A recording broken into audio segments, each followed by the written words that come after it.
to the audience that what the basic thesis. So I've gone live. I've gone live just now, and okay. Yeah, and all they caught so far, if anyone caught anything, was about how we make things neuro-linguistically acceptable. So yes, and the art of an author. Yes, and so let me get this set up as best as I can, and here we are going to split these links. What's the time looking like? Let's see. Oh yeah. Okay. Yeah. Okay, so let me refresh this page, grab the link, and set the time up. Honestly, I love all you gentlemen. So glad all of you are here tonight. Derek, of course, is here because I hope your sleeping is better these days, Derek. Did you ask for the opium I told you to get? Any of the painkillers? I mean, they should be giving you opium. I mean, they did. What? I got 15 milligrams of oxycodone. Oxycodone. Okay. Right. If there's ever time to need it, then now's the time.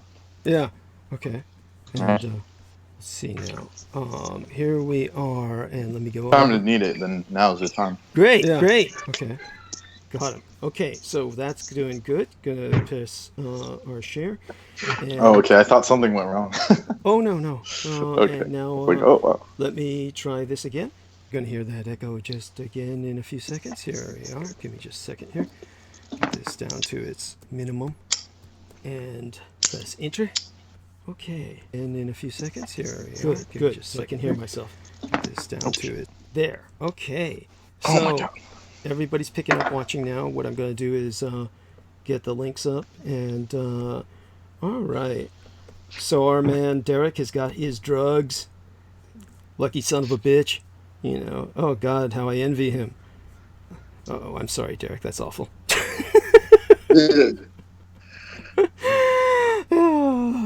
And okay, now I have to say this. Okay, now live and burning bandwidth. Now live and burning bandwidth. Burning bandwidth. There we are. Okay. Get some exclamation marks here. A colon. Okay. It's hosting. Hosting. Okay. All right. And so I just got a message from my friend to fill in some time right here. I got a message from my friend that was saying apparently on a leap year on the 29th it's the traditional time for a woman to propose to her man as that's right. You know, that's right. In inverse. Yeah. And so I'm gonna help them out with their plan or her plan specifically. Oh, she's so gonna that's exciting. Propose marriage to someone. Yes. She's proposing marriage to you. No. Wait, she wouldn't tell me about it if that was the case. No. Oh, well. Sorry to get so defensive there, but it's just like. Yes, every man's greatest fears. Yes, but it's so indicative of the reality. I can't even take care of myself, Douglas. You know. Well, there you go. There you go. But all the more it's reason the same you need adult supervision, right? I mean, that's true. Yes. That's true. And so now we got this going. Going to get the last. That's what I was hoping for the European chick for. She's like more responsible than me. Okay, and is this the one you were talking about? Who you walked into the store and got her to laugh? Is that the one? Oh, that was a different situation. That was just a random person. Oh, okay. But I'm just saying, like in general, like perhaps the European lady is more responsible and can take care of me. Are you speaking like in a generic, or is this a specific individual? I was just like a generic. Oh, okay. Yes. Well, you know, our man. Just to poke fun around. Yeah, our man like Peter serious. Moon got himself a European chick. Yeah. Yeah, so he knows. Yeah, he knows all about it. Yeah. They're more collected and they're more calm, and it helps with like the Western mindset. Yeah, Peter. The American mindset, most specifically. Yeah. Ask Peter. Peter is it all about much more calm, much more collected, much more I mean, aren't Romanian ladies, Romanian people kind of like Italians? I mean, very, very Mediterranean, very passionate, very, you know. They're not like Italians. Okay, thank you. Which I got No, she doesn't want to talk right now. She's going upstairs. Listen here. I will tell you what I told a bunch of Romanians on near the Sphinx. We're doing a meditation up there, and you want to say something, Paula? Not necessarily. Hi, guys. I don't know why he always does this. We're not on the air. We're not on the air. Yeah, that's why I'm talking. Okay. So every time he sees me, he's like, oh, come over here and say something. But what am I going to say? Because you guys have your thing here. So they're asking about European women, and he was asking me if Romanian women are like Italian women. And I said, no, they're not. No, they are not. Yeah, very different type of women. I would guess they are a little bit tougher, the Italian women. Who's tougher, the Italians? Yeah, I guess. I don't know. I'm not an expert, but... Because she lived in Italy. Interesting. Wow. Oh, wow. And that must have been, was that a good experience to live in Italy, Paula? Yeah, it was amazing for the, to experience how the people are there and their cuisine. Oh my God, it's just something, I don't know. Their cuisine, the authentic Italian food is just amazing. I mean, they put so much passion when they cook, and they use like really good and healthy and organic ingredients. You will never get to experience Italian food here in the United States. If you go to an Italian restaurant, there is nothing like there. That's not authentic at all. Right. And yeah, I think that the food impressed me the most, and their way of being, the way they dress, the way they talk, very different. Their culture. I think it's a great experience to live there. Except they're over emotional, right? Yeah, well, everybody knows they are over emotional, especially when they speak. They have a lot of, they put everything into their wording and their expressions, and yeah, they are very unique. But hey, they are awesome. Wonderful. Oh, well, you're such an awesome person too, Paula. Really. Thank you, Doug. Thank you so much. Thank you. Well, it's the top of the Time hour. to go on the air. Yeah, I'm going to start the program now. So I've just gone live. So you could say goodbye to the audience for tonight, Paula, if you wish. Say goodbye to everybody. My God, I didn't even know that we are on air. Okay, everybody, hello and goodbye then. Thank you. That was wonderful. You're a wonderful person. And thank you, guys. Thank you. Yes. And hopefully we can seduce her into coming on air with us all sometime in the near future, where she'll be on for, as much of the program as she can stand. That would be nice. And definitely appreciate Peter for giving us the privilege of listening to his wife and her experiences. I have all the links up now, so I'm very happy to say I can take the laptop and put it aside, and then turn my attention towards a much more larger screen on my personal computer.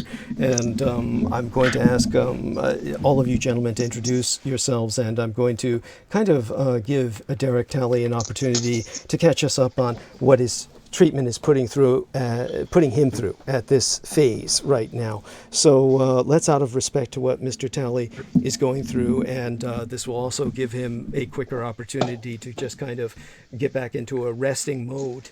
We're going to ask him to catch us up on where he is in his cancer treatment. Derek Talley is a former fellow Marine of mine. He is, like myself, a Hollywood Marine, meaning that he was a graduate of the San Diego Marine Corps Recruit Depot boot camp system. And he is, by the way, for those of you who don't know, there's only 2 boot camp systems in the Marine Corps. There's one at Parris Island, and there is one at San Diego. And they were seriously considering closing the San Diego branch for quite some time, under the quote-unquote impression that it produced weaker Marines or less disciplined Marines, whereas Parris Island is far more like Devil's Island, the prison that you heard of in French culture.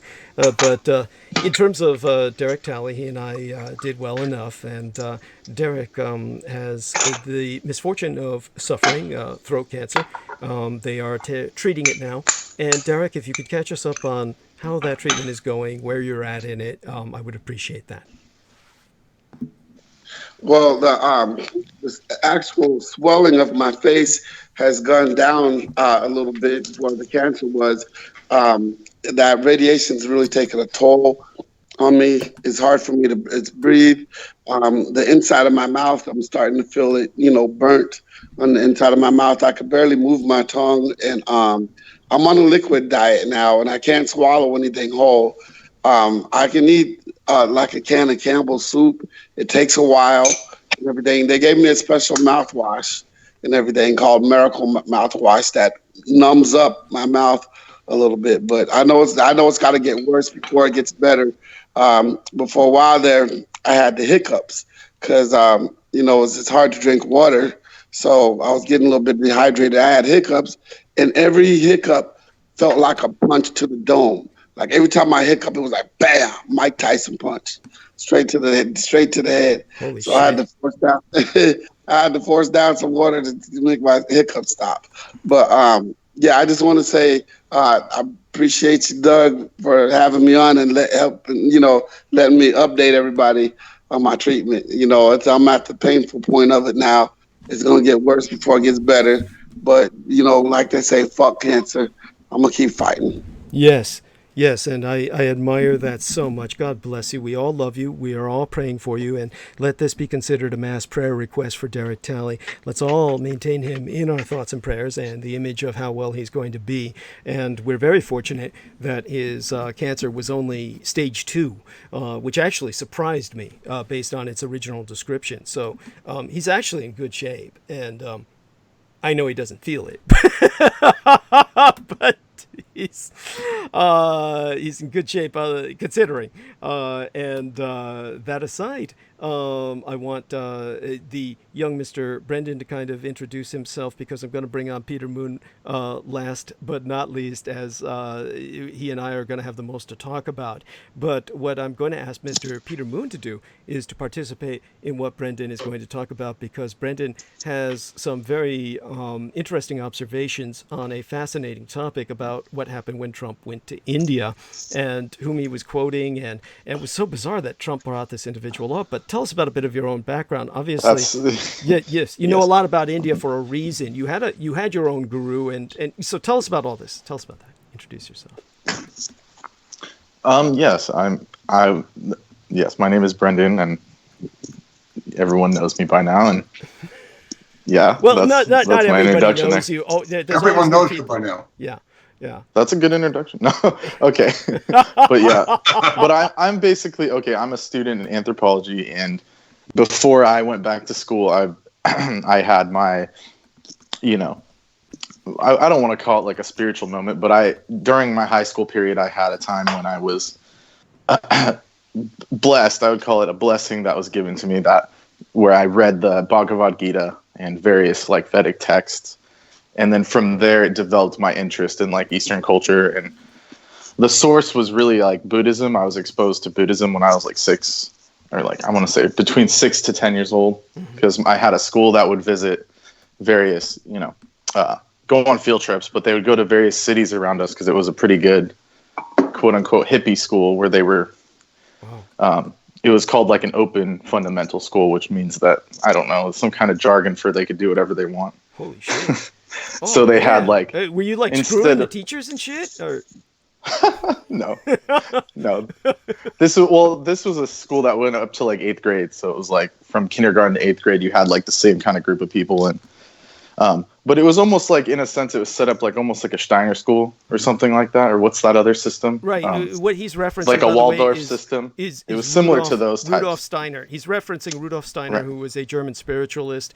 And one thing I notice about he and Peter Moon is that they know so much about this occult kind of underworld or subculture that they oftentimes bring these topics up almost as if they assume everybody knows about it, like they're talking about football teams like the Seattle Seals or something. Yeah, true. So yes, okay, so the Steinerian schools are very famous or infamous because they they eliminate religion in the school, and yet at the same time they bring forth a very occult or spiritual kind of presentation, and for that reason sometimes they're not considered accredited, or the students who go to those schools are not necessarily considered having the same kind of education as people who go to others. And what was the other school you brought up that was? It was probably more similar to like a Waldorf system. Yes. But yet it was like a public school too, so it was a very interesting hybrid school that I was able to go to, like just by sheer luck of it being close to my house when I was younger. That's incredible. You are blessed. You are very. And lucky. So go on. Yes, I agree. I very much agree with that. And so they took us to like multiple field trips, like more than any school I've ever seen or heard of, like especially in an elementary kind of setting. We went like maybe 2 or 3 times a month, and then there would be multiple like overnight trips too.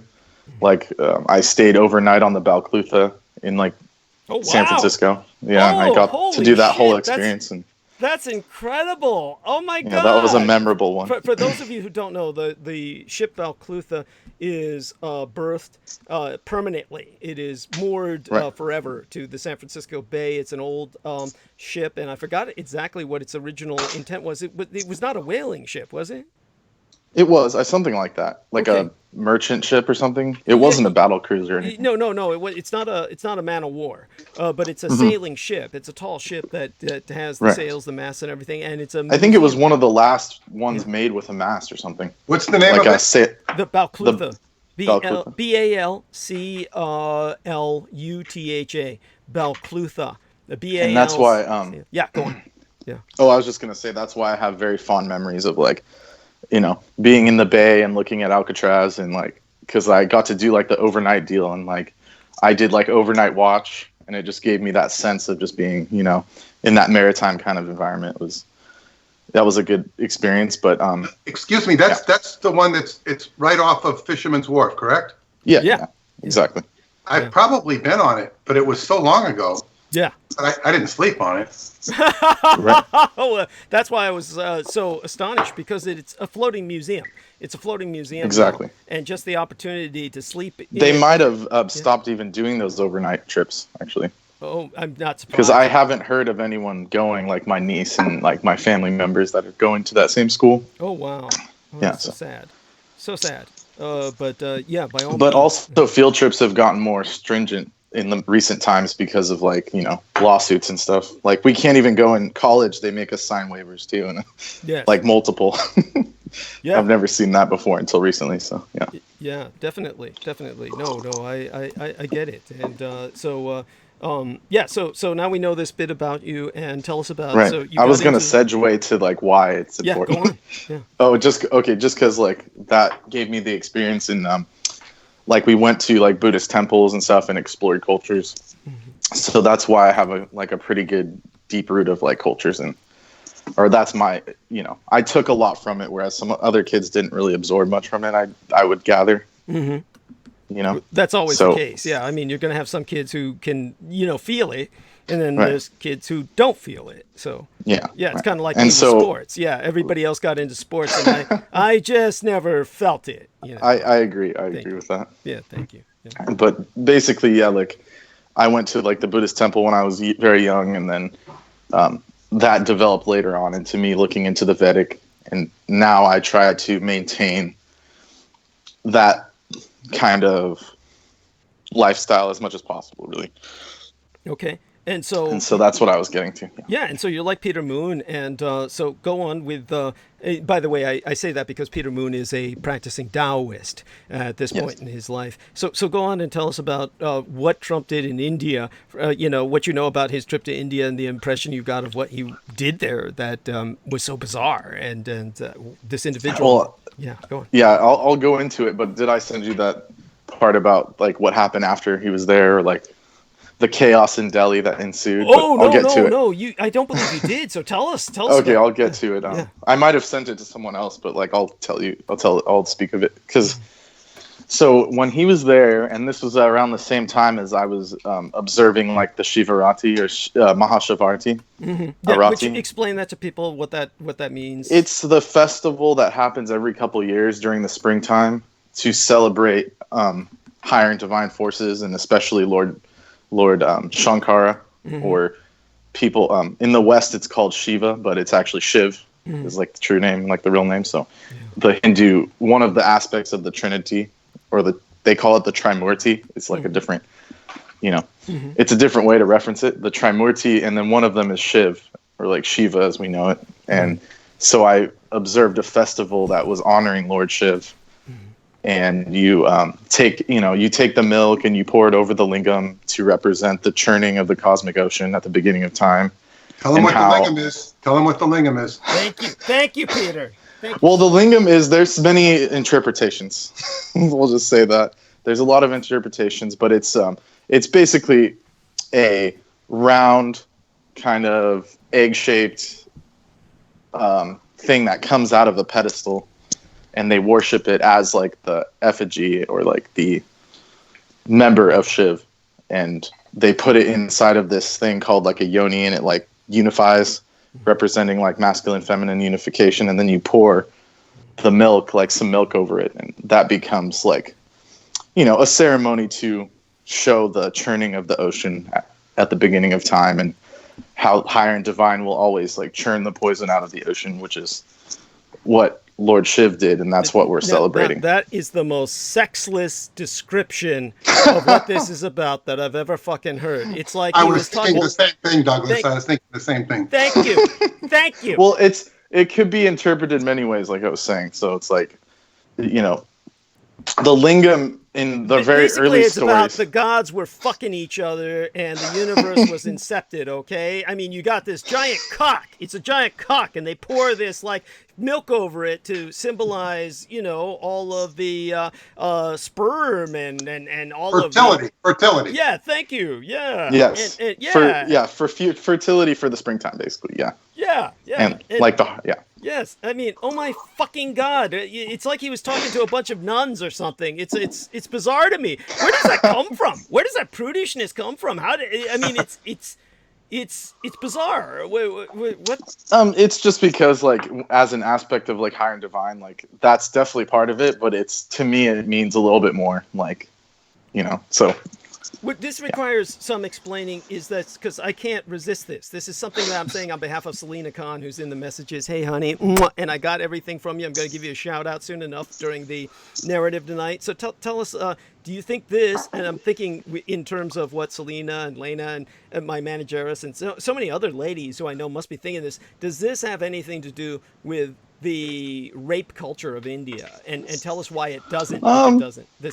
This kind of No, because in the story of Lord Shiv, he was always chosen by his consort.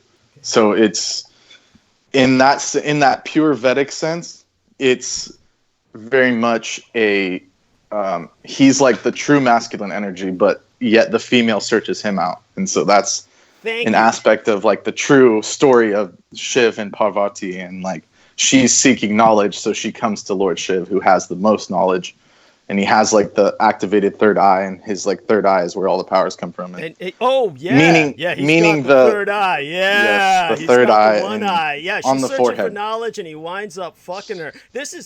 I'm gonna give you this knowledge by injection, baby. Yeah, this is like, no wonder. This is why Brenden got into this religion. This is what it's all about. But basically, to me, it's like the Vedic is beyond religion. But in the Hindu religion, yes, there's an aspect of it that's sexually charged. Like the yoni is the vagina, and then the lingam is like, the member, and then they come together. It's the phallus, phallus symbol, and they come together. The male member, yes, and they come. Yes, one is inserted in the other. Oh my God, he's so analytical about this. It's like, is that?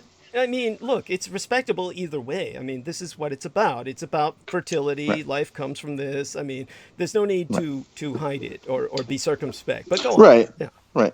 No, I agree, and like, thank you. Yeah, in your context, it should be more explicit. Yes, thank you. But thank you. I agree with that. But anyway, so basically, that represents, the fertility coming from spring. That's coming into spring, and then, so the same time I was celebrating that, you have Mr. Trump. He's giving this speech about he talks about, he's with Modi, and they're talking about like the essence of God and how people are supposed to be, like the peace of the divine and all this stuff. But in the middle of that, he quotes, or I think towards the beginning. Did you end up watching it, Douglas? No, I didn't have any opportunity. Okay, so tell no us. problem. Yeah.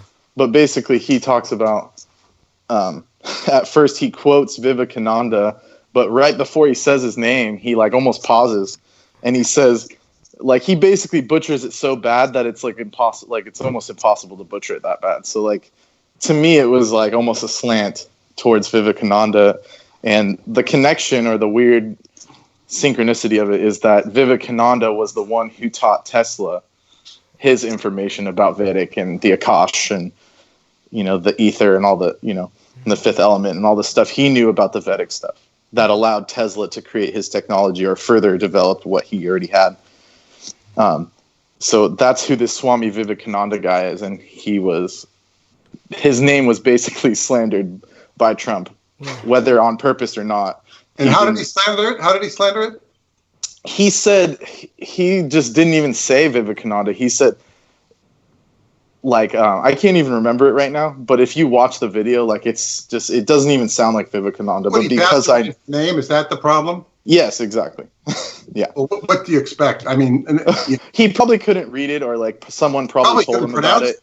Yeah, that's possible. But and I will say one thing in his defense: if you ever want to study deep stuff in the language, even in the English language, the translations have so many it's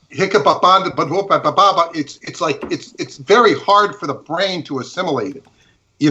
Exactly. For our brain, the way we're trained in the West, so it's very ball busting to try and read some of this stuff when if it's not put into our vernacular. Right. Understood. And yeah, I'll agree with that it is not an easy name. So that happened, and that was going on at the same time as that, the Shivarti and all that and the celebration they had for him. And then after or during that time, the day he stayed there and the day after, now he's back in the United States, Delhi erupted in violence because they're having ethnic clashes between like Muslims and Hindus over Modi's one of Modi's his government's new law that they put into place that doesn't allow Muslims to come back into the country from I think it's some kind of, I don't know if it's a refugee system or something else, some kind of travel restriction he put on Muslim students or something, and so it upset the communities within India that are Muslim, and so they're revolting in the streets or protesting, and it's causing the Hindu factions to come out and actually like beat them in the streets. And so one article that I read said that it basically got worse when Trump was there, and it's like continued to get worse since he left. I'm not saying the two are related, but that's just what happened, and that Delhi erupted into violence. Astrologically would be related if yes, I agree.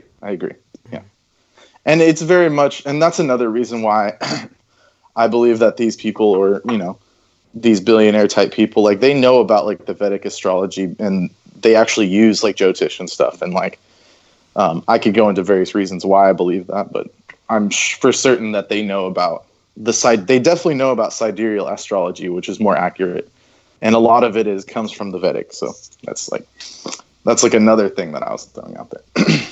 There's a famous quote by John Paul Getty that says, "Millionaires do not use astrology.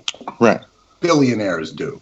Exactly. And this was back when billionaires were, only him and probably a few others. Yeah. Precisely. And so, I'm almost certain that he knows about a lot of that mystical stuff. And then you also hear about the stories, or, a lot of it's fiction, but, like the stories of like the 9 unknown men that go back to like the times of Ashoka, one of the first Buddhist emperors, Ashoka the Great from India and stuff. And so like these rulers have been using this kind of system for a while, is what I'm saying. Like even astrological and all that put together. So, yeah. And so that's basically my summary of what happened. Okay, great. Thank you. And I have some things to add to that, Douglas, if please. you like. Oh, please. Oh yeah, no problem. Yes, not specifically what he was addressing, but more of the more basic aspects of the culture. And, Douglas was getting a big kick out of the lingam and the yoni being, described, prudishly, Yes. which of course, in the more basic you get into, particularly a matriarchal civilization, there is no prudishness about it. It's a matter of fact. Only when it becomes an issue of control.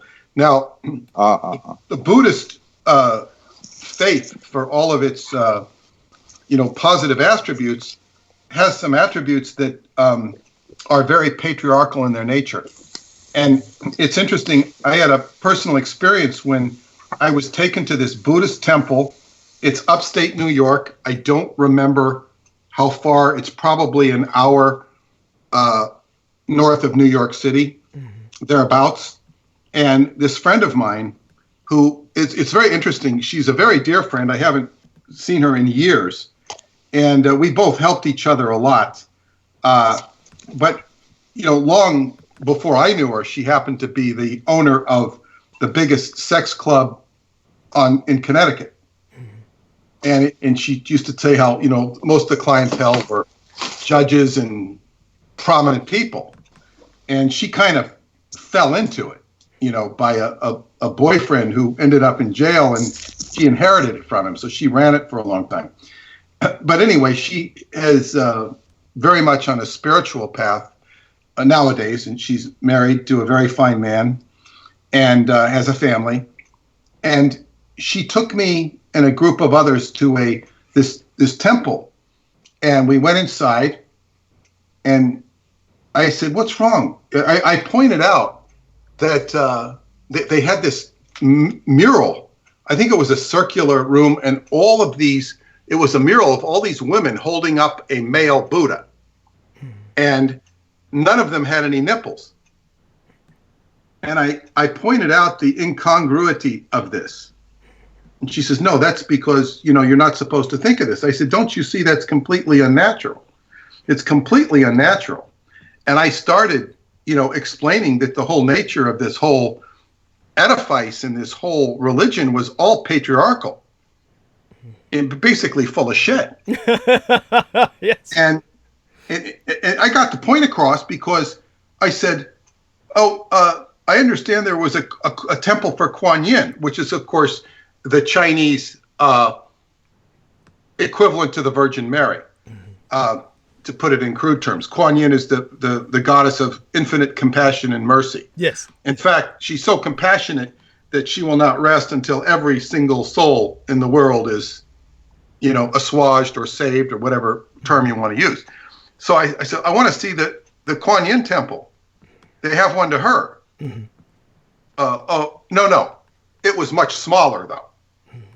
But then there had been an image of her that had been burnt down by vandals. Oh, my God. So, and it was like, I remember mentioning this to my Qigong teacher, and it's very difficult to get his ire. Mm-hmm. And that got his ire. He said to me, I think a couple sessions later, like, what was that temple at Kuan Yin that got burned down? It, like pissed him off, like what is this? So it was so symbolic of, they take the best part or at least the feminine part and just ruin it. Mm-hmm. And this is one of the problems of both Buddhism and Hinduism. They're very patriarchal indoctrinations. Mm-hmm. I live on Long Island around a lot of Indians, and I'm very friendly with them, and they're very nice people. They're very good with medicine compared to their counterparts that are what you call regular American or white American. Regular American, that's, white Americans. So, but they're very I said, their marriages are arranged in many cases, and they're totally fine with it. They're completely fine with the culture. It's very patriarchal. My wife, who you just talked to, had she had a former employer who treated his wife and his like absolute shit. You know, it was horrible for her. And he didn't treat anybody else that much better, and was extremely rich, but wanted to get richer. You know what I mean? It's like to the detriment of everybody around him. And so there is a very patriarchal negativity in that culture of India. It could get quite bad too. We don't need to go off on that. But I also wanted to, in addition to that, address your original question that you were asking me before we got my wife on to have a few words. Sure. And this was your question about Romanian women. And I've had the pleasure to meet and know several of them who are my very dear friends.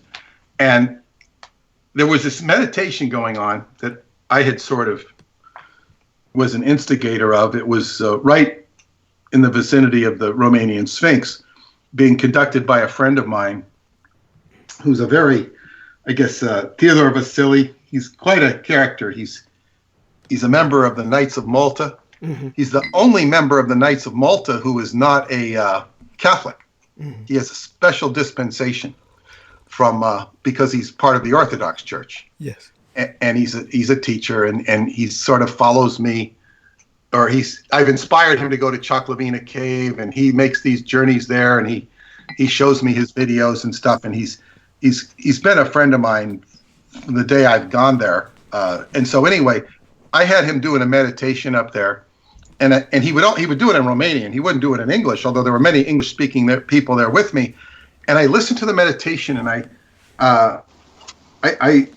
guess it was my turn to speak or something, and I said, I finally figured out something about Romanians. And this, to answer your question, Douglas, I say, when you see Italians, they speak with their hands. When you see the French, they speak with their hearts. The Spanish speak with their solar plexus. The Germans and Japanese tend to speak with their throat. The English speak with their head. You can compare these all to the chakras. And I said, I've been here, I said several times, and I'm always trying to figure what chakra or what part of the body the Romanians speak with. And I say, I figured it out during this meditation. They speak with all of their being, their whole being. And this is how I would describe Romanian women. Or you could say Romanian men for that matter, but you see it more in the women because women emote more. So this is answer your question. This is what I think of Romanian women. They speak with their whole being. And it's quite, of course, there's many variations, but this answers your question. Yes, thank you. I deeply appreciate that. And so what I would like now is for Peter Moon to introduce himself, talk about the book or sites that he wants to promote. And then what I'm going to do is give the solicitation, which is only going to be about 5-10 minutes at the absolute most, because my manageress and I have cut it way down, along with suggestions from others. So we're, we'll get that done very quickly, during which time our man Peter can take a short break, do what he needs to do, and then we're going to have him come back, and he's going to start talking with myself, and we're going to engage pretty much in a dialogue between he and I over the next few hours, and we're going to invite the other gentlemen who are with us here tonight to participate anytime they feel they have something to say.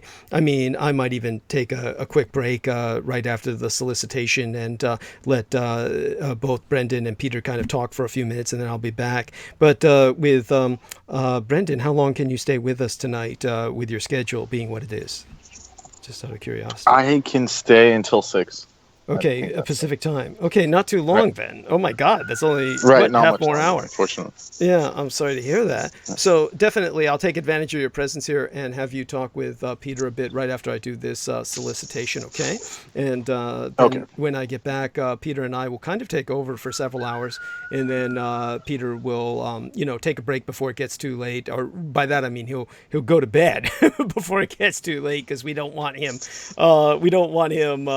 impeded in the morning. By the way, that's where you're at, right, Brenden? That we're getting Yeah, all the sorry cocks about the crowing. chickens. Yes, okay. Or yeah, they aren't chickens actually. Yeah. Yes, well, they're cocks crowing. So there we have that. In the meantime, let me get on Is to... it like pretty loud? Or? It's fine. It's fine. Okay. I enjoy it actually. It's fine. It's not as bad as some other noises we've heard, like noises from motorcycles or something. So I Right. want everyone to know that Mein Kampf, my struggle, be thine own. Contribute to this struggle at DouglasDietrich.com, where we now be accepting contributions via PayPal Holdings Incorporated on DouglasDietrich.com. All to acknowledgement. If you can go mute, actually, you can go mute now. No need to have the cocks crowing while I'm doing this. But that's towards our dear friend Brenden, of course, who's out there with in the middle of bumfuck nowhere in the first place. Then he goes further out in the middle of nowhere, and he's surrounded by, well, you can tell what he's surrounded by. And all due acknowledgments be unto our own personal hero, our dearest English brother in battle, who be Team Dietrich, our Dragon's ultimate post-episodic producer, and our final productions archivist at DouglasDietrich.com. We're going to try and not confuse people anymore with the different sites that I've been putting up, are different aspects of the same site. So he's also, John Warrington is, and I've got to bring him on more often in terms of what he references, because he references so much, and it's hard to give him the credit he deserves. He's, of course, the YouTube Maggot Channel property manager, and he's John Henry McMills Warrington. Subscribe to his channel at youtube.com/C/Magateur, which be spelled MAGGOTAUR. Friend him on Facebook.com/John.War. For word, no for he, nigh all videographic works of the renegade military historian would have been lost. And now you, too, can do your part in the fight against total annihilation. Spread the word about Douglas Dietrich, that he, the biological son of Adolphus Jacob Hitler, which you can find out more about at DouglasDietrich.com/2019/05/08/Douglas Dietrich, son of Adolf Hitler, fighting against white supremacist neo-Nazis, and confer while you're there. A footnote on my biosire, giving the name of my biological father its meaning, and if at all possible, of course, make certain that others know of my existence, that I, the scion of Adolf Hitler, be alive and well in the city and county of San Francisco, and if at all possible, electronically relay thy contributions at shows, at DouglasDietrich.com, where you'll find the big red donate button. Now, people are forever asking, Renegatus Humanis Arma Ab Massa Erudicio, the renegade human of mass instruction, what they can do to fight the pedopathophilocracy, such being our present Slavo-Western government by patriarchy of pathological pedophiles. You can all help spread awareness by supporting myself. We have a new contribution page on DouglasDietrich.com where you can make a donation online using either thy credit or debit card. Simply go to DouglasDietrich.com and click the red donate button. All sponsors will be granted exclusive electronic access to both my videographic and audio recorded archives through to this year, from the 2011th year in our Lord, the very year mine own late and sainted matriarch, the Grandma Dame Diana Linzuchin Takabayashi Hideko Dietrich was murdered, assassinated nigh immediately aftermath, San Juichi Sensemi, the 3/11 terror attack against the Fukushima Daiichi Big One cluster of nuclear power plant facilities on site, the 7,000 islands of the Greater Japanese Empire,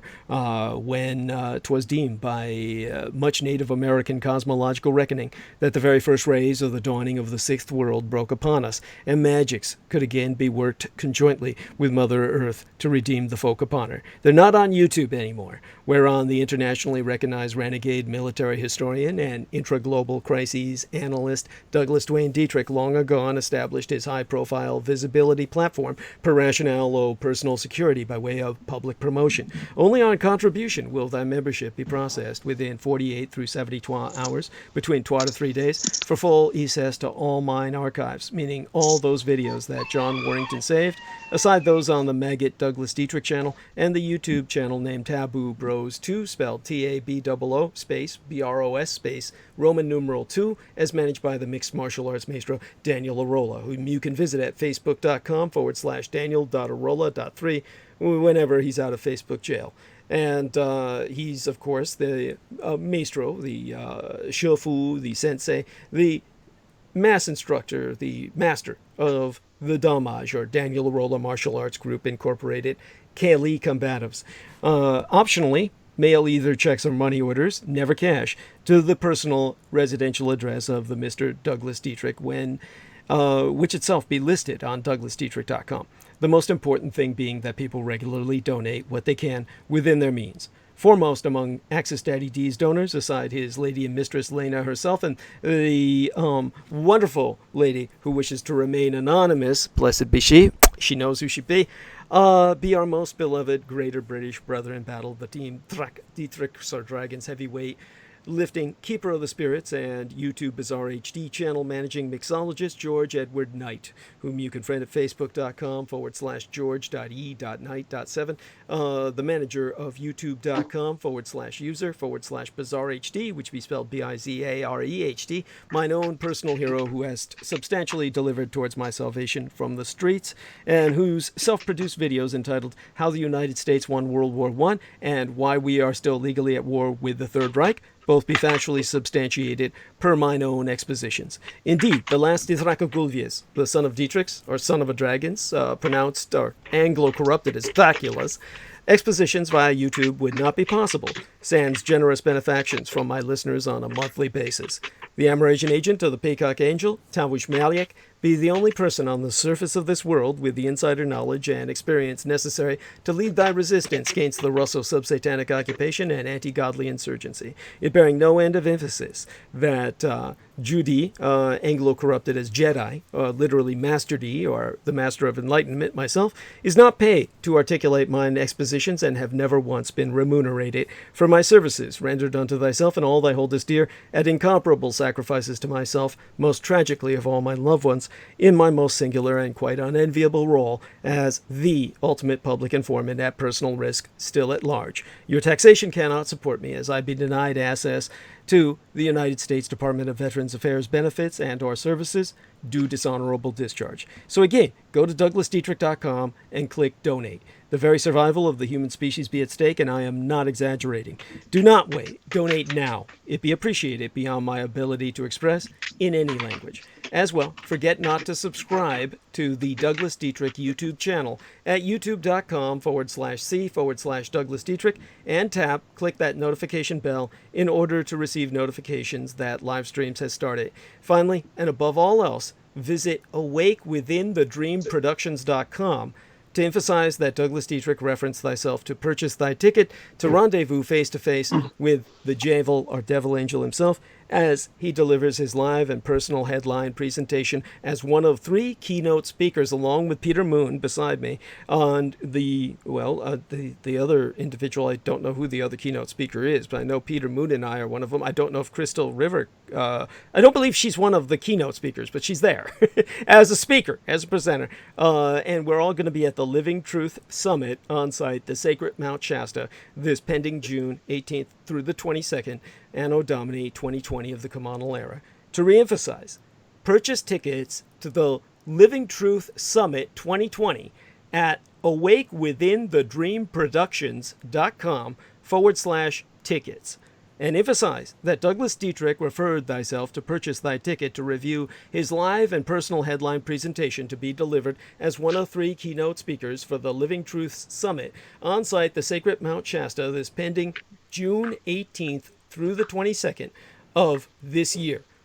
Subscribe to the Douglas Dietrich YouTube channel at youtube.com/c/Douglas Dietrich and tune in at 5 p.m. Pacific Standard Time, 8 p.m. Eastern Standard Time on Wednesdays and Sundays, and click that notification bell in order to receive notifications that live streams has started. Subscribe and donate at douglasdietrich.com. Sponsors will be granted exclusive access to the online archives, including all video and MP3 recordings of Douglas Dietrich from 2011 through to the present. And shout outs to Stephen Myers, wonderful human being in New York City, who donated 100 United States dollars. He said the following: Daddy Douglas Dietrich, your truth has set me free. Your knowledge is power. I know you speak truth to power.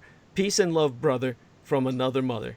And I thank he so much. God bless you, dear Stephen Myers, a wonderful black African-American in New York City. And thank you so much, dear sir. You've given me exactly what I need to pull me through to next month. And it is, it's wonderful. Without people like this, I literally would not survive. Wonderful human being. God love you. And I'll bring you up again soon, Mr. Myers. And the next time I'm on as well, credit you again because, oh my God, you deserve as many shout outs as I can spare.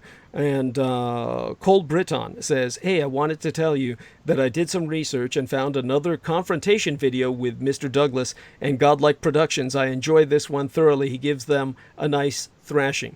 And then Mr. Matthew Holiday, shout out to he. Matthew Holiday sent a private message through the DDD timeline saying, hello, Sir Dietrich. I heard you speak as a guest on Coast to Coast AM many years ago.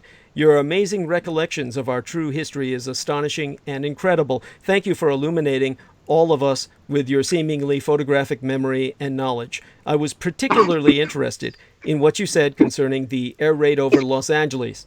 I recall you're describing in detail the Japanese dirigibles. Would you point me in the right direction with any links or information on that incredible night over Los Angeles concerning the dirigibles and the planes which crashed from it or them? I would greatly appreciate any additional information or recounts you may have.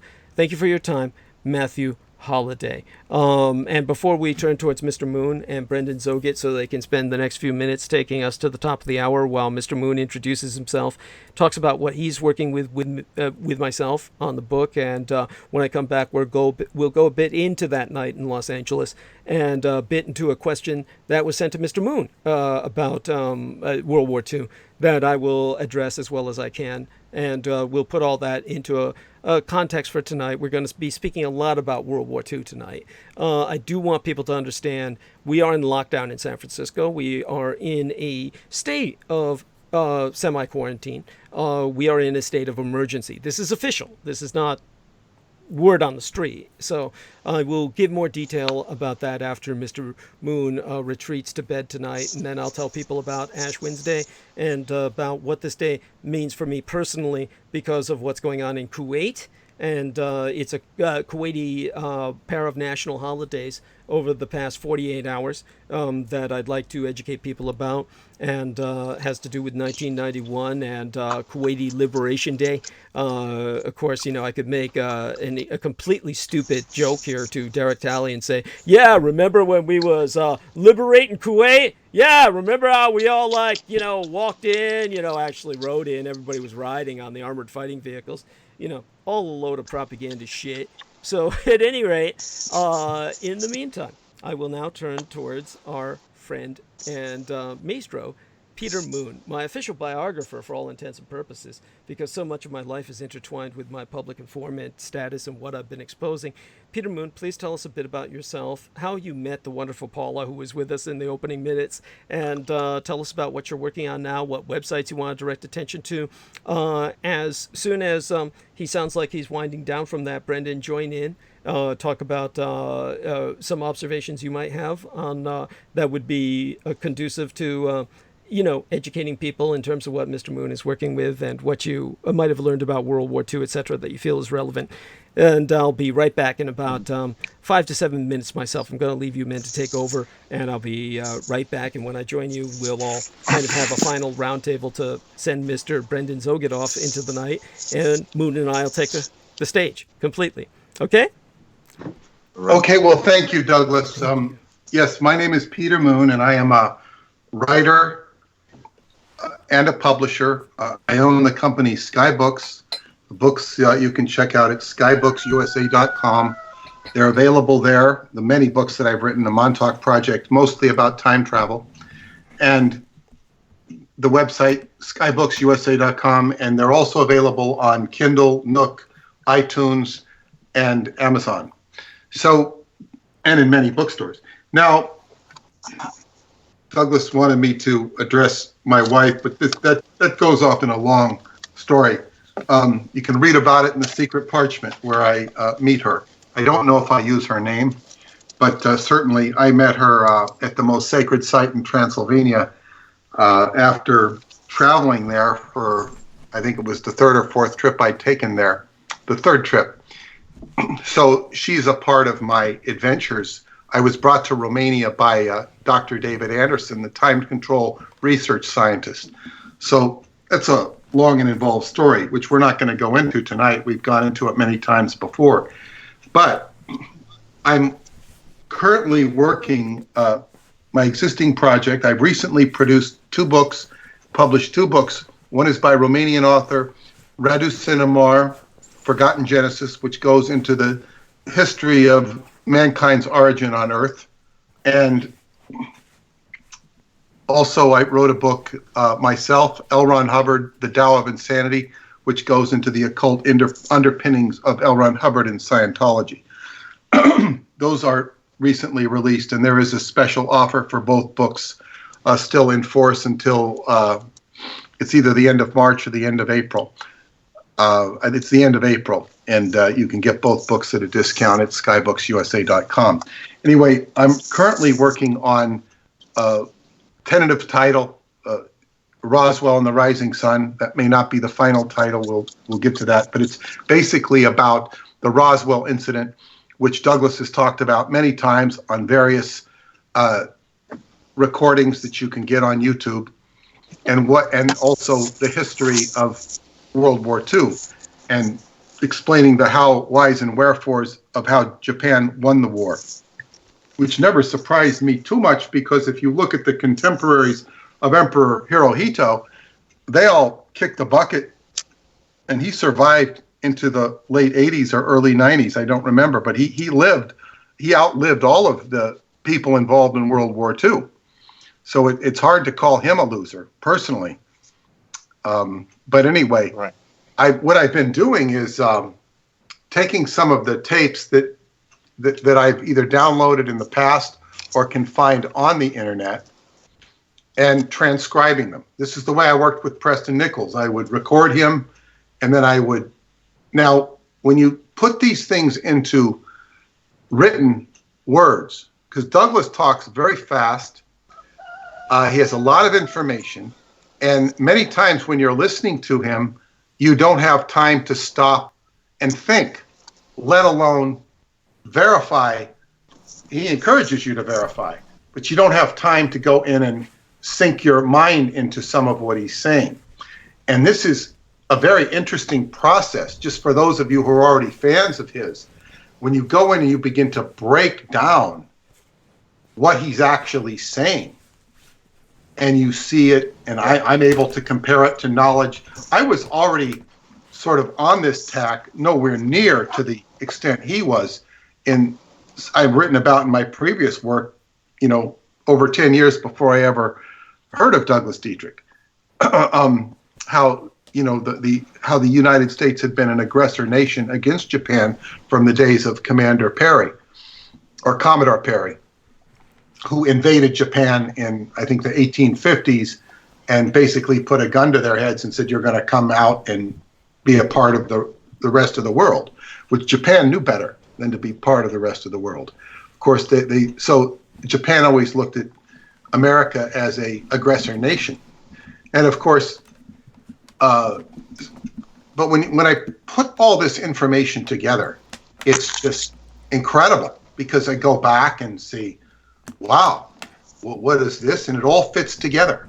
And it's like Americans have had their heads screwed on like a light bulb screwed in backwards the wrong way, so that it doesn't light up. And so much of this centers around the relationship between the United States, the United Nations, and Japan. And Douglas has gone into this, but I'm saying that for those of you who really want to really grasp the Japanese, because it's not like you'll see a document that says Roosevelt saying, oh, Japan, will you please be nice to us and end the war? We don't have that. That's not something you can, produce because of anything alluding to that. Maybe we can ask him about that, what he actually did burn while working at the Presidio.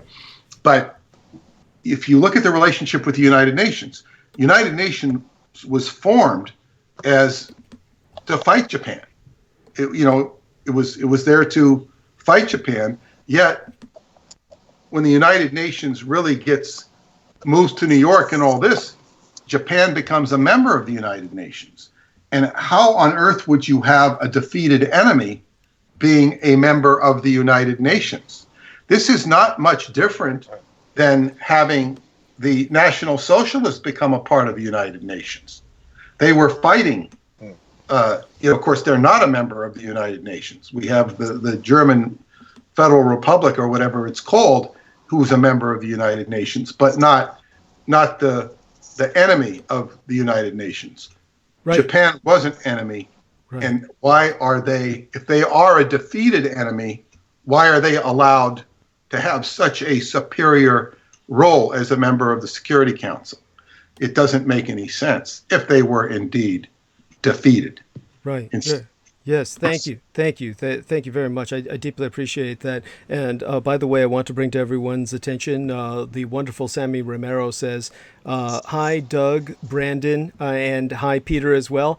You're all sounding clear. So thank you, Sammy Romero. Deeply appreciate it. Daniel Larola is with us. I want Selena Khan to know, she sent me a wonderful thing that's just astonishing to me. My mind is fucking blown. She sent me something I didn't know existed. It's this amazing Douglas Dietrich on Guyam television. And of course, I remember very distinctly being taken to Colorado and being interviewed by Guyam television. We all know, and we will be bringing on our dear Crystal River at some point in the near future with Peter Moon to speak about this directly. But Guyam television, of course, has gone through some incredible changes. They're no longer owned by the same people at the time they were owned when I was interviewed. And even then, they had already been sold by the people who had originally owned them. And so the people who owned them when Guyam Television was like a independent television station and was not part of the shadowy elite. At that time, it was a wonderful former cheerleader and her husband, who was British.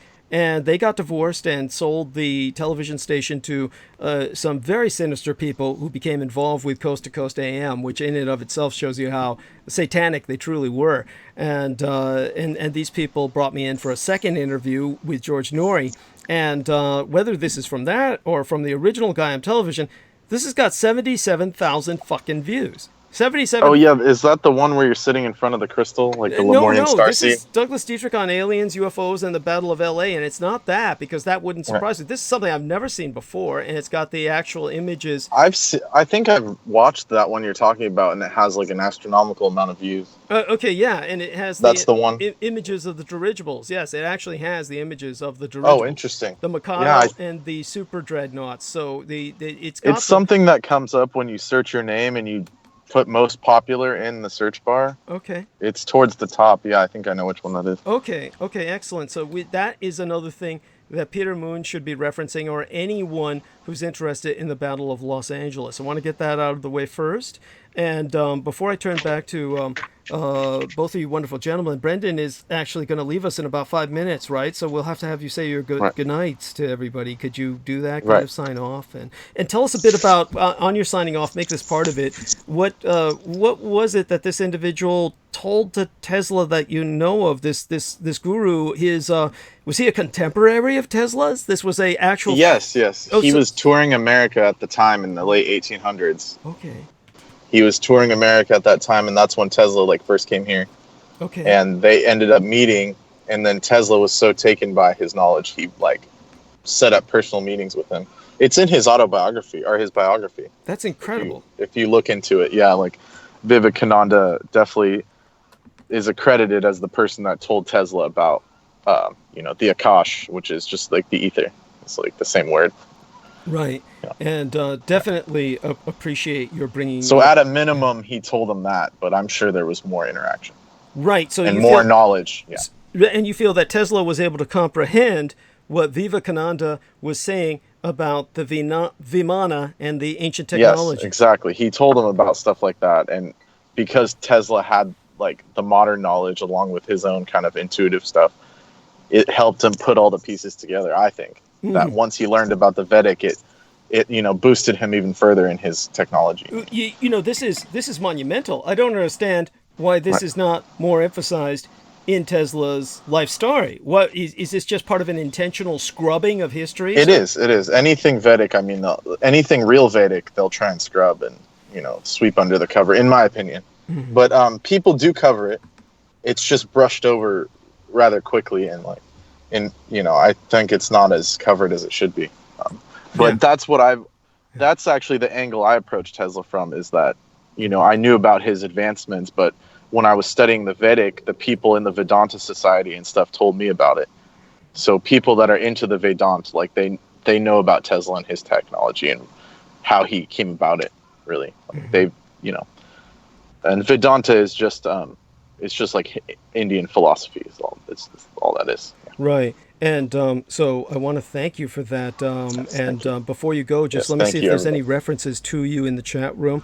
People might want to be asking you something or telling you something, and I just want to make sure that that we're not missing that before you take your leave of us for tonight. So it seems like no one is mentioning you specifically, but definitely everyone appreciates your being here. That's obvious. And so say goodnight to everyone, and and thank you for sharing what you did about that. That's so important, and it gives me a perspective I never had, to tell you the truth. And I'm going to look more into it. And Peter might know something about it as well. And Peter, of course, and I will take over in a matter of minutes. And so what else did I miss while I was gone, by the way, before you take off? What was it that I missed the two of you gentlemen talking about? He didn't get a chance to say anything while you were gone. Yeah, I was silent. And that's fine. That's fine. Okay. So here's a chance now to say goodnight, though, Brenden. Thank you. All right. Yes. Good night, everyone. Thank you for having me on, Douglas. Many blessings to Derek. Prayers for Derek. Yeah. Like higher and divine will come through. Yes. And then, good night, everyone. Thank you, Peter, as well, for that information. Yeah. Nice to talk to you again. Yes, indeed. I love you like a son, Brenden, and you have yourself a wonderful night. Oh, and tell everybody before you go what happened the night you were when I took off. I can't even remember which holiday it was, but I went out to dive into the night, and I left Peter and yourself, and something happened where you basically, everyone thought you had dropped off, but it was some kind of technology. What happened with the technology that? Oh, that last time it was like Peter, me, Peter, Peter and Daniel. Well, my grammar just went down the chutes, but yeah, we were on air, and then I thought my microphone was on while Peter was talking, and Daniel was there, and I was like, well, something, like I kept talking, and I was like, I thought I just put it in the right timing, and then at the very end, it was like, oh wait, they can't hear what I'm saying, so I had to come back on, and like, I didn't interact as much as I wanted to that time. Yeah. Oh my God. Because you were muted. You muted yourself. Yeah, because I was muted because of like the way the Apple is set up. When you do the OBS, it like cuts out the mic if you don't do it correctly. So yeah, it was like some technological issue. Well, hopefully you'll get. But it was still good info, like the info. Peter, you were speaking about like Mars and all that stuff, like the timing. Yeah, that was very interesting. Well, Peter is a consummate professional. He knows how to fill in airtime. He definitely. Indeed. He's been doing this for a long time. And hopefully you get a new laptop soon, and we look forward to when you do. Definitely. Yeah. Right. Okay. We'll need you to produce when I'm up on Mount Shasta, so you've got till June. Oh, right? Really? Oh, okay. Yes. So, all right. Hopefully, I'll be out of the country by then. Oh my God! Don't scare us. Yes. Well, I mean, I could. There may be an opportunity to like study abroad, but we'll see how I can wing it. Okay. With my no money. Understood. Anyways, for another time. Yes. Well, take care. We love you like a son. Right. I do. And right. Thank you, Douglas. I appreciate that, and much love to all of you as well. I shall talk to you soon. Thank you. So, Peter, I'm going to go through some of the chat room here, and then you and I will do some discussion. I want the young lady Selena Khan to know I received this. Oh, if you could still hear us, Brenden, if you can still hear us, let me know. He could make some sense of this. He probably knows about this stuff. Ashwagandha, I got this wonderful thing from Selena Khan. Maximum strength, 1,300 milligrams of advanced stress relief. So I took the 2 capsules before I started the show tonight. And so it's supposed to be premium stress response, enhances energy and mood, healthy cortisol levels. Yes, yeah. The ashwagandha is very good. Oh, good. So you can hear me. Tell us a bit about what you know about this. This is. Yeah. Ashwagandha. It's ashwa, like. Just like it sounds. Is the word for horse. Yeah. Ashwa is the word for horse in I think it's Sanskrit or Hindi, and it's like the horse herb, and it's what I was talking about at one point, the adaptogens. So it's kind of like a ginseng in a sense. It's like sometimes called Indian ginseng. Wonderful. And it's like a general body tonic. And did you say someone sent that to you? Yeah, Selena Khan sent it to me. Very good, yes. Okay, wonderful. So she knows her herbs. It's also supposedly good for extending or preventing decay or shrinkage of what are called the telomeres, the strands of DNA that, exactly. As it replicates itself, it gets less and less. It's supposed to help that. I don't know how much taking a pill of that directly helps that, but that's what it's supposed to do. That's amazing. Well, thank you. That's definitely something I need. My telomeres, of course, have been totally unraveled by all the years of everything I did. Yeah, by a lifetime of stress and yeah.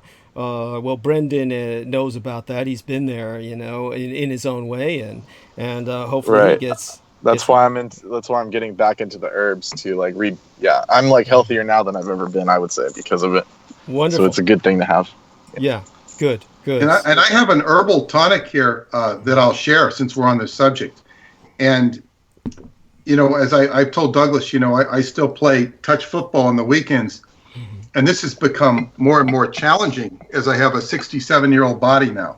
Right. Mm-hmm. And what happens is, and I've had quite a bit of enlightenment over this, because I go into the dark room, I do my Qigong, and it's interesting when I go into the dark room and I do my Qigong, my teacher will appear, who's passed away, will appear in my dreams. He was in my dream the other night, and it's like the education hasn't stopped. So anyway, I've got this Achilles. A doctor friend of mine who plays with this, he diagnosed my heel. Mm-hmm. I mean, I didn't even realize it. I've had a strained Achilles for like over a year. Mm-hmm. And, I can't run at top speed, whatever top speed is. So it's like I can still play, but it's like, whoa. So anyway, a friend of mine who I've known for many years is a holistic healer, and she really helped me before, and this is what she told me to take. She said, this is like a natural herbal steroid. Mm-hmm. Wow. Ginger, boswellia, which boswellia is the same as frankincense, Boswella, bromelain, bromoline, cat's claw, resveratrol, curcumin, curcumin, okay, with black pepper, green tea.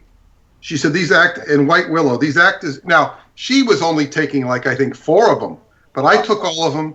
Altogether, they cost me like $60 range, and immediately I could feel strength in that heel, because you have to push off to run. The very bottom of that Achilles, this is not a ruptured Achilles tendon. This is just an Achilles strain, and so but you can't push off. And that really affects your running. So after doing this, wow, I played much better. It still hurt. I take all these herbs to the field with me if I need. I also got some creams, not the herbs, but creams to put on them. And then I've got this incredible, it's called Golden Wood, that I bought many years ago from one of my Qigong friends who used to go to Bali. He's got a beautiful Japanese wife, by the way. He's black, and he used to go to Bali. He studied Aikido, and it's this golden wood so that you're standing with your feet at a 45-degree angle. Initially, you have to put your back against the wall, and this stretches your calf muscles, and this has healed me even better. The golden wood, I used to sell the golden wood. I don't do it anymore, but if anybody needs it, I can help them. Probably find it. But is it like a wedge-shaped piece of wood or something? Well, you could make one if you had the the patience and the carpentry skills to do it. But so you can do it at 2 levels. One, you're probably at about a 25-degree incline with your toes going up in the air and your back against the wall. And the other one is like a 45-degree incline. But the 45-degree incline completely stretches the muscle in the heel and the calf. The Achilles is all tied to the calf. I've also been given exercises to do for this. So made tremendous progress, and I'm looking forward to being able to run at full tilt again. Mm-hmm.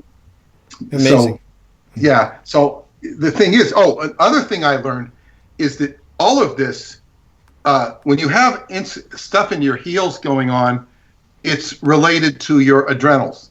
Mm-hmm. Your adrenals sit on top of your kidneys. And in Qigong, kidneys are the key to everything. Kidneys in Qigong generate bone.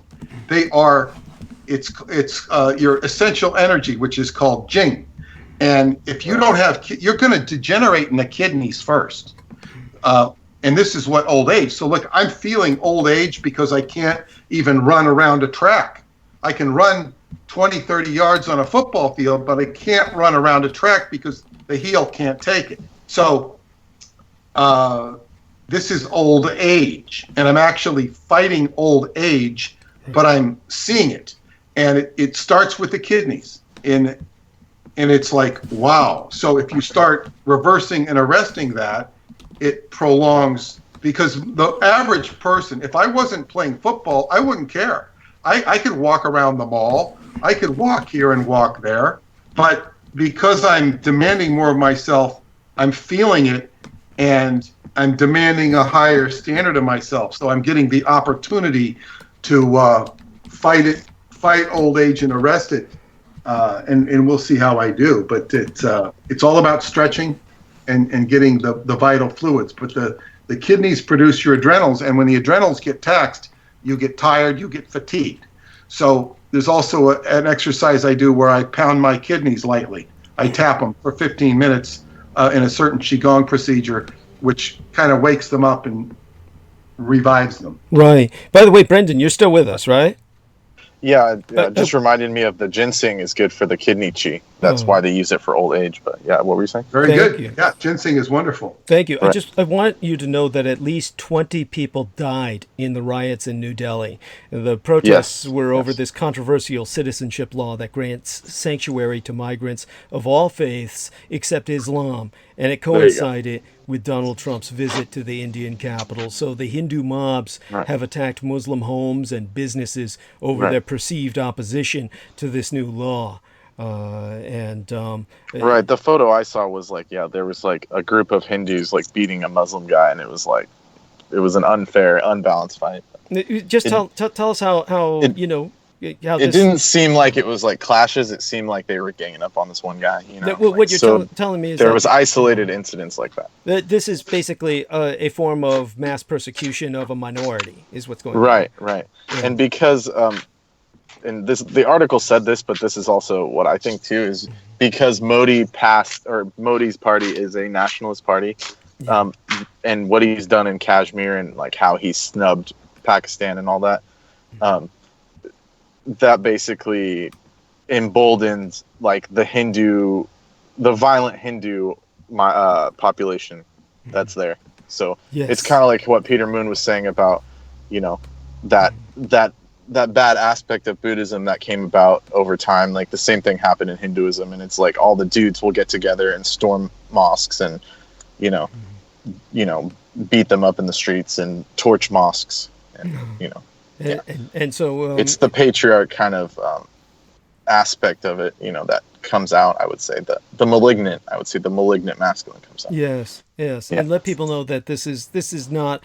The true Vedic culture is not the dominant form in India, that it's degenerated. Yeah, it's beyond minority. Like there's maybe like a handful of people in like a country of 1 billion that know like the true Vedic. It's like very few. Yeah, and the earlier roots to that is the Jain religion, Jain. Yes, and it's very obfuscated and obscured. Right. It's hard to even find info about it in the West, even there. I mean, even here. I mean, and we have a temple in Queens that Paula and I tried to go to one time, just on a lark. I was in Queens. I said, I want to go to the temple, and it was so complicated. I would have had to drive into their downstairs parking, and I didn't know if there was more involved in that. I wouldn't go down into their downstairs, into the basement, because you couldn't get a parking spot anywhere near the temple. Wow. And I wanted to go and check it out. Someday I still intend to. Interesting. Yeah, thank you, and again, thank you, dear Brenden. We love you dearly. I love you like a son, and you have a blessed night. Okay. Okay, yes, I have to go. Thank you. Yes, All right. understood. Douglas, I don't want to go off on a tangent here, but maybe you might know this because on the subject of, it's very common right now, not in just in America, but in other countries, to profile Muslims as terrorists, because so many terrorists either have been Muslim or it has been certainly conveyed that way, Right. media-wise. One of my friends who grew up in Morocco once told me, he told me this many years ago, he said that according to the Quran, that the Muslims would be invaded by the yellow race. They would be taken over by the yellow, and he was talking about China. They would be invaded. All of the middle, what do you call it, the Mideast would be taken over by China. Do you have any comment on that from what you know? I believe it's one of those, how would I say it?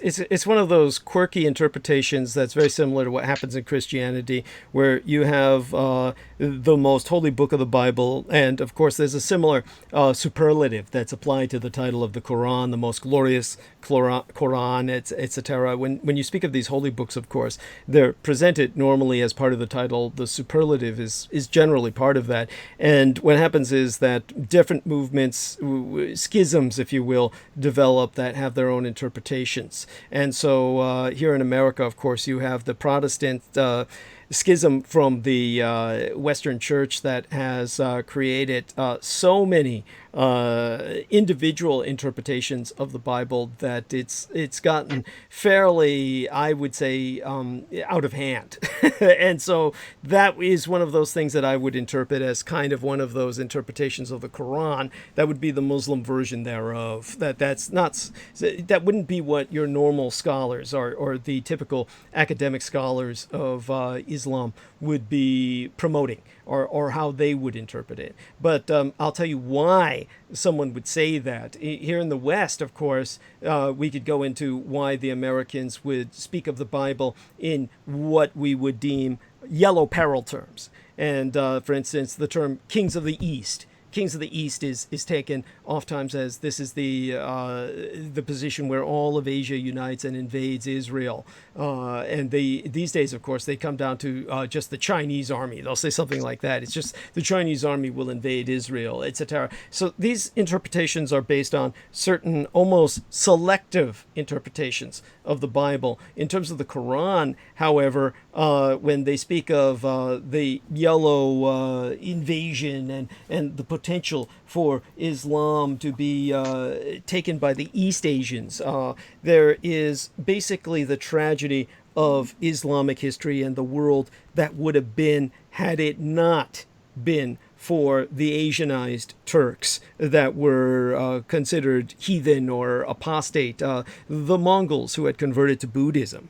And it's important to remember that when it comes to the Japanese as the Caucasians of Asia, the Japanese have their lineage come from the Korean Peninsula through Manchuria, through Central Asia, much of their lineage. Now remember, they're hybridized in the sense that the British were subjected to waves of invasions by the Vikinger, the Scandinavians, from the Franks and Normans, and from the Romans before all of them that annihilated the original Celtic structure of society and Romanized it. And that's where the British, not the Celtic fringe, not the Welsh or the Irish or the Scots, but the British in particular are known for the Roman nose, their very large noses, etc. So you have this hybridization on these islands, as secure as they might seem as island empires. But in Japan's case, you have the influx from Aryan India. You have the influx from the Jewish peoples that I've explained in the past. You have the influx from the Muvayan continent, the continent of the Pacific. But in terms of the Turkic Caucasoid aspect of the Japanese and their ultimate interbreeding with the original Caucasoid population, which was pure white, the Ainu Pure what? peoples. Pure what? Pure white. Pure white. Okay, right. Yeah, the Ainu peoples, AINU. Yes, I know them. Yeah, Yeah. and so the Ainu peoples are Caucasoid. They're as Caucasoid as the Slavic Russians, and so the because of this, the Japanese have this white blood in them, and it's so important because it manifests so strongly in them. But when it comes to the Mongols, they were originally just as white, even more so, and the only reason they became Asianized was because each one of them, as conquerors, took 5 Chinese wives, and ultimately they became so sinified. That's the term for it, genetically sinicized with the influx. You're saying Japanese became sinicized? No, I'm talking about the Mongols. The Mongols. The Mongols. Okay. Yeah, the Mongols, and the Mongols became so sinicized by just interbreeding with the Chinese after they dominated China that they no longer were truly white. They lost that and became very Asianized. And the Mongols, of course, have this. Whenever one of the Mongol leaders or the elite would try to marry true to the Mongol gene, they would search far and wide for a Mongol girl with green eyes, because originally all Mongols had green eyes, and it was totally bred out of them by so much just plunder of China and just fucking so many Chinese females that they bred themselves out of existence. And so the Mongol race ceased to exist as it was before and became very sinicized. And they had, of course, taken up the religion of Buddhism, which is Tibetan Buddhism, which is not as ancient as people think. Tibetan Buddhism was imposed over the original Tibetan religion of the Bon, or the shamanistic faith. So the Mongols kind of represent both. They have the Bon Buddhistic tradition, but they tore into Islam. And so to put this into some perspective of what this person is expressing is what in anthropological or sociological terms, this would be deemed a labor of loss turned into prophecy, a experience of the past that is generated intergenerational trauma, what sociologists will deem intergenerational trauma, something so horrific that it was the destruction of a civilization that resonates through racial memory. This is why we all resonate with Atlantis or Lemuria or any of the sunken continents, is because we have a racial memory that echoes through our very genes, what they deem to be junk DNA because they don't understand it as of yet. But from later in the future, as our technology allows us, we will retrieve more and more memories therefrom. So when you take a look at the rise of Islam, it's one of the most astonishing facts of history. Within a single century, this new religion had transformed the Arabs from a minor people on the margins of the civilized world to the masters of the most widespread empire yet known. And the caliphate was the central feature of the world, literally, as the Islamic Empire was the first in regular contact with all of the main centers of the old world. And in our history, the meteoric rise of Islamic civilization faltered. And the reason that it faltered and why our maps have north in the projection where we see all of the nations that we deem to be relevant, all of the superpowers we deem relevant, North America, Europa, Slavia or Eurasia under the Russians, China and Japan, all of these northern powers are deemed the movers and shakers of the world in terms of world wars as they vie for power from each other. And all of them are what we deem to be north. Now, our map shows them at the top and all of the southern hemisphere at the bottom. That's not the Muslim map. Muslim maps in this day and age are conveyed that way in cartography simply by dint of force of economics, just as they're forced to convey to the solar calendar, even though the Muslim calendar itself is entirely lunar. The Muslims are forced to use these maps that to them are upside down. The original Muslim maps are all what we would deem upside down, with Australia, South Africa, and Cape Horn at the bottom of the South American cone, all towards the top of the map. And the reason for that is because the Europeans have used the northern cartography just out of Eurocentricity. And their Eurocentricity was not always there. When Europe knew it was not the center of the world, when all Europeans were literally dying, risking their lives to get to Asia, to get to the Orient, the very term Orient comes from orienting your navigational map. And therefore, at that time, the maps were what we would deem sideways, with Australia and China and Japan at the top, and all of Europe on the left side, and South Africa jutting out towards the right, and North America at the absolute fucking bottom. As a matter of fact, it wasn't on the map at all until the discovery of the New World. And until that point of time, you would have a map that was half the world, with Asia at the top, because everyone was orienting their journey towards Asia. That was the original European map. And then when they imposed themselves in a Eurocentricity, they became advanced enough in their cartography to stop using East, and with the discovery of the New World, they put themselves in the center. And that's why you get this Eurocentric map with the Atlantic in the middle, and the New World on the left, and Eurasia, Africa, Australasia on the right. But in the Caliph, in the original maps of the world that were the first to be circulated worldwide, all modern cartography began in Egypt. And the Egyptians were accustomed to viewing the Nile as flowing down by gravity. And therefore, the river delta of the Nile was Lower Egypt, where it sank into the Mediterranean, all of the waters of the Nile. And this tradition determined the pattern for all of the Caliph's maps that we today would deem upside down. But for hundreds of years, that was the norm of our maps. We even viewed the world upside down today because of what the Muslims suffered. Because just as the Muslims were on the brink of conquering the entire world and making Islam the religion of everyone on earth, what happened was that the 15th and 16th century saw a Muslim plateau while Europe burst forth in the Renaissance. This was nothing natural.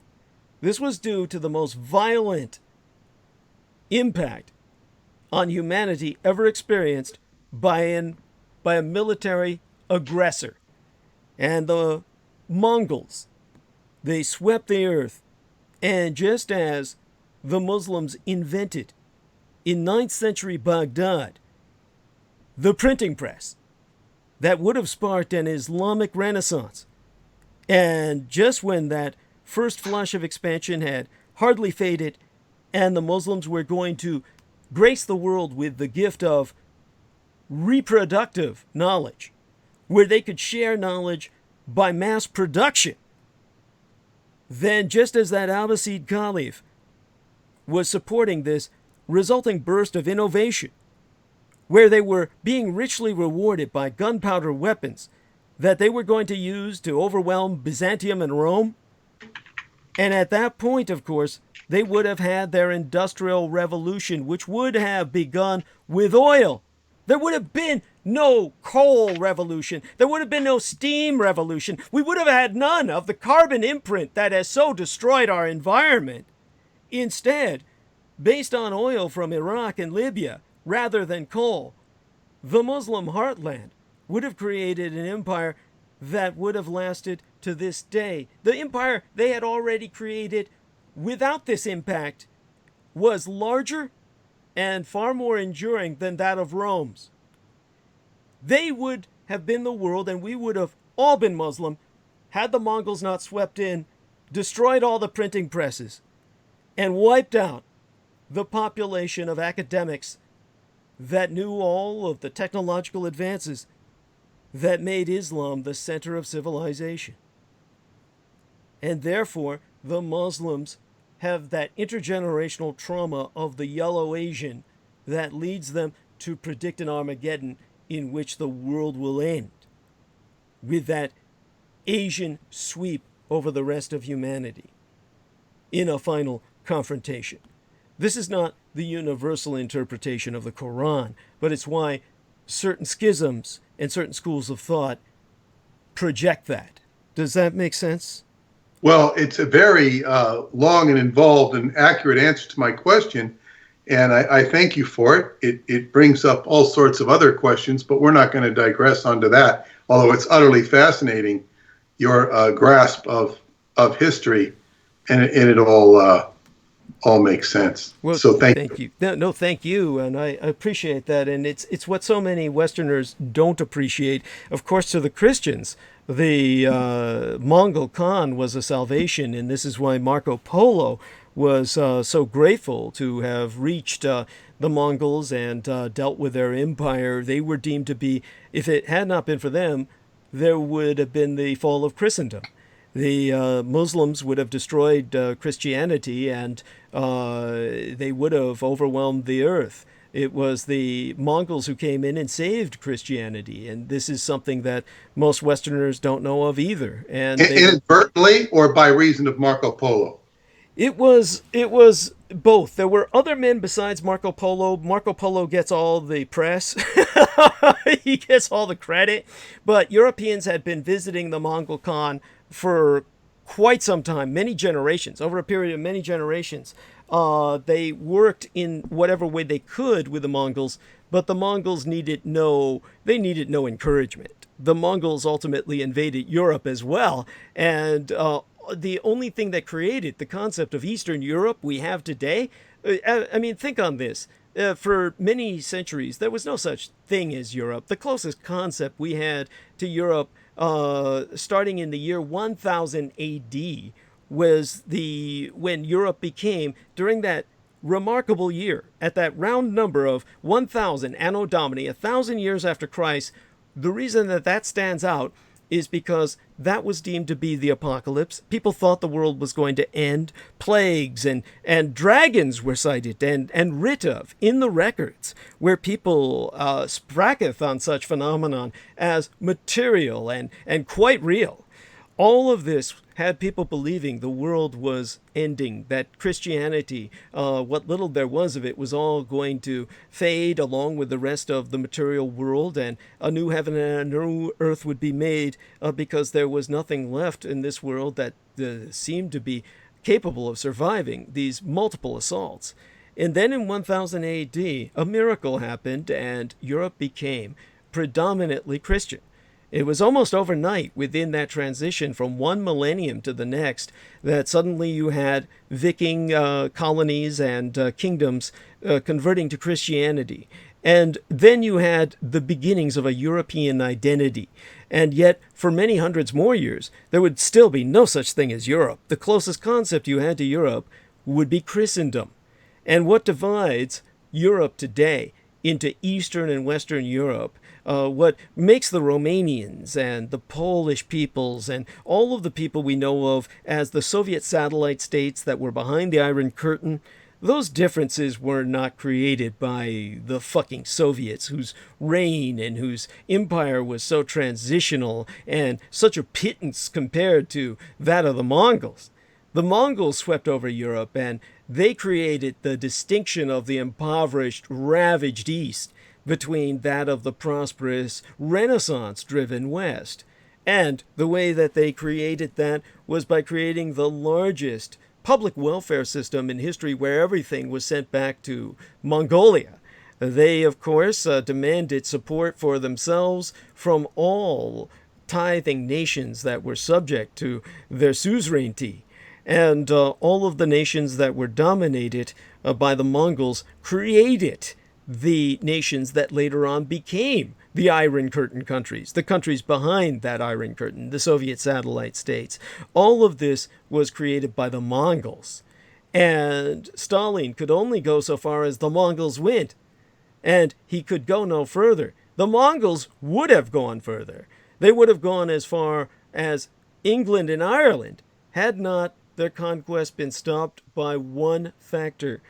The head Khan, the Khan of Khans, died. And in the midst of his conquest of Europe, when he died, all of the Mongol warlords turned around 180 degrees and retreated home to fight over whom was going to grab the seat of power. And for that reason alone, there is that dividing line from East and Western Europe. Otherwise, all Europe would be an impoverished, ravaged rabble of peasantry, fit for exploitation by other conquering empires of brutish unsophistication and primitive savagery. The only thing that stopped it was the death of the Khan of Khans. And I'm almost sorry that he died, because that's what created a sense of superiority in Western Europe that forever severed them from the East, that made them feel as if the East was not worthy of their attention.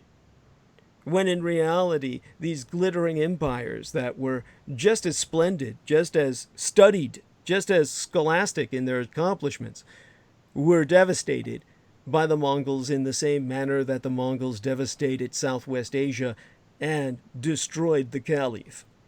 And for that reason, you had the dominance of the Western powers, France and Spain and Portugal and Britannia, supersede the continent and go on to devastate the New World and South Asia through India and into China with their gunpowder that the Muslims were just beginning to amass before the Mongols came and destroyed their world. And again, it's one of those incredible tragedies of history that we'll never know the world they would have created. But we can imagine. We can imagine because by the time the Abbasids split into successor states, the Muslim world was well towards modernization with personal firearms and what we would deem Newtonian physics. Egypt had achieved a certain amount of naval control of the Indian Ocean as far as southern Africa and the island continent of Djibouti, what we know as Australia, while its rival, Andalus, or Muslim Spain, was establishing itself in the Mediterranean and leaping across the Atlantic to the New World that they called Talantis. And Persia fought with the Turks for control of Inner Asia, while to the north their protégés, the Bulgars, expanded from their Volga heartland to dominate their Khazar and Russian neighbors. The impact of Muslim culture even reached the Khitans in northern China, whose conversion revitalized their state and led to what was going to be the conquest of Sung Dynasty China. And of course, what people really forget is, what kind of world was this going to lead to? What kind of culture? Well, you need to take a look at what led to the conversion to Islam of H.P. Lovecraft. H.P. Lovecraft, at a very young age, was one of those incredible geniuses who was able to read multiple languages. And we're talking about when he was at the age of 9. So he was reading books, and ultimately what captivated him was that Muslim classic, The Arabian Nights. And so when he read The Arabian Nights, he decided he was going to convert to Islam, and that's where he read the original Quran in the original Arabic. And that's where he learned of Cthulhu, of Shaitan, of the Great Forsaker, the Abandoner. And that's what led to the Cthulhuid understanding of the anti-gods we have today through their cultists like Michael Aquino.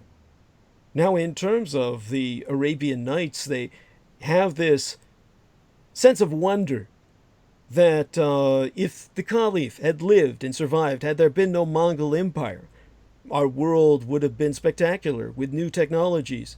It would have been flamboyant rather than subtle. There may not have been ultimately any unexplored islands left to have strange monsters or magnetic mountains like in the Arabian Nights, but there would be secret research enclaves working on robots or genetic engineering or isolated space habitats with peculiar customs. But as for the culture itself, the Arabian Nights, that Howard Phillips Lovecraft was exposed to that ultimately convinced him to convert to Islam for a period of his life, that stresses the absolute power of fate. And that's a theme very much in tension with most of European civilization. We believe in individuality and individuals' right to choose. There is none of that in Islam. It is all based on destiny. However, ordinary people may be granted some enormous stroke of luck that propels them into strange adventures. That's the whole key of the Muslim sense of the chosen or divinely blessed. And it would have been a world of flowery language. It basically would have been polite, melodramatic, using poetic stock phrases. No one would ever say thank you when they could say, Allah requite thee abundantly. Or they wouldn't say hello when they would instead greet someone by calling them the delight of their eyes. This is the kind of world I would have felt comfortable in. This is the kind of world H.P. Lovecraft felt he would have felt comfortable in. This is what led him to convert. All that was lost under the heels, the hooves of Muslim horses. And for that reason, the Muslims are bitter to this day and hold that racial prejudice against the Asian peoples, who consider them in turn a threat, which is why 1.5 million Muslims are in concentration camps in communist China today. So we definitely, both Peter and I, will, cover what we can tonight, and I'm so glad he brought that forth, and thank you for giving me a chance to express that, Peter. With your permission, I'm going to go into the chat room and see what people are trying to communicate to us, and they'll bring you some questions as well, and then we'll talk about the questions your own people were asking you, or people who read your books were asking you. That'll get us started talking about World War II. So just going into the live dashboard now. Lena Shea, my manager, says hi. Mwah. She says the sound quality is good. Derek Talley is supporting us. Sarah Shields says, sound great. Good for you, Derek. They will help. And she says, great roundtable. Hi, everyone. And she says, thank you, Paula. She says, bellissima. She's Italian, I believe, or is speaking in Italian. I don't believe she's speaking Romanian. And Selena Khan says, tell Peter hello. By the way, how did you meet Selena Khan again, Peter? Oh, well, she on Facebook.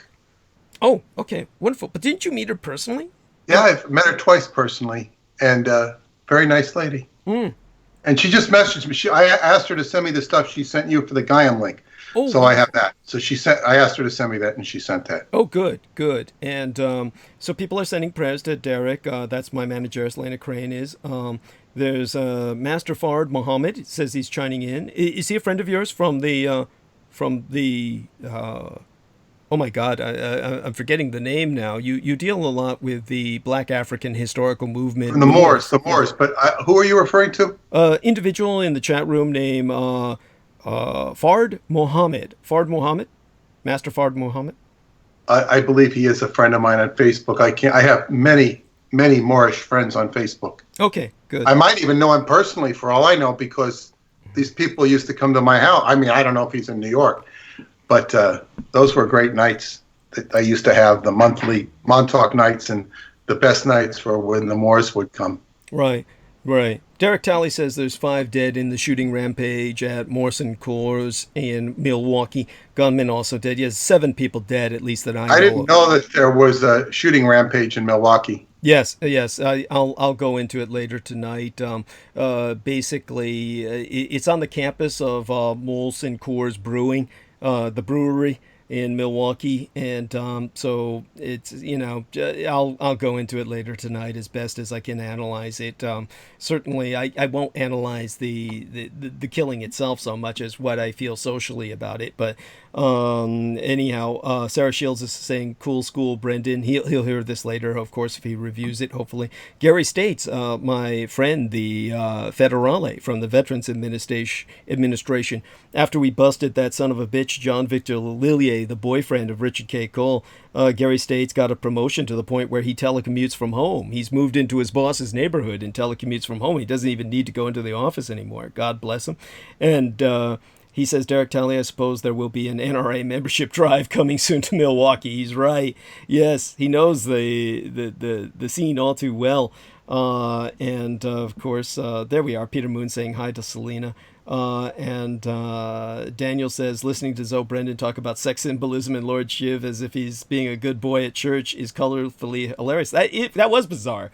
Yeah, and I still not quite sure what was be. It was like he was leading a field trip at his old school with all the kids. And he's like trying to, as an adult, tell the kids what this is all about. It was like that. And Daniel says, if Trump was ever coached in pronouncing those Indian athletes and Indian sages' names before he did his speech, I wonder how he learned from his experience before he did his speech. And Gary State says, realistically, Trump didn't care enough about the correct pronunciation to even ask someone. Further, he probably lacks the sort of staff that has the knowledge of such matters. I would agree. And yes, Bruce Dallas III says, I'm in. Monty Royale says, loud and clear, D3. Thank you, sir. Roge Report says, Douglas, hey, Jesse Roge. And Daniel Rolla sounds like you're describing Philippine President Duterte too, Gary. Yes. And Sam Alex says, you're welcome, brother. Great. Gary State says, well, in some respects, they're cut from the same cloth. I do believe Duterte at least graduated from law school and probably did not purchase his admission as Trump was forced to do. And Gary says Trump is probably joking in private with his entourage that the Dell Tech support people in India sure have funny names. Yes, there we are. And Daniel says that in order for Duterte to have his marriage annulled, he had to undergo evaluation with a psychiatrist and was diagnosed with narcissistic personality disorder. So yeah, they're cut from the same cloth. And Gary, who's also has connections to the Philippines, is married to a Filipina. And has, been there, has children, etc. He says, if memory serves me right, wasn't he involved in adultery in his first marriage? Duterte, he means, because everyone knows about Trump. And Daniel was bringing up that Trump said Vestas instead of saying Vedas during his speech in India.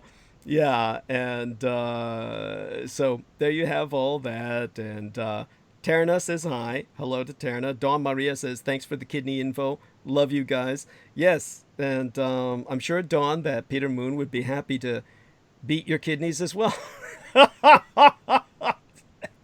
And Gary says, Douglas, we're the Tokharians of the Gobi Desert, the ancestors of the Mongols. They may well have been. I'll have to look further into that. We're going very deep into ancient history with that, of course. And so another individual, I believe it's Fard Muhammad, says, hello, I am the Godhead personality, but Peter Moon, call me Mr. Ford, as in Tirthankara. Tirthankara, there are 24 Tirthankaras in the Jain religion, 24 pathways. And a ford is like a fjord, like it's a passageway. And this is what this gentleman has taught me. But it's also in the Jain religion because he's many things. He's a very unusual, very interesting man. Okay. But anyway, that's a whole nother show. Right. And that dude says, hi, Doug. I notice every Chinese restaurant I go to has a goldfish tank. Is there any meaning behind that? Yes, very much so. The Chinese restaurants all have aquariums that have the fish to protect against supernatural entry. The reason is that the fish will take the blow and die whenever a ghost enters the facility. If any of the restless dead, the hungry ghosts, who would be attracted to restaurants in the same way that the incorporeal dead are attracted to bars. The reason they call alcohol spirits and bartenders are keepers of the spirits. And if you go inside a bar, so many people are just empty and drained and draining and drinking, and is because of those supernatural leeches and vampiroid entities of the hungry dead who are just feeding off their energies, their miseries, and trying to recapture the sense they had when they were drinking and actually alive, and perhaps even having fun and enjoying themselves from better days. These entities feed off people, and Chinese don't want that in their restaurants. So the aquarium is always there so that whenever one of those types of entities enters, attracted to the hustle, the bustle, the clinking of the glasses, the laughter, the life, then the fish will take the blow and die. So what the Chinese will do is always do a sweep of the sleepers. And if you go into Chinese restaurants regularly, you'll notice that if the fish are permanent and it's always the same fish, then the restaurant is fairly safe and never bothered. But if you notice changes of the fish fairly regularly, that means that the fish have taken the blow and many entities are assailing the restaurant, that the restaurant is under siege, and that they provide new fish to take their place, to take the blows of oncoming assaults. So that's what that is all about. And Francis Williams says, DDD, what's your take on the virus of the crown? Which is the technical name for coronavirus. That's what it means. Crowned virus, virus of the crown. So all I can say is I don't mean to come down on Francis Williams, but it's like, dude, where the hell have you been? This is what I've been covering for weeks and weeks. I mean, I've got the credit equivalent of a master's degree in medical journalism. I've been talking about this with every episode. I'll cover it a bit tonight. But honestly, I've been saying this was going to be pandemic forever. You can go back and listen to the previous broadcast. Yeah. And Peter Moon says, hi, Mr. Ford. There we are. And Monty Royal has got a kiss of the lips. And Francis Williams says, sorry, brother, I'll have to catch up. Thank you, Francis. I'm sorry. I didn't mean to. It's not like I'm coming down on you. Thank you. And Dat Dude says, thanks, Doug. Okay, wonderful. So people are listening to us, they're hearing us, and they're responding in real time. So it's very touching. And I'm so glad I did that. What we're going to do now is turn back to Mr. Moon. We had that individual, Mr. Halliday, I believe that's his name. And we have you found the question from the people who were asking you about the Marines and the... there was nobody asking me a question. That was me asking a question. And as a matter of fact, what you were asking, what you missed while you were gone, is I was talking about the process of writing your book and how incredible it is, because you talk very fast. And as you talk fast and you're covering so much data, that the mind really wants to stop and savor what you say.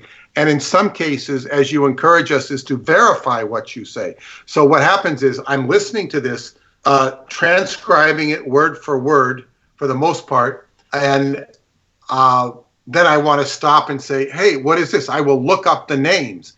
Then I will study, the Wikipedia entry on the names and see, wow. And what about this? What about this? So it's very edifying, because what I'm going to do is put this all in delineated, clear language, so that a 7th grade school teacher could pick it up and say, wow, this all makes sense.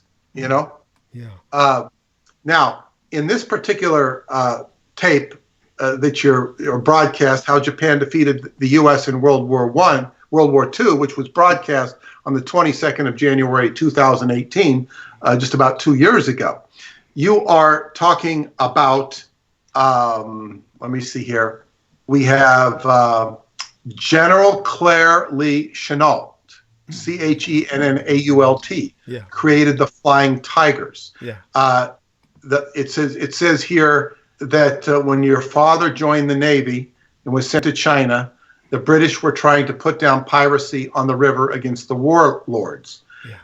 This changed when General Chennault, who had been created and court-martialed for treason in the Roosevelt administration, but FDR was his very good friend. He was given the promotion of the rank to field general, and he had thousands of men beneath him for logistical support, accountants, and whatnot. And it was his team that broke up peace talks going on between China and Japan, that resulted in the Japanese.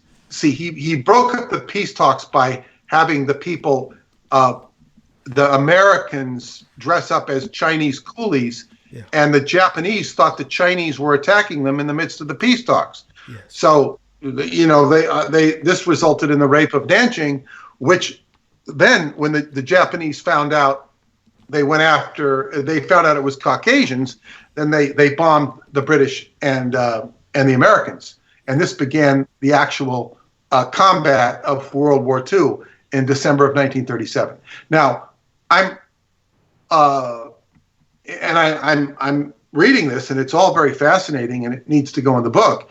And he's talking at the same time you are talking that the Chinese nationalists were at war with the Chinese communists. Yes. But the communists were supported by FDR, General Chennault, and Evans Fortis Carlson, Right. who was, and basically what I'm interested in, what I began to see here is that they wanted, FDR and all these flying tigers wanted a war with Japan. Yes. But what I saw, and is not in this tape, in this particular diatribe that you've given, is I said, this must be for drugs. Yes. This got to be a drug connection because the flying tigers are renowned for the drugs. So what I'm asking you is the motivation for Roosevelt and his boys starting a war with Japan and keeping China and Japan fighting each other, in addition to egging on the Japanese to fight the Americans, because the Japanese knew it was the Americans. This was somehow to protect the drug trade. This is what I'm asking you. How does the drug trade fit in here? Well, let's put that in some perspective, and that's going to take a little bit of history. So let me start that history. Basically, FDR, of course, had been the assistant secretary to the Navy. He was someone who, during his time in the Navy as assistant secretary, was active. He was active, or rather even proactive, in many ways that were astonishing, and by today's standards would be deemed so inappropriate, so scandalous, that we could not even conceive of them. I'm not going to go in depth, but just as an example, when my father, who was born in 1919, at the very end of World War I, remember that World War I, of course, ended 1918, but it was really in a state of ceasefire until the Versailles Dictate was signed in 1919. And during that period of time, of course, everyone was recovering from the American Army flu, what is gone down in history quite falsely as the Spanish flu. And so I won't go into that right now. I've gone into that in depth before. But my father... that tape goes into it in great depth. Thank you. But my father ran away from home very young. He was at the absolute oldest. He was 16 years of age. He was extraordinarily young, and he got into the Navy at a time when you could do this. Gary States, of course, explained how the Navy later on shaved those years out of his record, as they did with many people who joined very young, because they did not want to be seen as what they were, which was essentially trafficking in human children in a very real sense, and exploiting child labor. They were breaking child labor laws that were going into effect, etc. But the Navy was taking anyone who would come in. Nobody wanted to be in the service. The signs all everywhere in the United States would say, sailors and dogs keep off the grass. This was very real. It was everywhere. My father grew up seeing those signs and knew he was not going in for an easy time, or he was the black sheep of his family because of what he did. He was writ out of the will. My father lost any inheritance. Then the rest of his family became extraordinarily wealthy. His brothers and his sisters, compared to myself and compared to what I grew up with, these are people who are multimillionaires. And that's the relations of my father in upstate New York. When I went to visit them on my father's death to bury my father and later my mother in Walcott, these people had multiple homes. In each one of their multiple homes, they had multiple vehicles. I mean, we're talking like jet skis and shit. Don't want to overdwell on that, but you get my point. My father ran away from all that. So he joined the Navy and was exposed to China. They sent him as far away as possible from his family, which is what he wanted. He wound up in China, and while he was there, the world changed. A man named Franklin Delano Roosevelt came into power.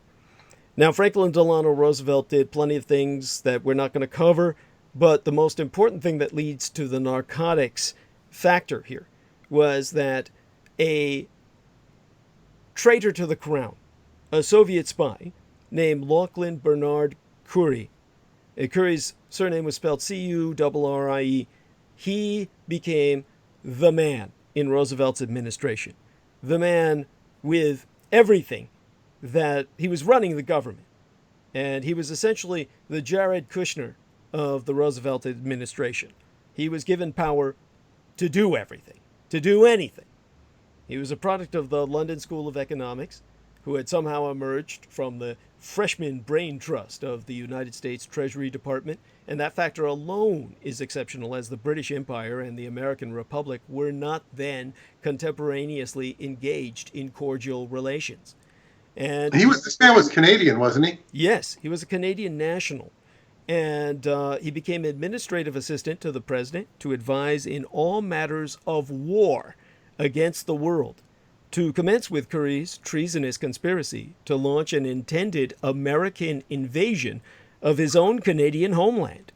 And Laughlin Curry was also appointed the White House economist to advise on taxation, Social Security, the U.S. Treasury affairs, and, most tellingly, the mobilization of wartime production.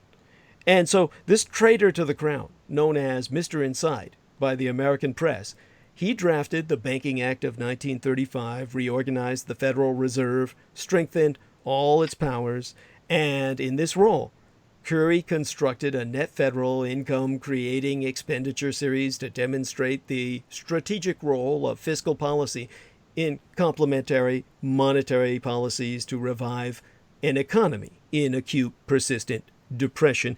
And he did this by instigating immediate enactment of War Plan Crimson. Now, War Plan Crimson was originally conceptualized by the executive commander-in-chief Franklin Delano Roosevelt himself while still Assistant Secretary of the Navy in 1913 through 1920 through World War I. Now, during that period of time, he did so many things that I said were beyond conceptualization today. Just to give people some perspective here, when Franklin Delano Roosevelt was Secretary of the Navy, he was not yet a disabled individual. He was not yet in a wheelchair. He was ambulatory, and he was mobile. And at that period of time, he was part of the process of America's plans for worldwide conquest. They developed what they called the Rainbow War Plan. And that was because every single one of the countries represented a different color to Americans via symbolism, and the Americans categorized all the countries they were going to go to war with on the basis of different colors. War against Britannia and their empire was War Plan Red. Red represented the British Empire. Crimson was a subsidiary plan of War Plan Red. It was war against Canada specifically, and it was the most detailed of all the war plans because President Roosevelt had expanded it so voluminously by putting so much energy into a plan that he had every intention of realizing. And in terms of the other war plans, War Plan Orange was Japan, and it went on with a different color for each of the countries. It was an American step-by-step plan. It was a conspiracy for worldwide conquest. And in terms of this conspiracy, Franklin Delano Roosevelt helped craft it with more enthusiasm and more investment of energy and technical detail than anyone else. And so when he became president, he set out to conquer the world. And the first place he was going to conquer was going to be Canada, which would bring him directly into war with the British Empire. This leads directly to the drugs.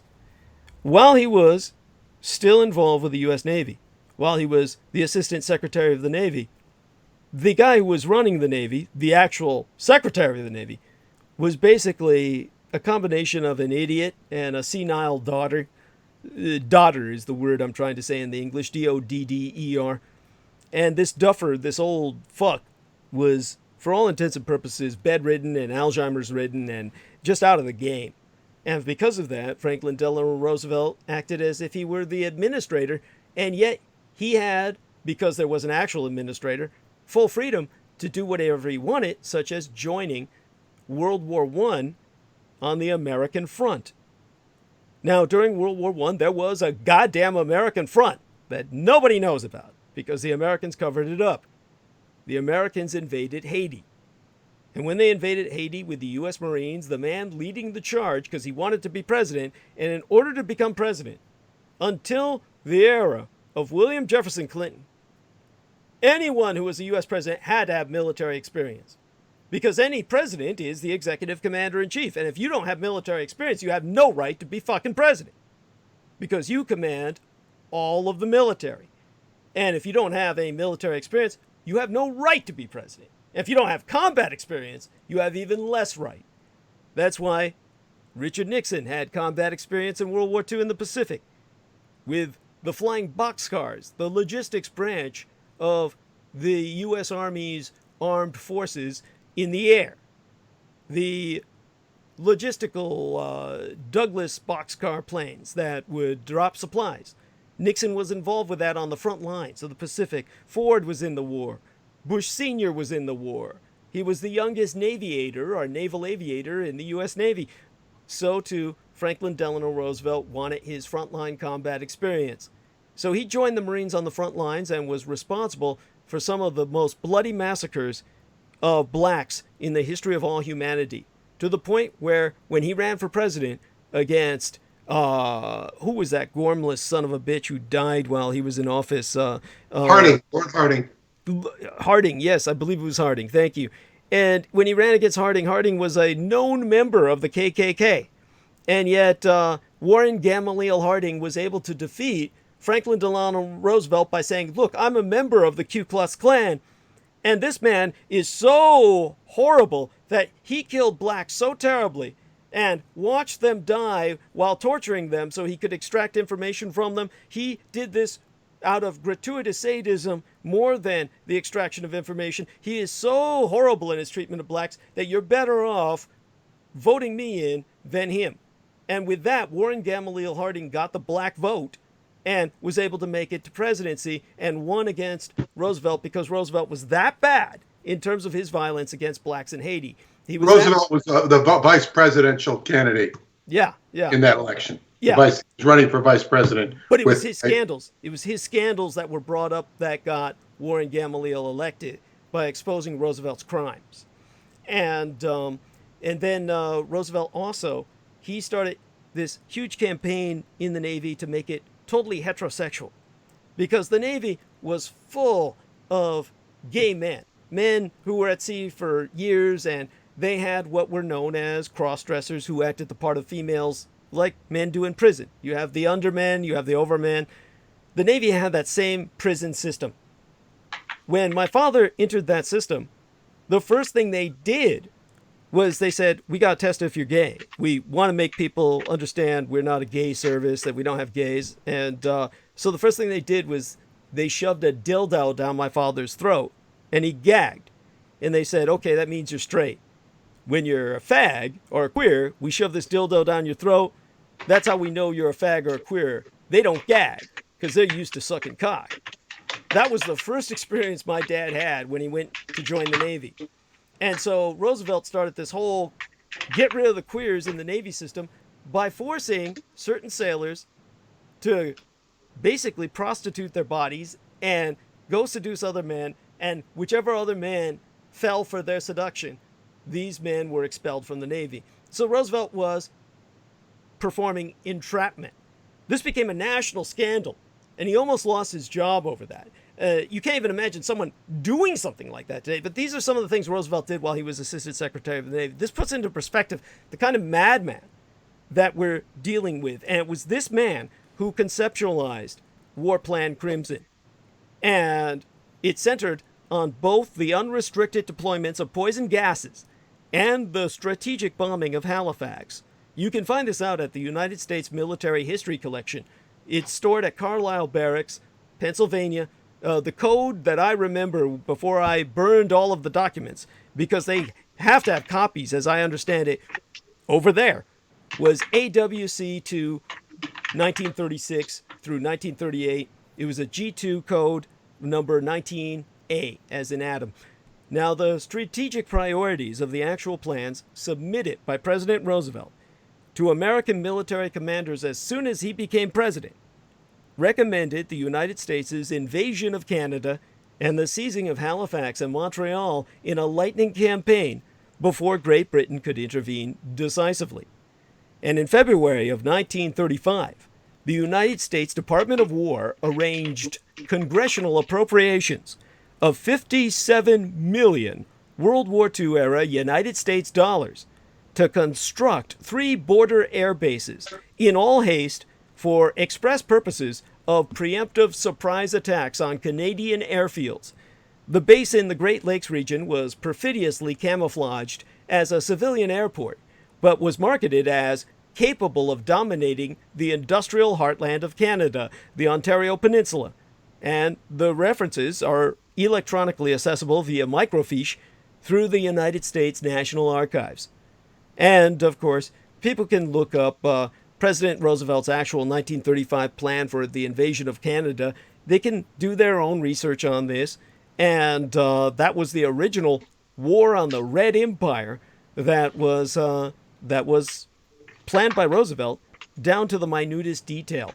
Even without the expected aid to the British throne from Dainippon, a fellow monarchy threatened by the United States, which has ever promoted democracy in the same manner that the Soviet Union has promoted communism by violence of force majeure, the powerful British Royal Navy would threaten American interests in and control of the Philippines, Alaska, Hawaii, Guam, Samoa, Cuba, and Puerto Rico, as well as the Panama Canal. And in exchange for all these losses, which were calculated, which were even expected, President Roosevelt planned to conquer Canada. This prize would become an arsenal to totalitarian democracy's manifest destiny and an industrial platform from which to rebuild and eventually regain all that would be lost elsewhere.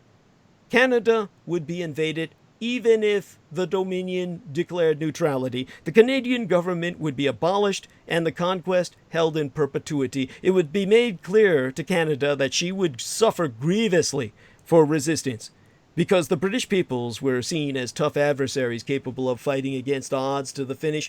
The deployment of poison gas was authorized from inception of impending hostilities.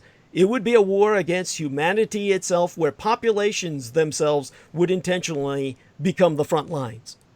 But imperial experience had inculcated into the British the advantage of naval control, and North American geography provided its own inland ocean. The Great Lakes would be the shield of Canadian dominion and another sword by which to cut and bleed the United States of America. And in a period of Anglo-American tensions that ensued, during which both sides made military preparations, this included the building of naval forces for the Great Lakes.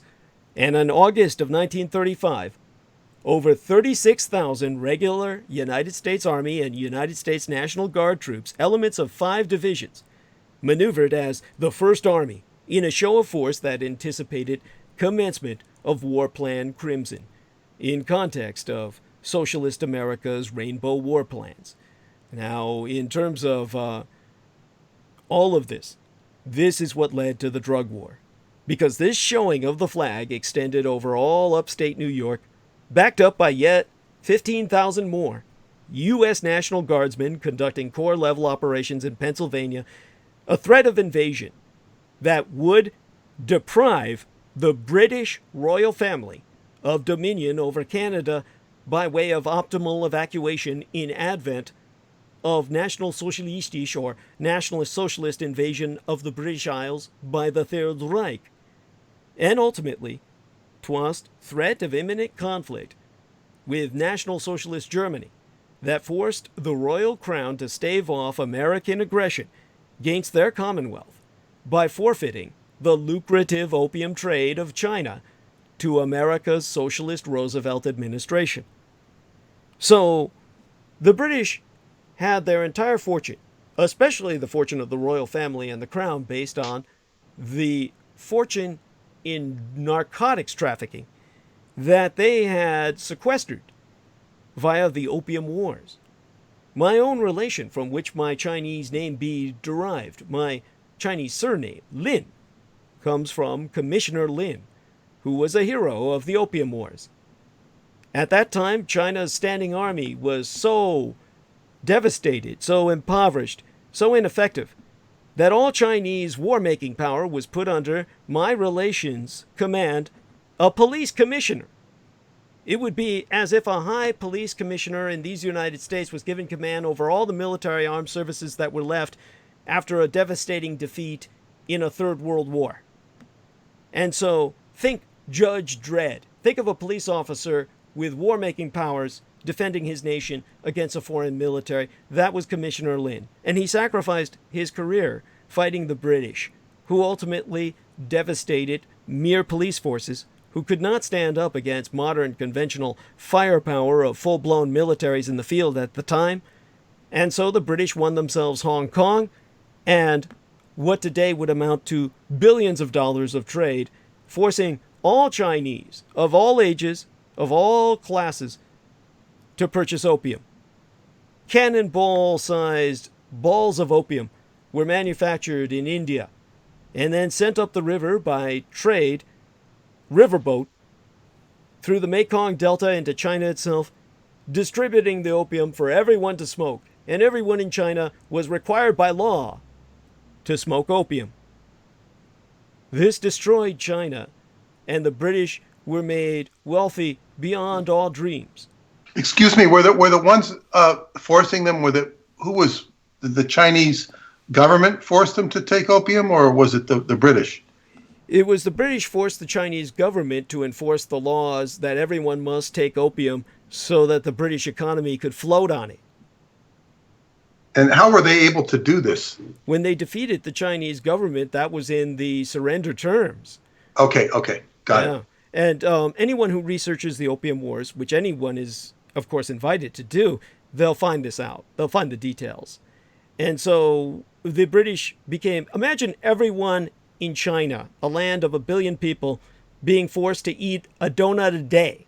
And if you were forced to, that would show you, with just $1 a donut, and every Chinese being required by law to eat a donut a day, whoever is forcing them to do that would get $1 billion a day. That was what the British were making by orders of magnitude more, with every Chinese person being forced to spend all of their money on opium. By law. And the end result was the British were beyond wealthy. The royal family today is immeasurably wealthy because of what was won through plunder of the Opium Wars. And all of that was surrendered to America to prevent Roosevelt from taking Canada, which would deprive the British an escape route for the royal family if the Third Reich conquered Britannia. I have only one counter to that, and that's that the United States is notorious for never having won a war with Canada. Canada is very proud of this, and Canada is much better armed than Americans think. What would you say to that back in those times? Oh, I think that it would have been a catastrophic event. It was one of those things that the Americans were counting on simply overwhelming Canada.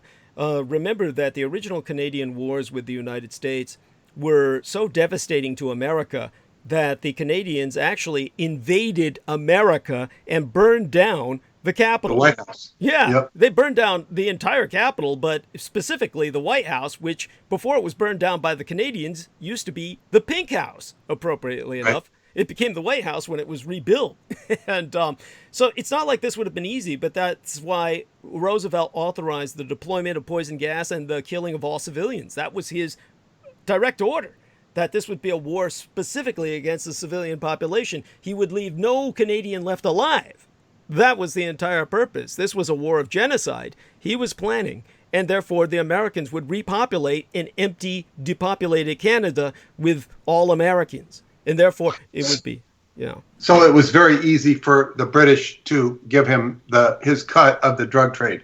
Well, they gave it to him. They gave him all. They says, here, the drug trade's yours. Don't invade Canada. And then they brought into power. People, bear in mind, you can look this up. You can do your own research. Winston Churchill was the child of a American named Jenny Churchill by marriage. I don't remember her original maiden name, but Wilson, I believe it, or his wife was a Wilson, or his mother was a Wilson. Maybe it was his wife. One of them was a Wilson. Right, but Jenny Churchill was, of course, the American woman, the Americaness, who married a Briton, because the British nobility is infamous for this. The British nobility is very wealthy in illiquid assets. They're asset rich, but they're cash poor. So they have to spend all their money on maintaining estates and inherited castles and lands. And with all of these land holdings, they're consistently and chronically impoverished. With all the maintenance of their maids and their butlers and the staff and the groundskeepers. The British are constantly searching for Americans to marry so they can get an influx of liquid cash. But nevertheless, they try to discourage it. They realize the entire upper class would be bred out of existence and Americanized if they keep doing this. So they always try to make anyone who does this a pariah. So Churchill was a product of this pariah status family, some noble, wealthy Briton who had married an American woman of moneyed privilege standing, of moneyed class. And nevertheless, the British would never want this man in charge. He was a American bastard, half American hybrid. And yet he wound up in charge just before World War II. People who research this will say, wow, look, this Churchill guy, he was in World War I, he was all this shit, nobody liked him, he lost at Gallipoli, his military disaster was so catastrophic, people were saying this guy shouldn't even be in charge of an arsenal of Nerf water pistols, let alone armed men. And suddenly he's in charge. Why? Because he was half American. And the Royal Crown maneuvered it so he would be in charge. And they had the power to do this. They just made certain he was put in charge so he could basically manipulate the psychotic, the obviously psychotic and insane Franklin Roosevelt, and prevent him from warring against Britain and turn his maniacal aggressions for world conquest against Britain's enemies. And so that's how Churchill became so important in seducing Roosevelt and saying, I'm half American, you're an American, come on, we're both the same, I'm like you, we can turn our aggressions elsewhere, and that's essentially what happened. All of which was deemed useful to Stalin, which Roosevelt was essentially a puppet of.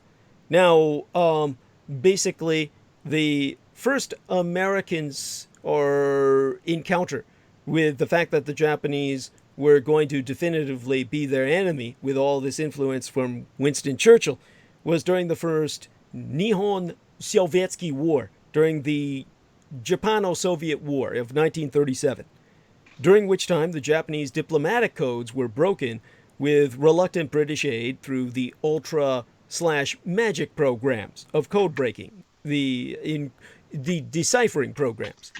Now, of course, I've spranked before on what were then the critically sensitive Jong-Nippon-jin, or Sino-Japanese peace negotiations ongoing in Nanjing during mid-December of 1937 that were ruthlessly sabotaged by the United States, which could ill afford a Chinese nationalist reconciliation with the Japanese Empire at a time when Captain Claire Lee Chennault's American mercenary wing of the Flying Tigers was running the drug trade. So Claire Lee Chennault, as I said, him and the Marine Corps equivalent of his status, the field general in charge of the Marine Corps forces on the ground, the Evans Fortis Carlson, who was a card-carrying communist, a outspoken member of the Communist Party. And for those who doubt this, you can look up the fact that Evans Fortis Carlson, the designer of the Marine Corps K-bar knife, the man who ran the Marine Corps Raiders and developed the Marine Corps status as a special forces, this same man, on his death in the United States, where he was buried, had a full Soviet diplomatic visit come and stand over his grave as his coffin was lowered into the ground at his funeral. And before he was even buried, they had made certain that his coffin was opened so that they could pin Soviet medals to his chest. He died with Soviet medals buried with him on his chest, on his dress uniform. This man was considered an agent of the Soviet Union, and the Soviet Union even conducted their own ceremony over his death, Soviet-style, atheistic ritual, so that he was known and acknowledged and honored as a Soviet spy. And as I said, in any other administration other than Roosevelt's, this man would have been taken out and shot as a communist insurgent and a traitor. But in Roosevelt's administration, treasonous communists like this were made heroes. A good example was Smedley Butler. You have this madman named Franklin Delano Roosevelt. Think of what I've already expressed. Think about this man who has committed mass murders in Haiti. A man who was so homophobic, he had sailors go out and prostitute their bodies and seduce other sailors so that he could have sailors expelled on the basis of exposing them as homosexuals, even though he was the man who was entrapping them. Think of this madman who was trying to invade Canada and annihilate its entire population. This madman was the man Americans considered to be a hero. Think of whom he made heroes. One of the biggest heroes you'll hear about is a white trash piece of shit, a communist Marine named Smedley Butler. And Smedley Butler was the man who, because he had won the Congressional Medal of Honor twice. Now think about what I'm saying. The Congressional Medal of Honor is something that you almost have to die to receive. In fact, by all odds, you should have died. Most people don't receive the Congressional Medal of Honor while they're alive. They receive it posthumously. They receive it after they died in combat. It's something that you have to pull an Audie Murphy to win. And for those who don't know what I'm talking about, Audie Murphy was single-handedly responsible for destroying an entire line of German tanks. Imagine doing something like that as an infantryman, then you get the Congressional Medal of Honor. It's something that if you even reproduce in an action figure form for G.I. Joe, the feds come and they confiscate the G.I. Joe. This is a fact. You can look it up. The action figure G.I. Joe, they had some models they made with the Congressional Medal of Honor, and they were outlawed. The FBI came and confiscated all of them. If you can find one of those action figures extant with the Congressional Medal of Honor replication on it on eBay, it's going to be selling for thousands and thousands of dollars. The reason why is they don't want anyone able to replicate the Congressional Medal of Honor, because if you win the Congressional Medal of Honor, you will never pay income tax again the rest of your life. By winning the Congressional Medal of Honor, you are free from paying income taxes forever. You keep all the money you make yourself. You are exempt. So they don't pass that out unless you've done something incredible. And Smedley Butler won it twice. And what it goes to show is that it's not even courage which gets you the Congressional Medal of Honor. It's stupidity and fanaticism, because he was a fanatical communist. So what happened was, when Roosevelt took over, he's got a foreign Canadian who never once, Laughlin Curry, to the day he died, never got American citizenship. This guy was never a United States citizen. He was running the American economy. And this guy, along with Roosevelt, were planning a genocidal world war. So here you've got these men and all of the captains of industry. The men running America's economy said, we've got to get rid of this son of a bitch. These were the good guys. So when the good guys said, we've got to get rid of Roosevelt, Roosevelt's going to lead us into a world war, which is exactly what he did. They made the mistake of approaching Smedley Butler. And Smedley Butler, they said, God, you've got to help us. You've won the Congressional Medal of Honor twice. And he said, no, I won't help you. I'm a communist. And Roosevelt is a communist. And Roosevelt serves my God, Stalin. And I'll turn you guys in. And he turned them all in. And everybody, all you dipshits, all you idiots out there think Smedley Butler's a hero. This is a communist Marine. Just as Evan Fortis Carlson, who was buried with Soviet medals, was a communist Marine. These Marine Corps were so communized that after World War II was over, all their elite units were disbanded. During World War II, you had Marine Corps paratroopers. You had Marine Corps raiders. Look it up yourself. What happened to them? They were totally disbanded after World War II, because the man who came in, Truman, said, these motherfuckers are going to try and kill me and take over the goddamn government in a communist coup. The Marines are the greatest enemy of the United States. The Marines are so full of communists, the first thing Truman did as president was he said, disband the goddamn Marine Corps elite units. Those were the most ideologically communized. And the Marines retaliated because Truman was going to outlaw the Marine Corps. He said, first thing we got to do is get rid of the Marine Corps. They've got a propaganda machine that's more virulent than Joseph Stalin's. That's an actual quote. You can look it up. Then the Marines got together with what they called the Softball and Chowder Club. You can look that up too. And they said, oh, we got to get rid of Roosevelt. And they tried to kill him. You can look up the assassination attempt on Roosevelt. Roosevelt had his home under repair, and he was living at a separate place that no one knew about.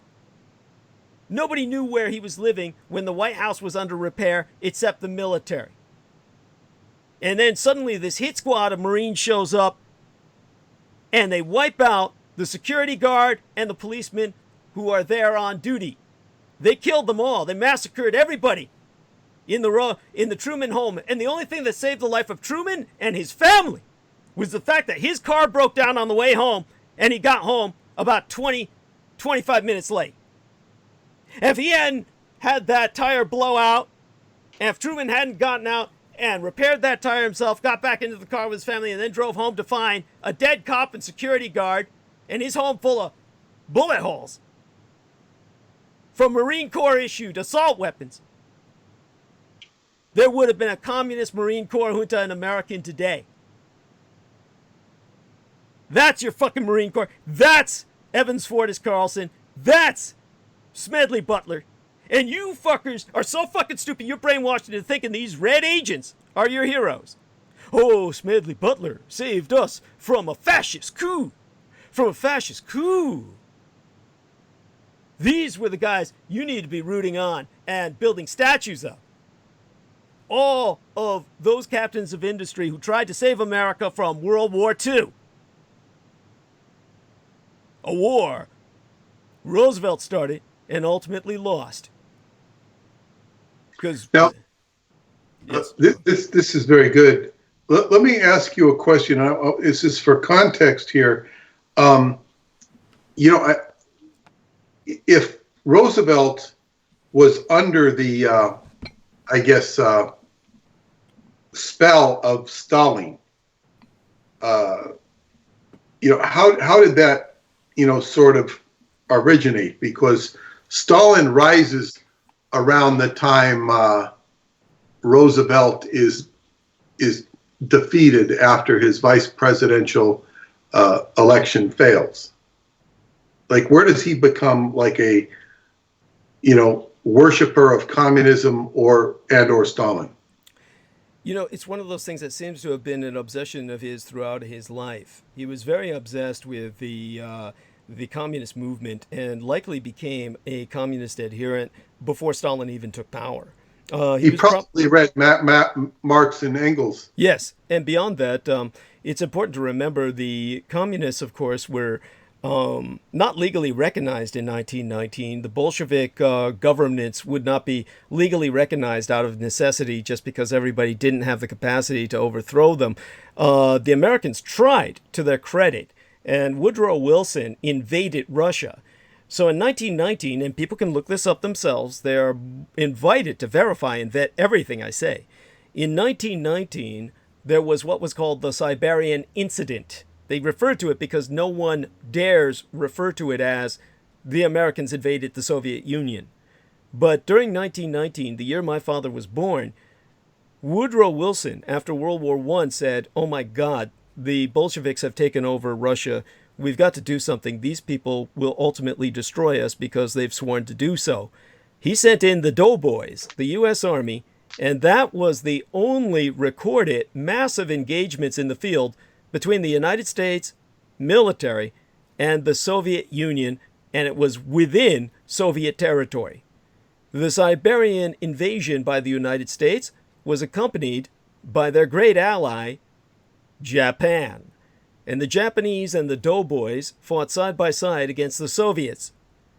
And it was only the fact that Woodrow Wilson was taken out of the presidency by an election that led to the withdrawal of those troops and the ultimate resurgence of the Soviet Union. So what happened was, after that, Roosevelt, Franklin Delano Roosevelt, the Democratic Roosevelt, not the Republican Teddy Roosevelt, decided the Soviets were the wave of the future. And he decided that he was going to side with them around the time of Vladimir Lenin. And by the time Stalin came into power, he had pretty much surrendered himself to Joseph Stalin. The reason that there is so much proof for this is you can just take a look at what happened to Laughlin Curry. Because what happened was that Laughlin Curry was exposed by the FBI as a Soviet agent. And when Laughlin Curry was exposed by the FBI, they brought forth the Venona transcripts. And it's all uppercase Venona. And the Venona transcripts were the recordings of the dispatches of Laughlin Curry directly to Joseph Stalin. And when Laughlin Curry was communicating to Joseph Stalin about his destruction of America, how he was destroying America's economy, how he was manipulating Roosevelt, all of this was recorded and brought to Roosevelt himself by the FBI. And Roosevelt realized, oh, I've got to protect Laughlin Curry. So the first thing Roosevelt did was he dispatched Laughlin Curry to China. He dispatched him on a personal mission to aid and organize Mao Zedong's communists. And Laughlin Curry went to China, where he was coordinating diplomatically direct orders from Roosevelt to the men in the field, like Evans Fortis Carlson, the Marine Corps general, and to the men in the air, the Flying Tigers of Claire Chennault. So Laughlin Curry was proven by the FBI to be a member of both the Golosh and Bentley spy networks. And as for Venona, it was an ongoing project that decrypted Soviet cables preceding the war and lasting throughout the war itself, and these intercepted cables identified Curry beyond all doubt as a source of Soviet intelligence. Venona exposed Curry as operating under the cover name of Page, and Soviet intelligence archives themselves classified his code name as Vim, V-I-M. These were exposed at the collapse of the Soviet Union when public sources were given access to all Soviet records until Vladimir Putin came in power and reclassified all former Soviet documents. So, now, yes, he became a citizen of Colombia, it says. Yes, that's correct. And the contemporary Venona intercepts and the KGB notes of the NKVD official, the precursor to the KGB, Giak Ovakimian. They characterized Laughlin Curry as the head of the Silver Master ring of Soviet agents. And it was called such because they manipulated Franklin Roosevelt into taking America off the gold standard. And Laughlin Curry was later incontrovertibly coverblown by the admitted Soviet agent Elizabeth Bentley in August of 1948. That's when he appealed to the United Nations for international asylum. And he was consequently appointed to head the first of the World Bank's comprehensive country surveys to Colombia circa 1949, where he ultimately stayed on as a Colombian citizen to integrate Colombia's economy into the world banking system until the day he died. So here you have this proven Soviet agent that Franklin Delano Roosevelt deemed, oh, I've got to protect this guy. So he sends him over to communist China to coordinate with the communists. And while he was over there, the orders were given directly to Roosevelt to, of course, the Flying Tigers. And to put that into perspective, Chennault was someone who was basically, he was a mercenary, an American, who found employment in service of the Chinese government, quote unquote, because he was medically retired from the United States military by reason of insanity. Now, he was promoted in reward of his crime soon enough. He was an illegal insurgency. His insurgency began in August of 1937 because he established the American coordination of the Asian narcotics trade through CNAC. CNAC was all uppercase letters. CNAC, it was acronymous for the China National Aviation Corporation. This was an opium airlift operation via Douglas DC-3s and DC-4s. And so the Japanese, of course, could not run an empire with all of this incoming opium traffic, so they were interdicting the opium shipments of Claire Lee Chennault's Flying Tigers. And therefore, the United States Marine Corps was called in, especially under the command of this outspoken communist collaborator, and he coordinated the Chi-Com, or Chinese Communist, terror attack on the Japanese and nationalist Chinese holding their peace talks. This is what led directly to the Japanese retaliation and what became known as the Nanjing Massacre. So whenever you hear these Americans, interestingly enough, and they try to make the Japanese villains, you never hear them say, oh, look at the Japs performing all this biological experimentation on Western prisoners of war, Russians, Britons, Australians, and Americans and shit. You never see them say, oh, look at all these white prisoners of war they took and were pumping full of biological weapons to see how quickly they die up in Arbin, Manchuria, where the Unit 731 was performing all of these medical experiments. You never hear them bitch about that. You never hear them say, oh, look at the Japs. They were conducting all this genocide in Manchuria using Chinese guinea pigs for their experimental fodder. All you hear the Americans talk about is the rape of Nanking. Rape of Nanking. Rape of Nanking. Oh, look what the Japs did in Nanking. Why? Why Nanking? Because the Americans are trying to hide something which nobody knows about. The Americans are trying to say, oh, the Japs are evil and they did all this shit in Nanking, but they never tell you why. It's just like, Japs do that, right? They go out there with the bayonets and, rip open pregnant women's bellies and shit because, this is just what they do in their spare time. It's like it happens spontaneously. It's like, how did this happen? Why? Well, I'll tell you why. And basically Peter already did. Because the fucking Americans, along with the Chinese communists, dressed up in the precursor to the Viet Cong uniform, ink-blackened Chinese coolie outfits, complete with rice paddy hats, ran into the Sino-Japanese peace negotiations and massacred everybody. The Japanese thought they were betrayed, conducted the rape of Nanjing as it became to be known, and then when they found out from all the people they were interrogating and killing, etc., that it was white people who did this, then they bombed the HMS Ladybird, His Majesty's ship, the Ladybird, and the USS, the United States ship, Pan A. These were an American-British ship. The Japanese bombed them that same day. You can look this up yourself. And the reason they did so was because they didn't know which white people. All the Chinese knew they were white, but they didn't know, were they British? Were they American? All the whites look alike, and they both speak English. How do we know? How would a Chinese person be able to disambiguate an English from an American accent? They can't, any more than an American could tell a Taiwanese from a mainland Chinese accent. So they just said, well, fuck, we'll bomb them both. And they destroyed both these ships in the Chinese estuary, and that should have led to World War. Why did the British and the Americans not declare war then?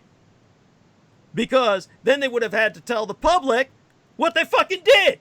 Because the public would have said, well, certainly the Japanese... See, until that moment in time, the public knew the Japanese as the heroes. Everybody knew they were helping the Americans and the British control piracy in the Chinese river system. Because all Chinese traffic, before they had roads, this was undeveloped, pre-industrial, agrarian China. Warlord China. My father was serving on the gunboats in warlord China, and here you had all these Chinese had no highways or methods of transportation of any reliability other than the river system. It was so bad, the Americans had to ship all the opium by air. And for that reason, everything was on the rivers, That's why the gunboat patrols were trying to ward off the piracy. But the biggest pirates were the Brits and the Americans themselves. But the people who were coordinating, trying to stop the drug traffic, were the Japanese, and everybody in Britain and America said, oh, the Japs are the great peacekeepers helping us fight the pirates on the Chinese river system.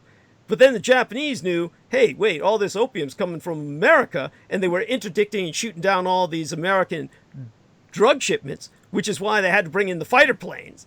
And when they brought in the fighter planes, Claire Chennault was protecting the Douglas DC-10s and Douglas DC planes that were flying all the opium around. That brought them into direct conflict with the Japanese. That's what led the Americans to attacking the Sino-Japanese peace negotiations, because the first thing the Sino-Japanese Axis was going to do was stop the drug trade. And what was their motivation for stopping the drug trade? Why did they want to do that? Well, the Chinese and Japanese both wanted to stop it for obvious reasons. It was destroying Asia. But so the Japanese saw it as a threat to themselves, even though it was a Chinese situation. Very much so, because Japan was trying to establish economic relations with China. You can't establish economic relations with a country where everybody is on dope. Okay, got it. Yeah, and so when you have this situation, it ultimately wound up with almost total war. Why didn't the Americans and the Brits attack at that time? Because then they would have had to have said, oh, well, the Japs started massacring everybody in Nanjing because, a bunch of our Marines, broke into the peace negotiations they had with the Chinks. And, we killed them all. And so the Japanese were massacring all the Chinks because they thought they did. But then they found out it was us. Well, they didn't really know it was us. They knew it was either us or the Brits. So, they just bombed both those ships. You see, if they approached the American public for war at that time, can you imagine how this would have sounded? Well, yes, and America was very isolationist.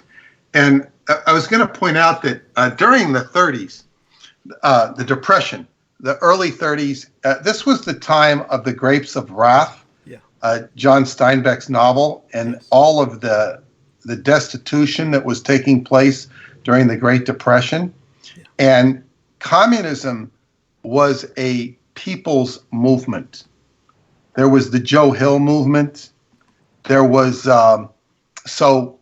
communism was sort of a good guy with the people in that time period, not like it later became, because America was so depressed. Right. And FDR rode that wave of popular resonance with the people, with his fireside chats, telling them that they had hope and they had a dream. Yeah. And he garnished a lot of public support from those fireside chats.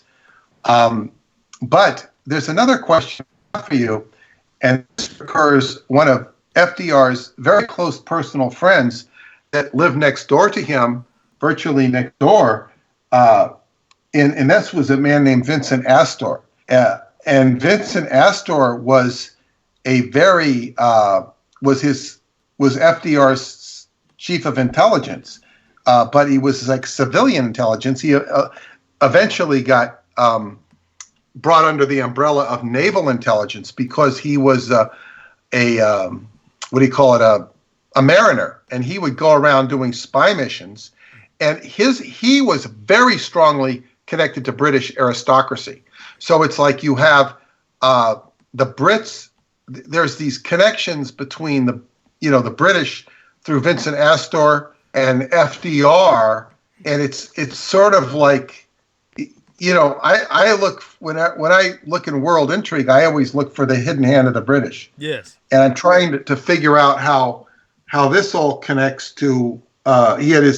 Vincent Astor was the head of the room. They had William Stevenson, who was a Canadian businessman known as Intrepid, who was like the mastermind of intelligence during World War II. So you had the British doing their super MI6 surveillance in the midst of all this. I don't know if you can kind of reconstruct that for me.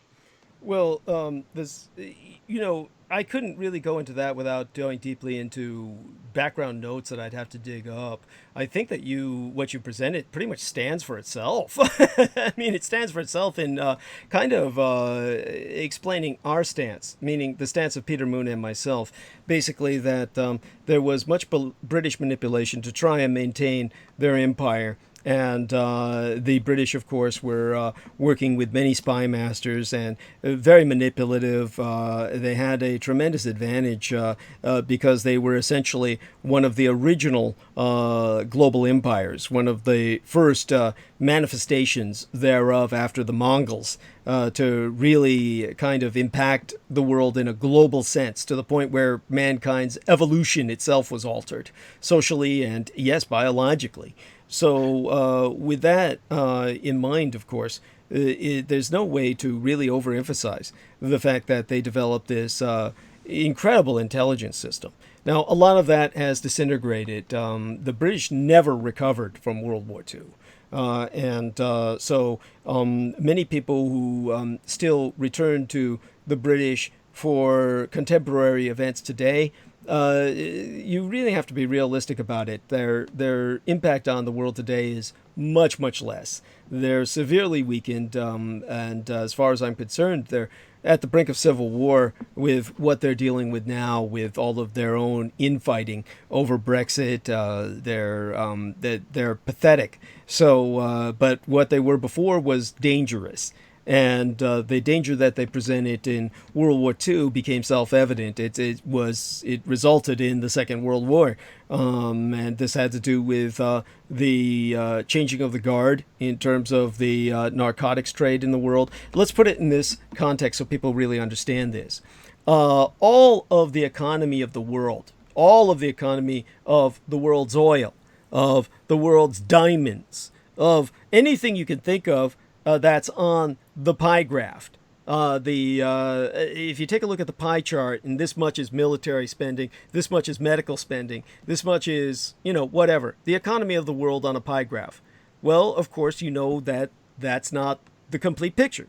Everyone knows when they become an adult that it's pie a la mode, which is a big drop of ice cream on top of the pie.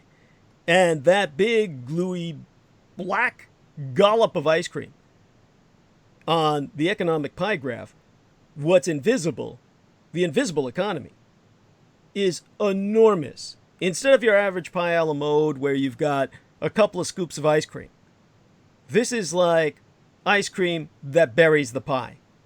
That unseen economy, the invisible economy, the underworld empire of narcotics trade, is by orders of magnitude far larger than the world economy. You take, as I said, every element that I've just mentioned of the world economy and put it all together, and you double it and you triple it, you quadruple it, and you might touch what the invisible economy is. So the world's economy is not oil, it's not gold, it's not anything but drugs. The world's economy is drugs. We are awash. We are submerged. We are drowned in an ocean of narcotics trade. And that's the way it was going all the way back to the Opium Wars, when every Chinese person was forced to take opium by law, as if they were forced to eat a donut a day. That's when the world economy became drugs. You also have to wonder how this Canadian Laughlin going to Colombia, and this man lived till like 1992, yes, how he might have, sort of instigated the Colombian drug trade. What his tentacles were to that, if any. That's just a reference for, further investigation. Well, but but with the thing with the British, what they're so good at is like, giving India back to India, yet controlling India. Giving Hong Kong back to China, yet controlling it somehow, or giving the United States back to the United States, controlling it financially. In other words, they give up their control, but they maintain a hidden hand of control. So I'm just thinking with FDR's, it really speaks to FDR belonging to some secret society, for lack of a better word, that is bent on world conquest, and that spies within spies, to put it all together. It's and then when you get into the British Empire, so on an occult basis, so much of what it depended upon or referred to was the magic of John Dee. Yes. And this goes in this, the angels, the Enochian angels who identified themselves to John Dee during the magical incantations that were taking place, or summoning of spirits, identified themselves as the same angels that were at the beck and call of Solomon. Right. So you have this very convoluted agency that was originally in the hands of King Solomon, working through the British, and all of this is embedded into the intelligence agencies, which later hundreds of years later, become tentacles of manipulation. And now you have Tony Blair as an envoy to the Vatican. Mm-hmm. Tell people about Solomon's, the lesser keys of Solomon, the fact that these angels Solomon was working with were demons. These were demons Solomon was working with. So if you could clarify that for our listeners, that would help. Well, it's important to remember that the demon is, one side is an angel, one side is a demon. Thank you. It's dual. And demon, if you take the word de, meaning of, and mon, meaning God, and it's an amon, demon, it's of God. God is double-sided. Yes. So, and a very good metaphor for it is in the Raiders of the Lost Ark movie, when the Ark of the Covenant and these angelic hosts come out, and then they turn to a demon. Yes. And it's like, so you when you start to move into the very esoteric, these things can turn like a dime, and you have to be very adept at your internal power, internal stability. Otherwise, you will get consumed by the Michael Aquinos of the world. Yes.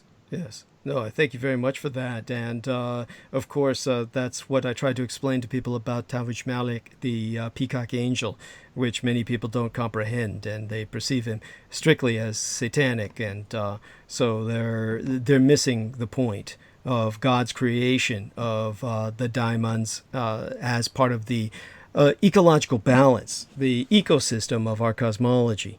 And so that's definitely very important. Yes, and there's another side to, the demonic nature of what goes place in the war. As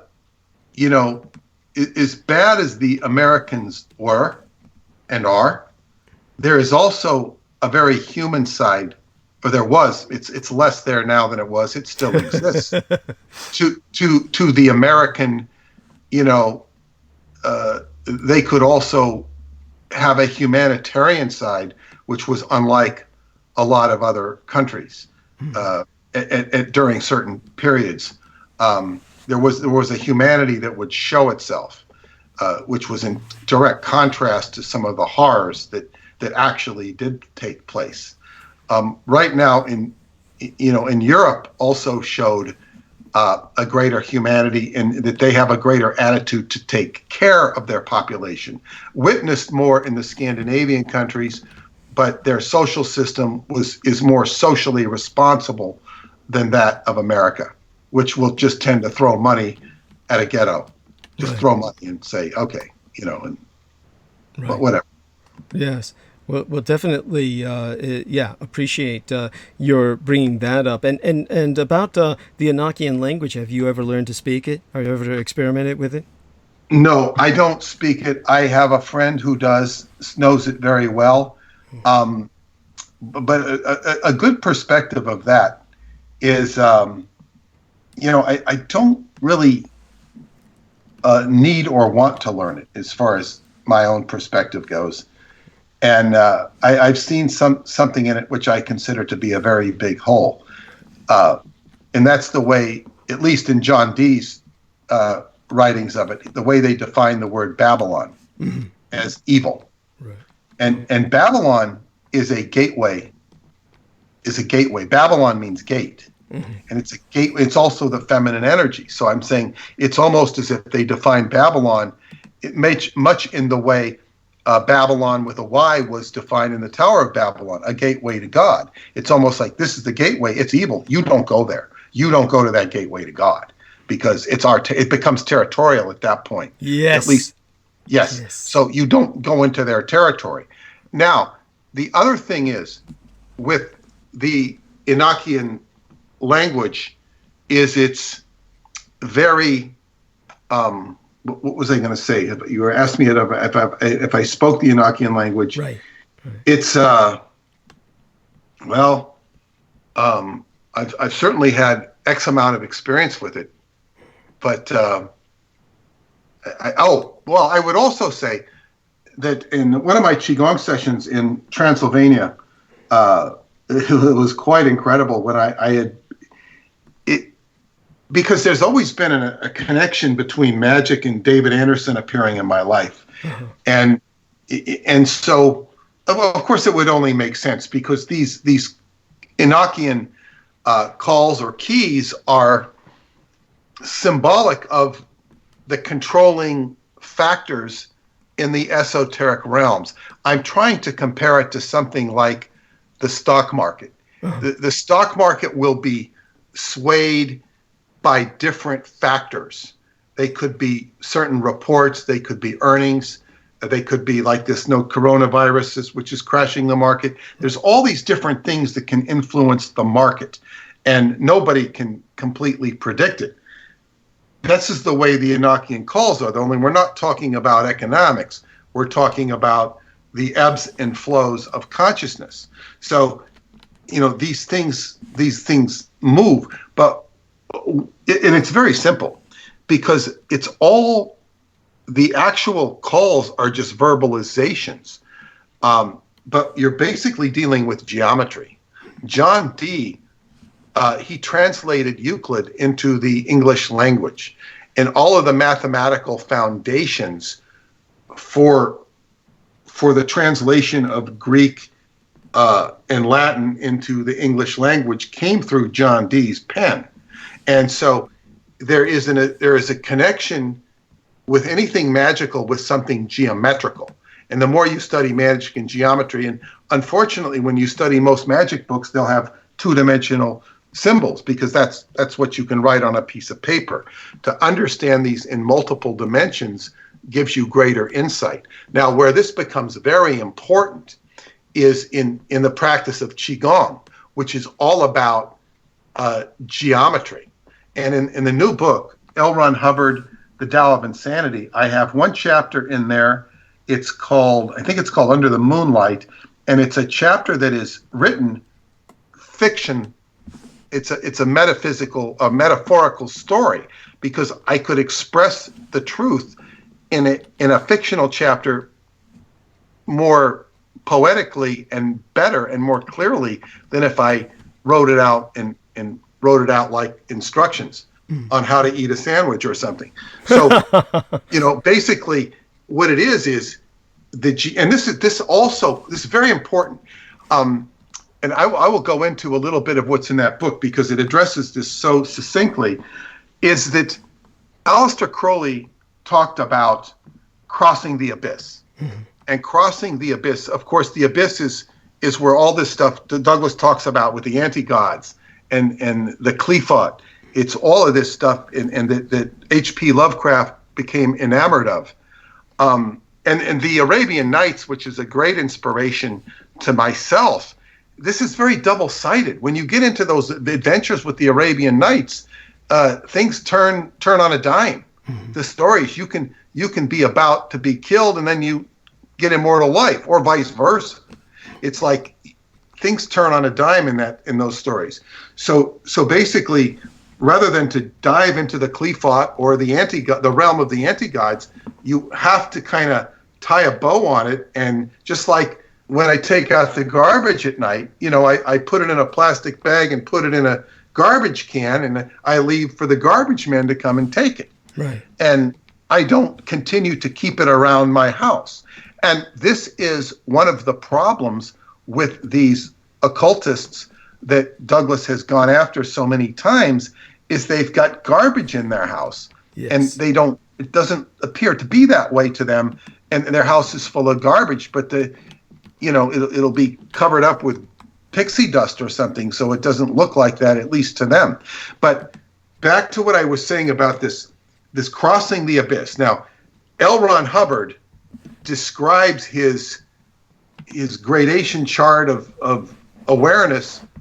He patterns it after crossing the abyss. Mm-hmm. He defines it a little bit differently than Crowley. He says this is taking mankind to a better state, to cross the bridge. He has his bridge to freedom, which, although it borrows and uses some of Crowley's stuff, is really a very different reference frame that has its own pitfalls as well as its own,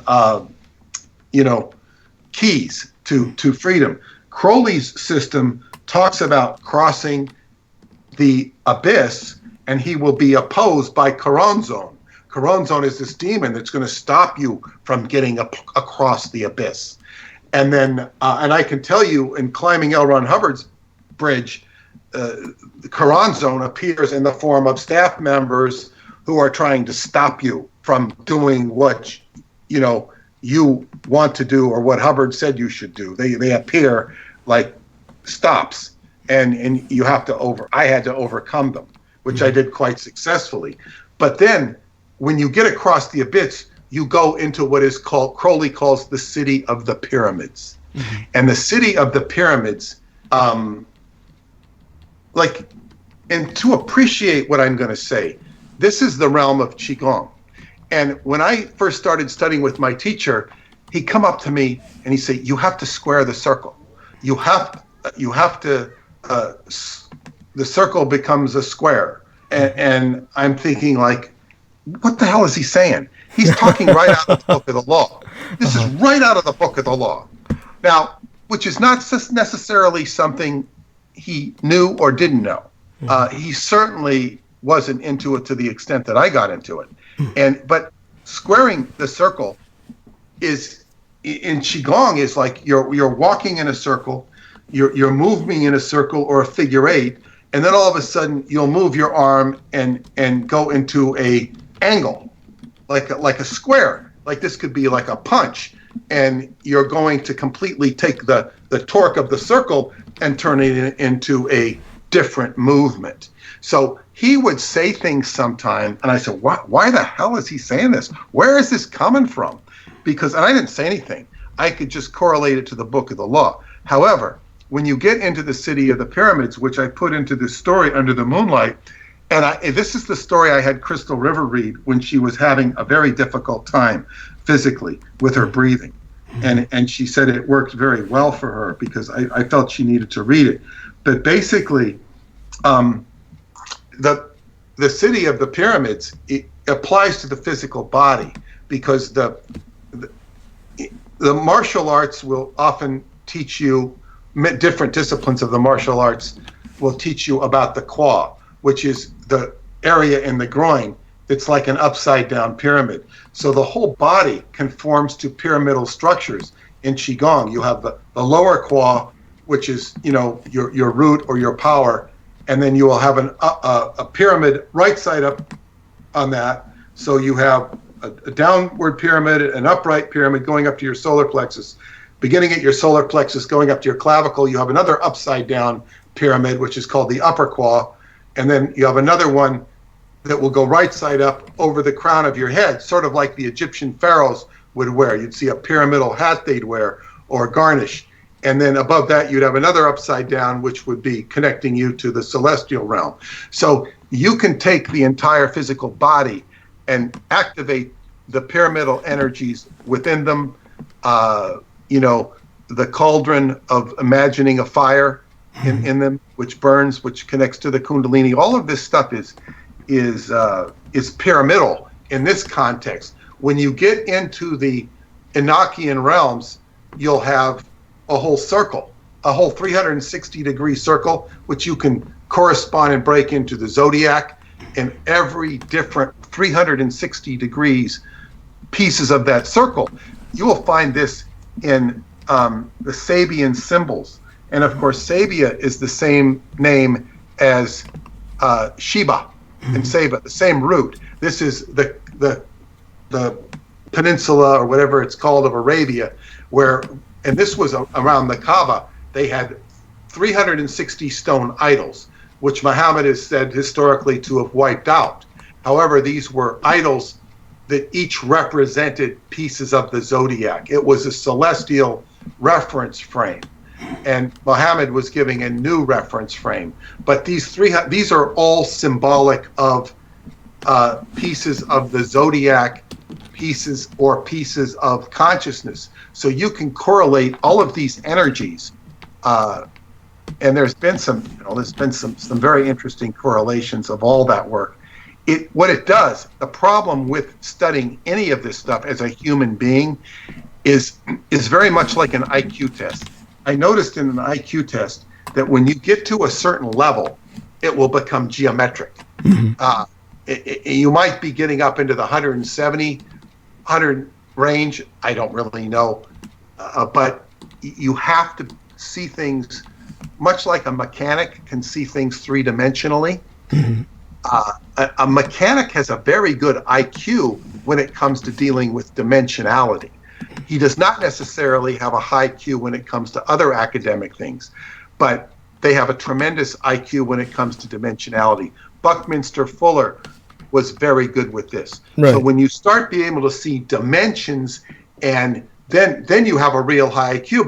But I'll reach a certain point where I just cut off, and most human beings will cut off, and you can't actually visualize the dimensions. You'd have to accelerate your brain with a hallucinogenic or something to even begin to conceive of this stuff, and then it would become visually referential, much like Tesla had this capacity. So this is where people cut off when they begin to study magic, because all of this stuff is going to be correlated. And then a lot of the conjurations that are going to be done or will be done are going to be motivated by greed, selfishness, or the garbage forces coming in to play their game. So that's my soliloquy on that. Right. Well, definitely appreciate it, and I thank you for the time you've spent with us tonight. I'll start monologuing soon enough, but I was wondering. It's time for me to go to sleep. Yeah. But I would like to emphasize. Please tell Mr. Holliday what you found out about Australia and what you know about. Apparently, Nexus Magazine has my stuff out there, or the presentation I presented, but it's mislisted as something to do with the Third Reich, when that's not the presentation that I gave. Well, I've had a correspondence with Duncan Rhodes, who's the publisher, and he gave me a very, very nice response here. Okay. He says, I said, I might order it, but it's in PAL. So if I got it, this particular video that you did when you were in Australia, he says, I'm sure Zohar Stargate have it up on their free viewing at their YouTube channel under the Nexus Conference videos section. So I said I was going to order it, and he says, here, maybe you can find it. And I said, I'm going to have to, he says, maybe you can find it for free here. So I'll have to look there. Zohar Stargate. Okay. And so remind people what they're looking for. What is it listed as? And tell people about that, please. I'd appreciate it. Well, this is what I'm looking for. Yeah. But I'm looking for it because Douglas told me that this video that is a presentation that he did at when he was in Australia on behalf of the Nexus Conference, it should be in that video. But if you go to the website of Nexus, it says Nexus Conference 2013, Douglas Dietrich, Secret Nazi Technology After World War II. Douglas and I think that this is probably, but I just noticed something. The SKU number on it is DD13. Oh, no, DD13. I was thinking that's the 13th thing of Douglas Dietrich. No, DD13 means 13th Conference of 2013. So the DD is Douglas Dietrich. But the way when you put a catalog together, if you're lazy or busy, you could each a secret Nazi technology after World War II. Douglas said that the presentation he gave was on Japan. Yeah, because everything I brought with me on the quote unquote Nazi presentation, I hate that term Nazi, and people know that the Third Reich presentation was stolen. I mean, that was like so much else that was stolen from me en route to Australia, and so there we have that. It was because I was going to be there for what was supposed to be 14 days. With all of the attempts on my life, literally, which I've gone into in some detail in the past, back in the early days when I was with Revolution Radio, and everything that happened that prevented the flights. Literally, the plane's engines were sabotaged. They had to they couldn't let us leave. I wound up staying there for well over 17 days. And like I said, one of the worst experiences in my life.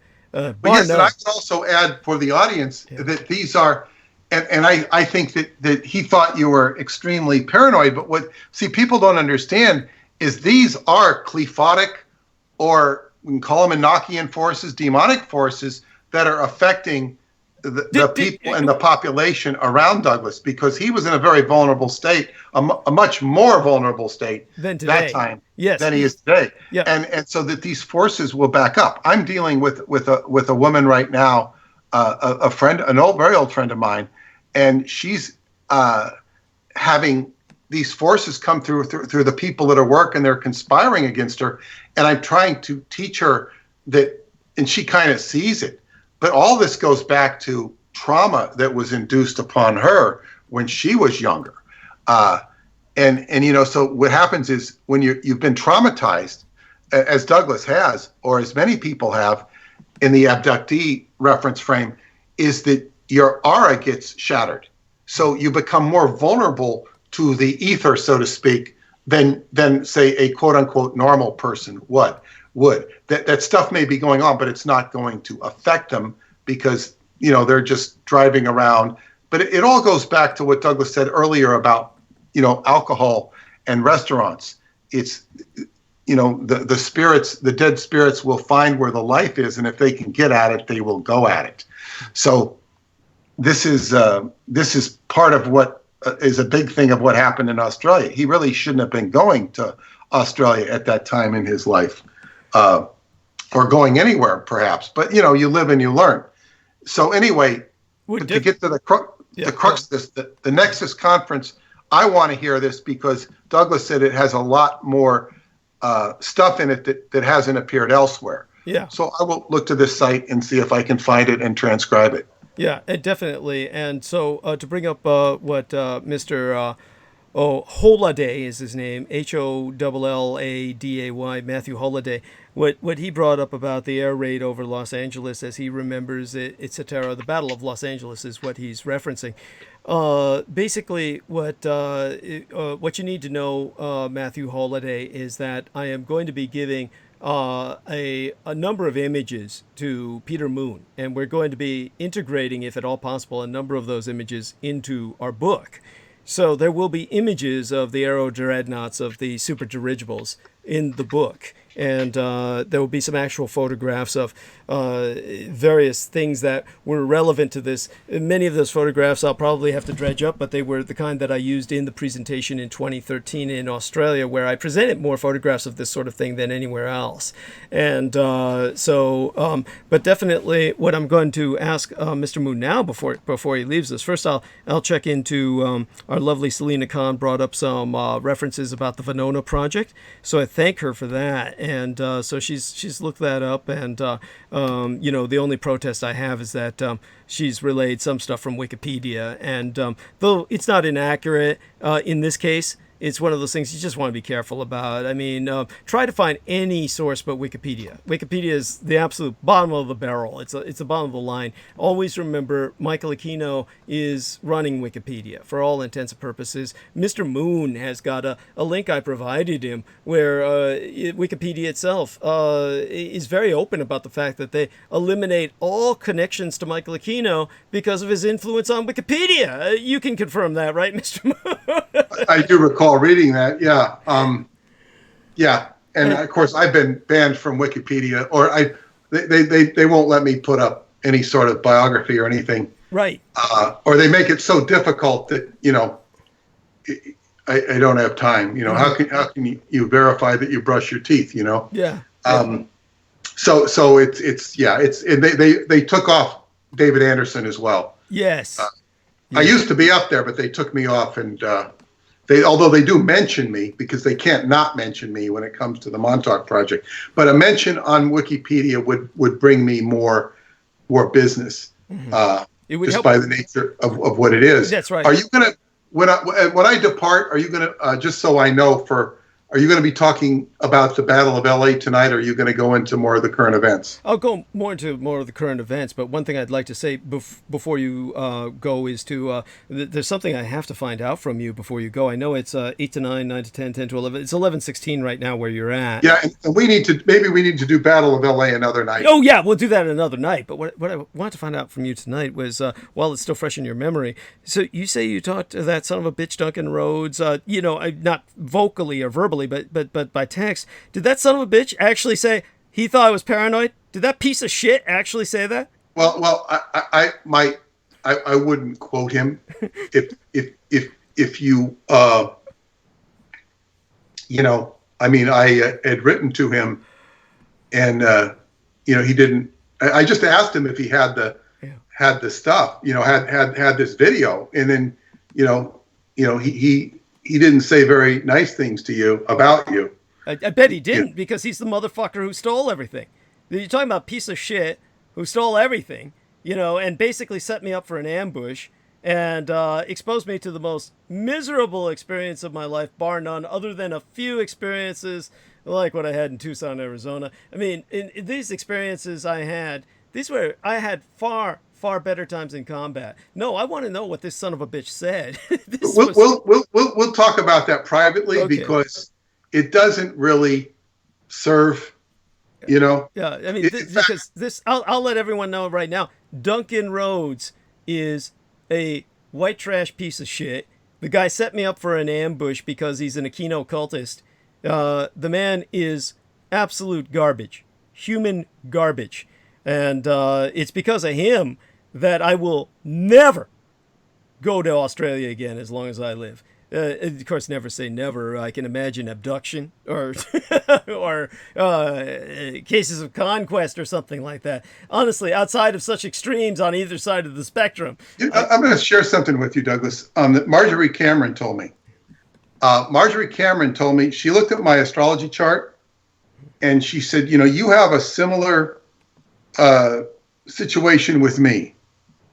You're not supposed to go south of the equator. This is what she told me. Yeah. There's one piece of advice she gave me. Mm-hmm. Not that she gave me a lot of advice. Yes. She says, your chart is not to go south of the equator. She says, I have the same thing. I'm not to go south of the equator. I don't remember if she ever had, or maybe she was warned against it. Mm-hmm. Maybe that's the case with you too. Let's not provide him excuses. No. Well, it's not. It doesn't. By the way, I was told the same thing. Essentially, what happened was Noreen Helpan, who was this member. I know who she is. Yeah, I know who she is. Yeah. Oh, good. Yeah, and so Noreen Helpan, who many people in the past, including Robert Lacey, who I was just talking with Ben Estanius today, the man who sponsors me where I do his Tucson true crime tours thing. Basically, he told me he thinks that Lacey might be dead, that the guy had a heart attack a while back. But anyhow, so Lacey and others often thought Noreen Helpan was my wife when they used to hear her on with me in Revolution Radio. That's how we had enough of a chemistry or enough of a comfort zone with each other, where that was often what people assumed. It was not the case, but Noreen Helpan, she was very much into astrology. And she told me essentially the same thing. But she was doing it instead of by a latitude, she was doing it by longitude. So what she was doing by the reading of longitude with my natal chart and all the rest of that, she was saying, I should never go to Tucson. She was saying that was in my conflict zone, what was called the conflict zone, that if I ever went there, I'd just be exposing myself to various conflicts. Australia, however, was not part of that. That was very much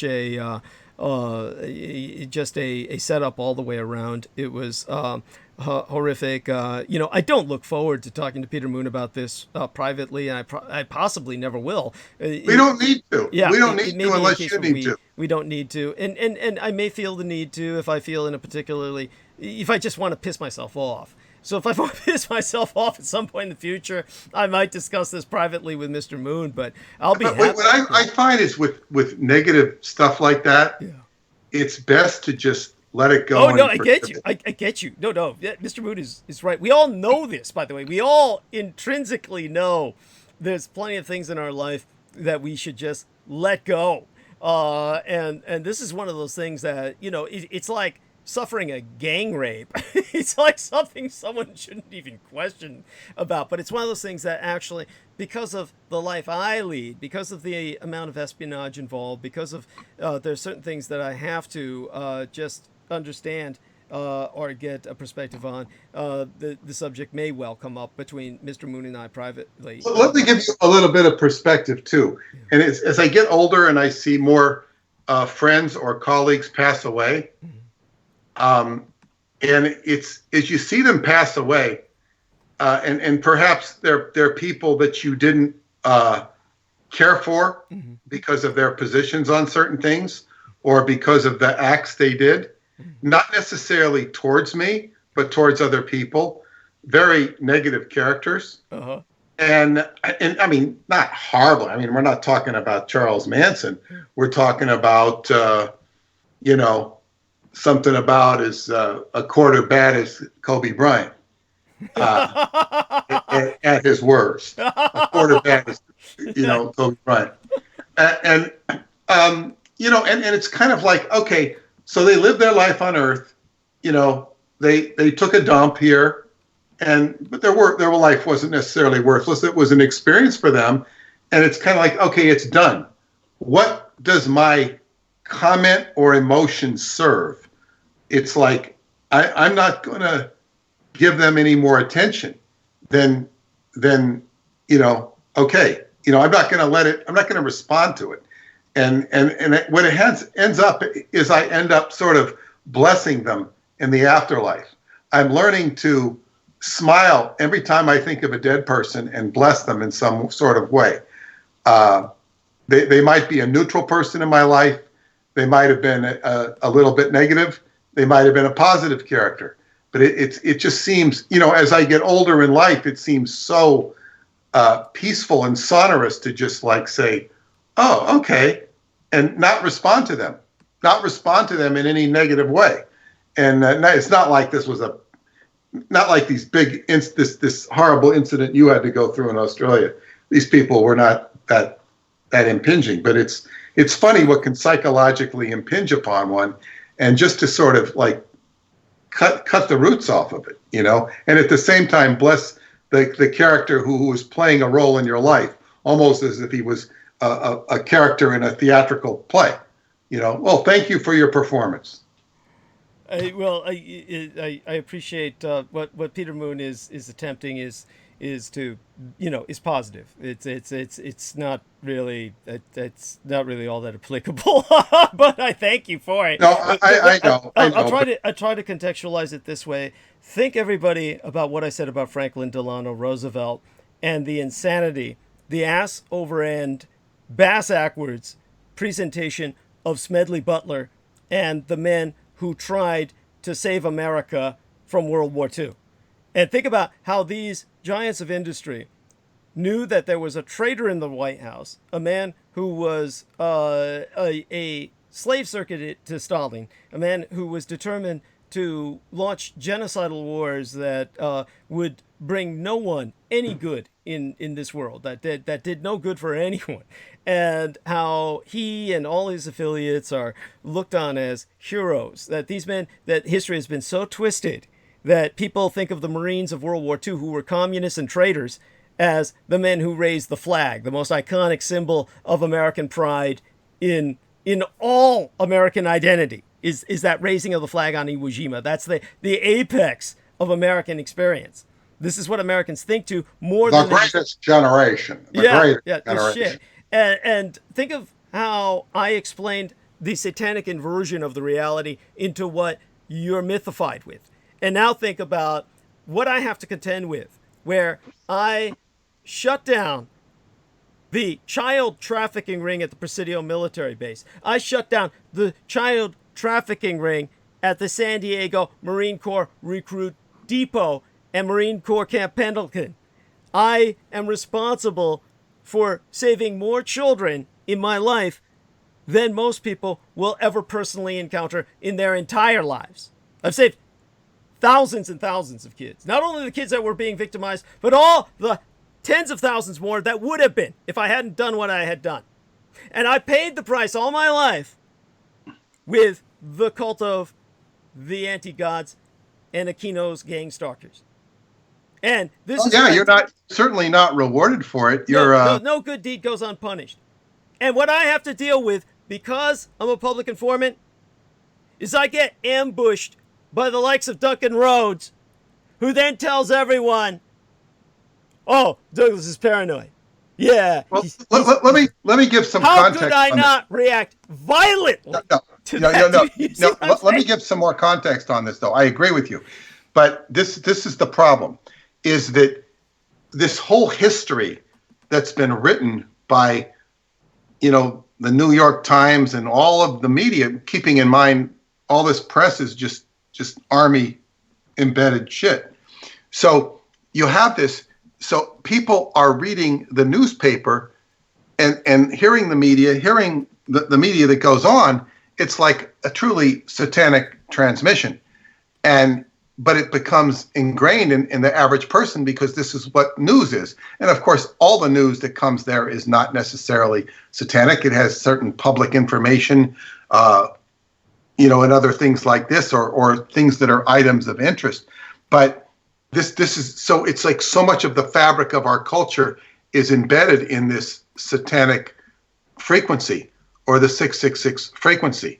And when you begin to upset that frequency by reporting the things that you have, you're becoming an alternative source of information, and it becomes a genuine danger with all of this assorted blowback.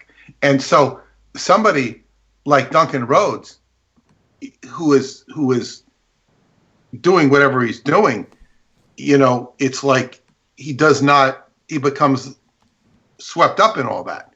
He becomes swept up in it and doesn't appreciate where you're coming from.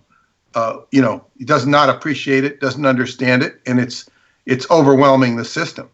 So that's why you have to be treated with not only respect, but with a certain amount of kid gloves, because in sensitivity to understand the nature of what you're doing and what you've gone through, because there's not like, a lot of Douglas Dietrichs doing, coughing up information like you are doing, because they just aren't. Thank you. So everybody here appreciates you. Well, thank you. I appreciate that. And of course I appreciate that. And it's definitely one of those things that, believe me, I haven't even gone into just what Duncan Rhodes did and the kind of shit he was pulling, but that's for another time that I'll talk about that publicly. Privately, I'll speak about what I will with Peter Moon, if I ever do. But one of the things to bear in mind is all anyone needs to do is check out Duncan Rhodes propagandizing for Muammar Gaddafi. I mean, Muammar Gaddafi, of course, was, anyone who understands this, a horrible person.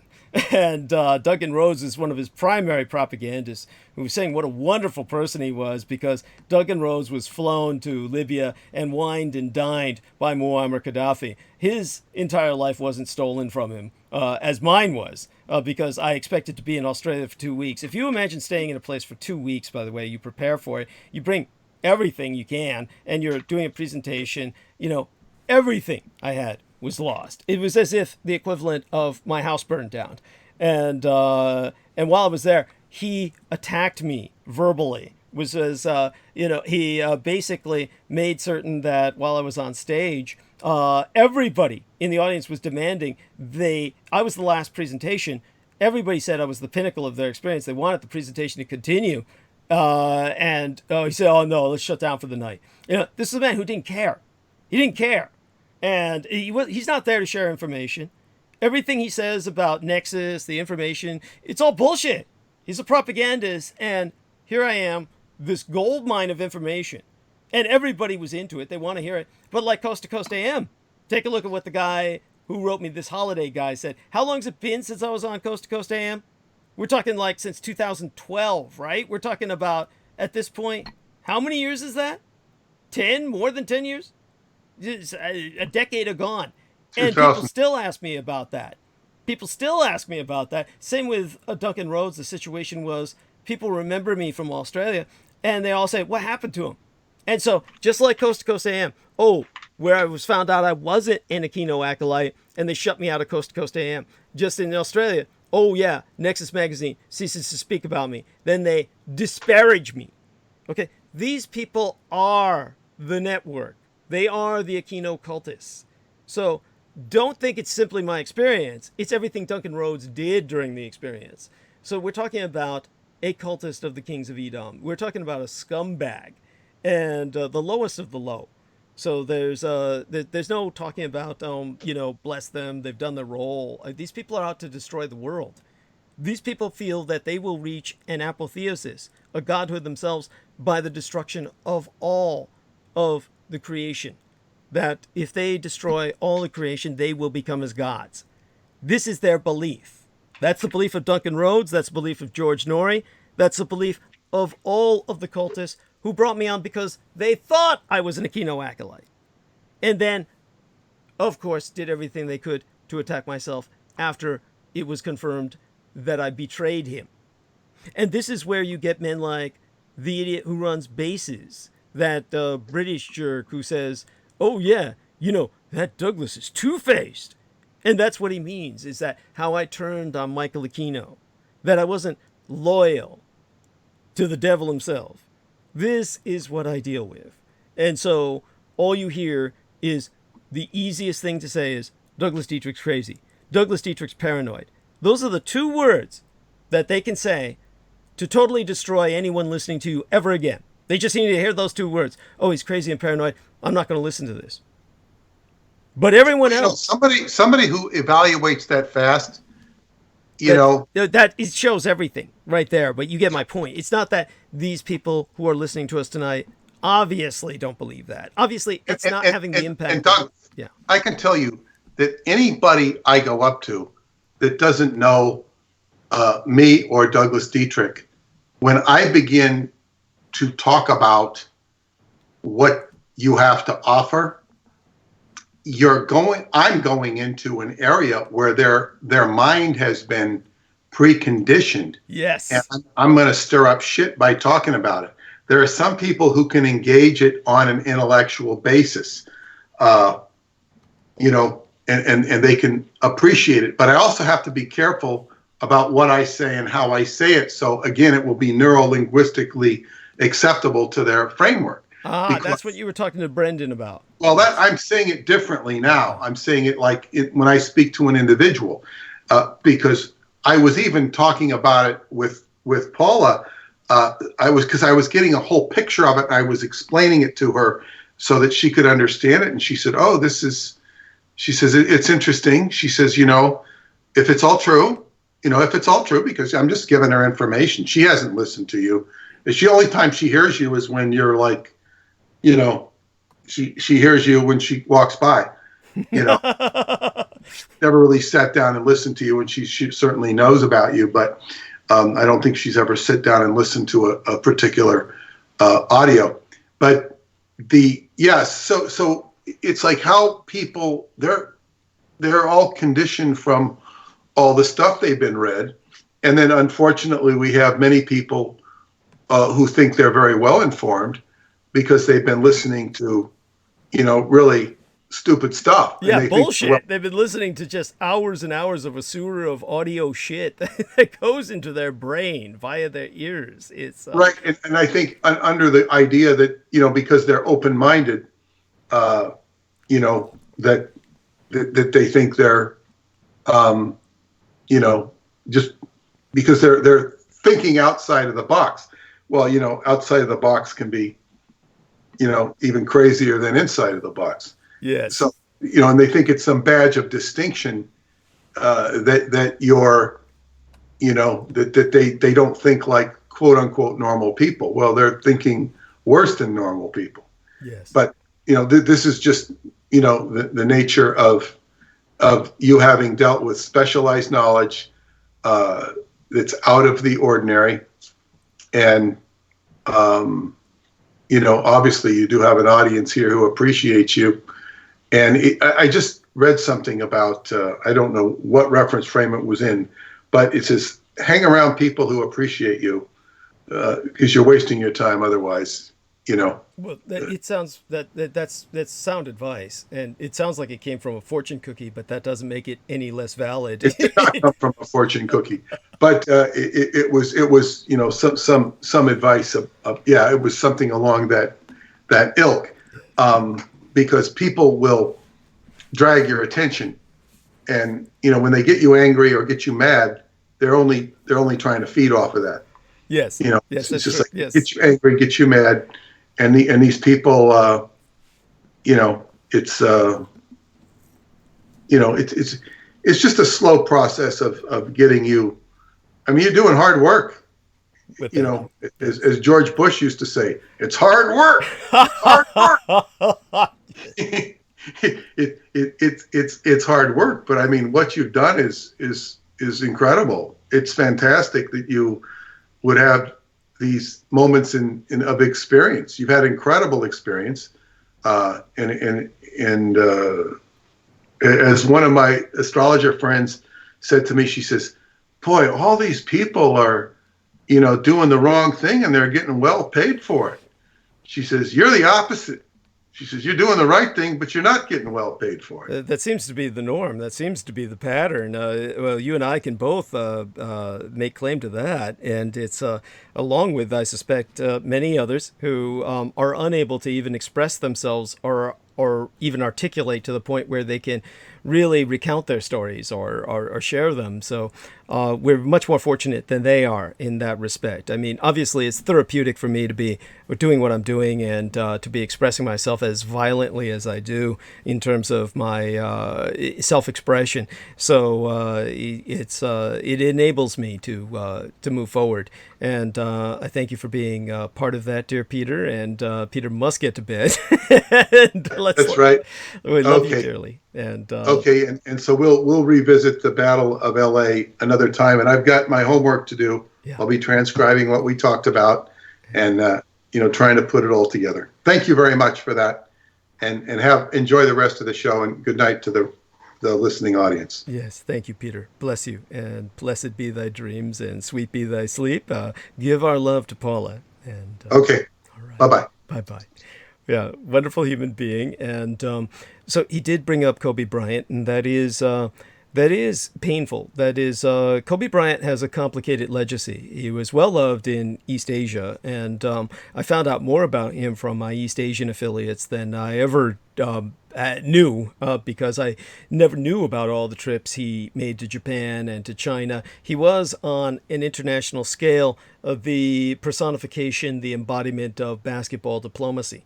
So he was very similar in his accomplishments to what, oh my God, I forget, Butt Ugly Dennis Rodman has kind of come to personify that with North Korea. But of course, that's far more limited in impact than what Kobe Bryant presented to Japan and China. So in other words, Kobe Bryant was able to do for normalized Asia, the Sino-Japanese spectrum of affairs, what Dennis Rodman did for North Korea. And whereas Dennis Rodman, working with North Korea, is obviously a bromance going on between him and the dictator of that nation, because there's no other way to get anything done in North Korea except to work through the ruling dynasty. China and Japan are obviously different cases. They're much larger empires. They have a far more complicated structure, and because of that reason, Kobe Bryant was developing a relationship not with the rulers of Japan or China at all, but with the people. He was developing a relationship with the people of Japan and China. He had a beautiful daughter. Her loss is like a personal violation to me, but his legacy is difficult. Since his death, a chorus of women and men has taken to social media to say they believe ignoring an alleged 2003 assault does a disservice to all sexual assault survivors, and in particular the woman who said that he attacked her. So when Shirley Alvarez de la Huila got to work on January 27th, She told colleagues she didn't want to talk about Kobe Bryant, who had died the day before in a fiery helicopter crash, along with his 13-year-old daughter and 7 other people. It must never be forgotten. She was frustrated that the basketball star was being lionized by a public that seemed to forget he'd been arrested and accused of rape circa 2003. She works for an organization that serves rape and domestic violence survivors, and she was angry that people who brought the subject up were being attacked online. And so she herself was forced to deactivate her social media accounts. She also worried about the woman who said Bryant had assaulted her nearly 17 years ago, what she was thinking, and how she was even holding up, if she was holding up at all. Now, the NBA star, of course, denied the rape allegation, saying the sex had been consensual, although he understood the woman felt differently. Now, felony charges were filed, only to be dropped after the woman declined to testify. And through the years and in the wake of his death, his ardent fans have chosen to focus on his achievements on and off the court, which were many. But in the weeks since Bryant's death, you have, as I said, a number of, in the context of what I'm saying, very brave women and some equally brave men taking to social media to say how they feel alienated and worried that an important element has been omitted from the narrative growing around the beloved Los Angeles Laker. They believe that ignoring the alleged 2003 assault does a disservice to all sexual assault survivors. And, of course, one in particular, the woman who said he attacked her. Now, Alvarado de la Aguila, who I've personally consulted in the past based on what I was dealing with child trafficking and everything else, she was herself sexually abused as a child, and she encountered sexual violence later in life. And she acknowledged that Bryant's death brought up diametrically opposed emotions. She was very conflicted. On the one hand, she told myself that she feels for his family, that she can't imagine what they're going through, that someone has died, and all of us are allowed to process and grieve in our own way. But she added that survivors need to make sure our stories are not erased again and again to lift up powerful men's legacies. Now, I myself am not a sexual assault survivor as an adult. People who know my life story know what happened to myself when I was 3 years old. That was when I had my first kill. Now, this is, again, one of those situations where our world is structured in such a way that my story can be easily denied. Now, the interesting thing is, why do they deny it? No one in the Dietrich family, my father's side of the family, denies what happened to me. And what did happen, just to reiterate for people who do not know, for people who don't know my past, who don't know about my childhood, my first conscious memory, period, is the memory of sexual assault from my grandfather, my father's father. The reason my father ran away to join the Navy. My father's family was held in bondage by my grandfather. Now, my grandfather, I don't remember his name. I could probably look it up.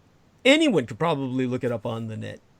Certainly all my gang stalkers have, in attempting to deny my story. My grandfather worked for Eastman Kodak. Now, George Eastman was this brilliant madman who developed photography to a degree that it had never been developed before. And he established the Kodak Company, which is now gone. It's no longer with us. Run into the ground by the Japanese victory in World War II and their industrial takeover of the world, their conquest of planet Earth. And in terms of Kodak, George Kodak ran a company town with a capital C. Company, like this was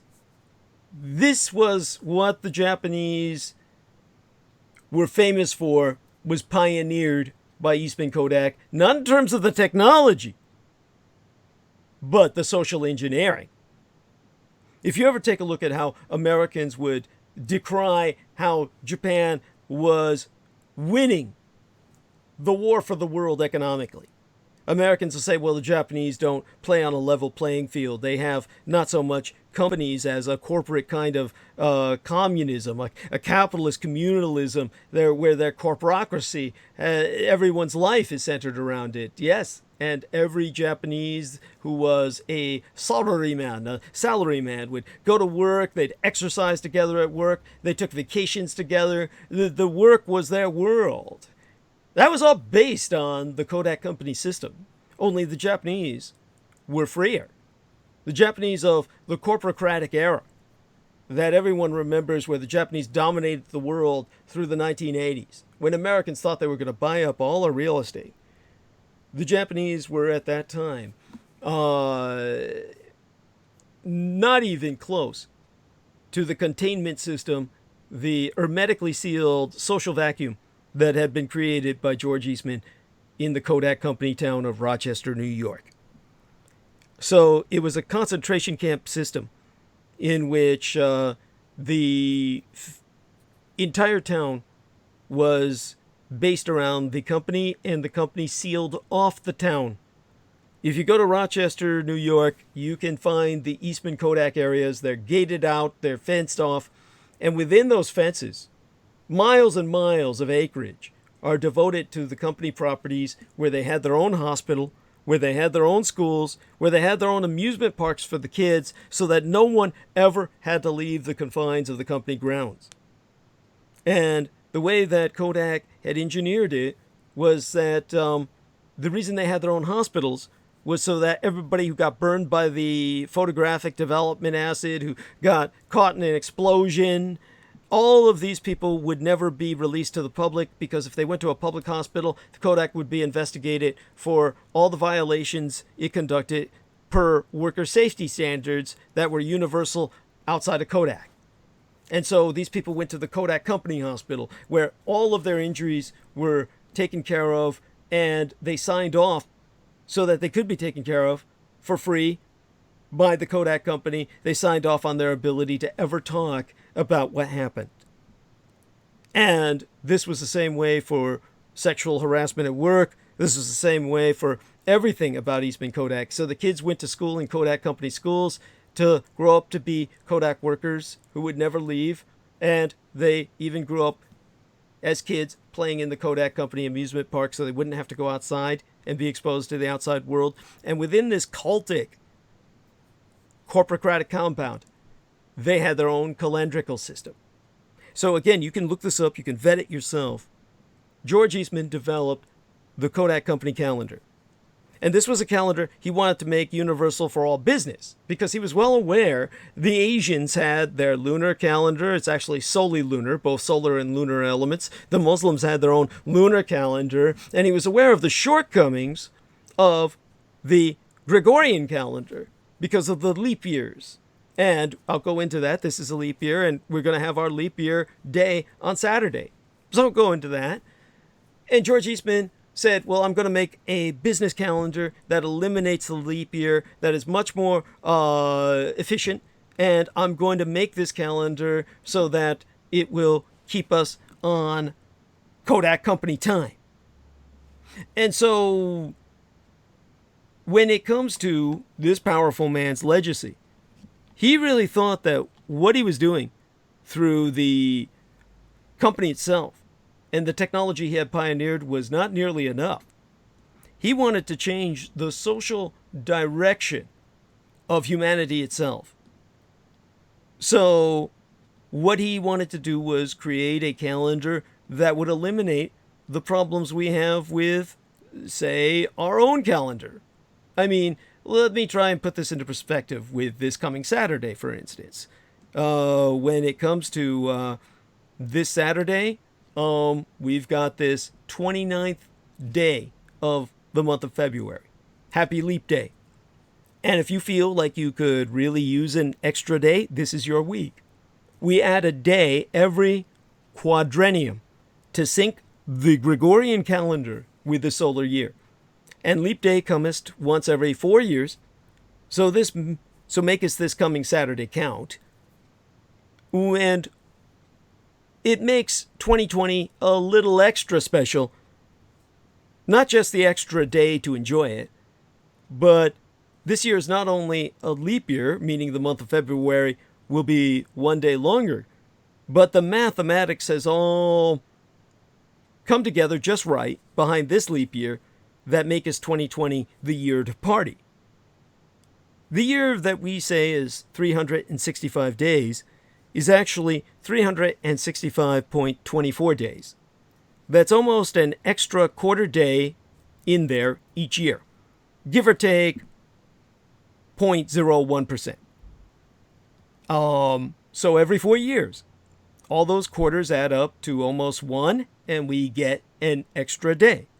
Not a big deal over a handful of years, but in a century, a mere 100 years, it's almost a fucking month.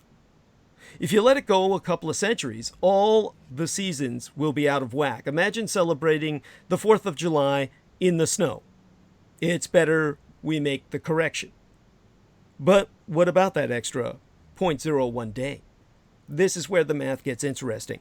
So if you take a trip with me to the chalkboard in our minds, 0.01 days is about 11 minutes of time. No big deal over 10 or 20 years, but in 128 years, it equals a complete day, a full 24-hour cycle. But since no one wants to keep a 128-year cycle, they instead decided to skip a leap year every 100 years. So once a century, on years divisible by 100, we skip leap year completely. We did it in 1800 and 1900. But wait a minute, you might ask. We did have a leap year in 2000, Anno Domini, did we not? Yes, that's because we're doing it every 100 years instead of 128 years, which means every 400 years, we're off by a whole day yet again. So every 400 years, we skipping the leap year. And really, that's still a fraction off. It would have been much closer to perfect if we skipping leap year every 500 years. But we don't. So here we are. Leap year is known for a few things. First, it's the year presidential elections are held. And ladies, as Brenden Zoghet brought up, if you want to be traditionally untraditional, it's a leap year custom for women to propose to their boyfriends on February 29th. Now, people born on February 29th are known as leaplings or leapers. A few famous ones are rapper Ja Rule, the actor Antonio Sabato Jr., and the motivational speaker Tony Robbins. And do get ready to party. This leap year offers an extra bonus. The shifts of days is pushing the calendar into perfect alignment to set up this 2020 to be the year of celebrations. Exempli gratiae, Valentine's Day was on a Friday. And Cinco de Mayo will be on Taco Tuesday on the 5th of May. The 4th of July and All Hallows Eve, Walpurgisnacht or Halloween, will fall on Saturdays. And Christmas Day and New Year's Day 2021 will both be on a Friday. But however you celebrate this rare February 29th, give it your all on Saturday. And that brings us back to how all of this would have been eliminated by George Eastman's Universal Business Calendar. So he wanted to make a calendar used by corporations where they could keep time with each other, the rest of the world using the Gregorian calendrical system by economic force be damned. This way the corporations would be in direct time with each other no matter where they were in the world, and if they all used the same business calendar, business would be so much more efficient that it would save the world billions of dollars in today's dollars in terms of economic loss by inconsistent time zones and calendrical convergences and divergences as experienced today, still today, because Mr. George Eastman's calendar was not accepted by the League of Nations. When he approached the League of Nations and proposed this business calendrical system, they didn't go for it. And it never became universally adapted by world business, which in its own way is a shame. But he maintained it for his business. So when I worked with the Department of Defense Records, whatever was produced by George Eastman's Kodak company that was militarily relevant through defense contractors. In the documents I was working with as a Department of Defense research librarian, you would see the Norden bomb sight blueprints, or blueprints for an optical sniper scope, night vision systems from the 1960s, big and primitive and early. These defense contract items would have the blueprints in the documents I was collating, tabulating, storing, sometimes destroying, and on all of the Kodak optical equipment produced by them for their famous camera company, from their famous camera company, because of what they did with film development and everything else, reconnaissance aircraft. They were involved in many aspects of military reconnaissance, spying, scouting, you name it. And all of these products and their blueprints would say, made on Kodak company time. That wasn't referring to like these were just made on Kodak company time. It meant they were made by using the Kodak company time system on their calendar. And on their calendar, it was a different calendar than everyone else was using. So that way, whoever was accessing this material would know that they would have to look up the Kodak company calendar to find out what day it was made by our calendrical system. And so their Kodak company calendar, which was maintained through to the collapse of the Kodak company, or maybe a few decades before it ultimately collapsed, that calendar that was in use through the time my grandfather was still alive was very quickly behind or ahead of the Gregorian calendrical system. So when my father came back to the United States, took his family, myself, my mother, and my sister, to upstate New York to live with his grandfather. This was on Kodak Company town property where they had the Kodak Company retirement homes. It was known what a violent, crazy person my grandfather was because he had been working for years with the Kodak Company chemicals. And to give you an idea of just how bad those chemicals were, George Eastman, who had developed those chemical development systems for photography, in his lifetime was so poisoned throughout his own system by the chemicals he had invented and developed that he was in constant chronic neurological pain, so agonizing, so systemic throughout his body, that the head of the company, the chief executive officer, the president, the man, George Eastman himself, blew his brains out. He left a note to survivors that he couldn't take the pain. So this was the poison running throughout my grandfather's body. And throughout that period of time he was alive, my father grew up with a grandfather who had named all the other brothers William Dietrich. Everybody was Billy Dietrich, Bill Dietrich, all of my father's other brothers. And there were 6 or 9 of them. I really don't know. I've never cared to follow up on it or meet the majority of them. And my father's brothers were all named that after Kaiser Wilhelm. But the original George Dietrich that had given birth to the man who raised me, George Joseph Henry Dietrich, the original senior grandfather Dietrich, my father was the only one not named William. He was named George. Because the mother, my father's mother, Fern Miller, I believe she was, Swiss descent, she wanted him to have a different name. And the grandfather said, oh, sure, he's the last one. He's the runt of the litter. We're never going to have another one. Sure, name him George. I don't like him anyway. He was interested in the daughters. My father's sister, both of her legs were broken, so she couldn't run away. And it made it easier for my grandfather to continually and consistently rape her. Now, of course, the chemicals running throughout his body are no excuse for this madman's monstrous behavior.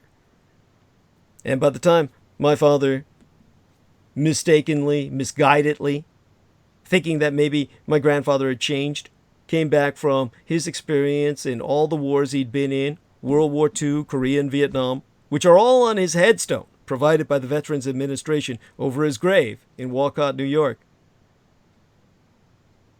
He brought us back to this environment where this filthy old bastard, this monstrous being, raped my older sister, older than myself by 3 years, repeatedly, and within a short period of time turned towards myself.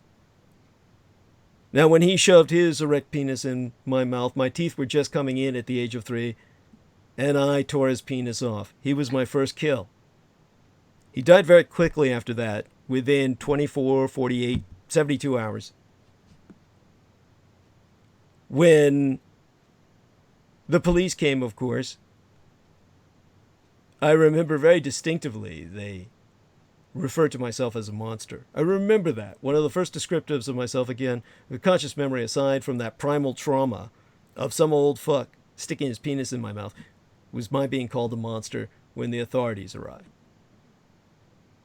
And they told my parents, I didn't know this then, but my parents told me later that they said, oh, you better get out of New York as soon as possible. Just leave.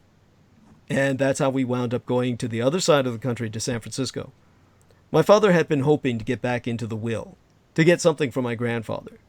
Well, my grandfather didn't will him anything after that. And all the other kids got everything. But was it worth it to live the lives they had led, staying with him through all that time, whereas my father had at least escaped that fate? And I remember even then, the blood I had tasted that just engulfed me. When you bite through an erect penis, it's easy to see why there's no blood left in the brain for a man to think. It's all in the other head. The blood just goes everywhere. It was like a fountain. His screams were music to my ears. But his blood, even then I thought, blood's got to taste better than this. He had so many chemicals in his body, all of that shit through his system, his blood tasted like turpentine. Turpentine. I knew about the taste of that because that was applied to my thumb to stop me from sucking my thumb at a young age by my dad, who said, oh, don't suck your thumb. Here's turpentine. We'll put that on your thumb and that'll stop you from sucking your thumb. And I stopped sucking my thumb because it tasted just like Grandpa's blood. But if you look up on the records when my grandfather died, it's going to be a few years off from the time that I was 3 years old and born in 1966. It's going to be a few years off from the time I killed him because I killed him on Kodak Company time. He was retired but living on their property. But in the public records, the Kodak Company calendar was off by a number of years from what's on the civilian records available to the general public in Rochester, New York. So this is what my gang stalkers, like Stephen Outram and Richard K. Cole, and these satanic cultists of Michael Aquino try to push on the world. And you can go to their blog spots and they dwell on this. And they say, oh, Douglas Dietrich's lying about his first kill. No. Ask yourself, why is this an issue to them? Why are they trying to cover for an old white guy, an old white trash piece of shit who tried to rape a young Asian boy? Why are they trying to say that I'm lying about rape? Why are they trying to say that it never happened? Aside from, of course, trying to present me as a liar in every possible way. Trying to attack anything I say. Why would that even matter to them? Because that is what hurts them most, is when their sexual crimes are exposed. That's what they're all about. Their entire life is sexual crime, sexual criminality.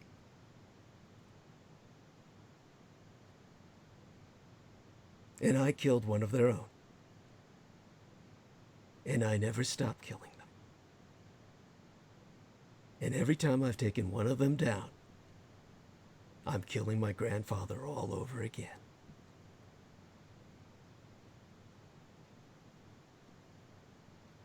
Now, through her attorney, the woman who pressed charges declined to comment following Kobe Bryant's death. She does not speak publicly about the events that upended her life. Over the years, she's been maligned and physically threatened. A Swiss bodybuilding coach was proven to have offered to kill her for $3 million United States dollars.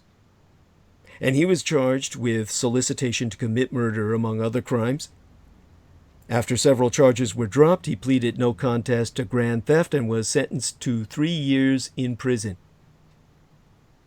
An Iowa student who left death threats on her answering machine was sentenced to 4 months in prison. A Long Beach man accused of sending 70 obscenity-laced death threats to the woman and the prosecutor in the case was sentenced to 9 months in a federal prison camp. Patricia Giggins, executrix directoress of Peace Over Violence, the longest-running sexual and domestic violence hotline in the country, said she would never forget the assault charge brought against Bryant and the vitriol it animated in some fans. She told me that young woman was vilified in the media and in fandom, and she worries that women who speak up today run the risk of similar rancor or worse. In fact, Stacy Malone, the executrix directoress of the Victim Rights Law Center, has stated that if society does not include this credible allegation of rape as part of the Bryant narrative, it risks contributing to the silencing of all victims. Asking, and aren't we taking a step backward? And in the years since that rape allegation, and especially since Kobe Bryant retired from playing professional basketball, Bryant became an advocate for women and a proponent of women in sports. And fans worldwide have mourned his death, flooding the streets around Staples Center with flowers, posting tributes, sharing their grief, painting murals in his honor. But the debate goes beyond one basketball player. There's oftentimes a tension around celebrities who have complicated pasts, especially when it comes to those accused of dramatic violence or sexual assault. Now, there was another woman who I know, a survivor of sexual assault herself, who works with a national youth-focused lesbian, gay, bisexual, transgender, and queer organization, an LGBTQ advocacy group. There's a balance between showing respect for those who died and, as Dana White, this individual who works with these people, has emphasized, there's a balance between that and caring for and supporting survivors of their violations while they were alive. Dana White, to quote her more precisely, said, "The ability to hold multiple truths about anyone, whether it be a celebrity or someone we were personally connected to, is an act of love and respect to be able to see a person for all of who they were. I think that accountability, on the other hand, is a broader love and respect for the community, and we have to do both." So just as survivors are not synonymous with what happened to them, as Savannah Sange, an assistant professor, a professoress of anthropology at UC Santa Cruz here in my own California, has told myself, Bryant should not be reduced to the harm he allegedly caused. His potential for transformation and growth should be weighed along with his shortcomings. And she pointed out that Bryant had apologized to his accuser. And she did say an apology is not enough, but it's the beginning of the process of accountability. And it is important to acknowledge that Kobe gave us an example of what starting that looks like. Now, in the aftermath of the deadly crash, social media lighted up with conflicted feelings of sympathy and grief, but also pain and anger. One that I saw under the alias of @Ebroshar tweeted about how Bryant's death had been painful in so many weird ways. It was a female. She wrote about the day she met the daughter of the man who had raped her, about how sweet the girl was, and how much the rapist loved his child. She wrote, "All I could think was, look at how different he is with people he values. What am I supposed to do with this? And in that lengthy thread, as writ by @DDropsBeats, it was said that Bryant's death saddened her, but she also was thinking about the woman who accused him of rape, saying, is it because Kobe made an official apology to the accuser and the people he hurt that people quickly forgave and moved on? And then there was Disney heiress Abigail Disney, who ignited a furious response when she tweeted shortly after the helicopter crash, I haven't said anything about Kobe so far because I felt some time needed to pass before weighing in. But yes, it's time for the sledgehammer to come out. The man was a rapist. Deal with it.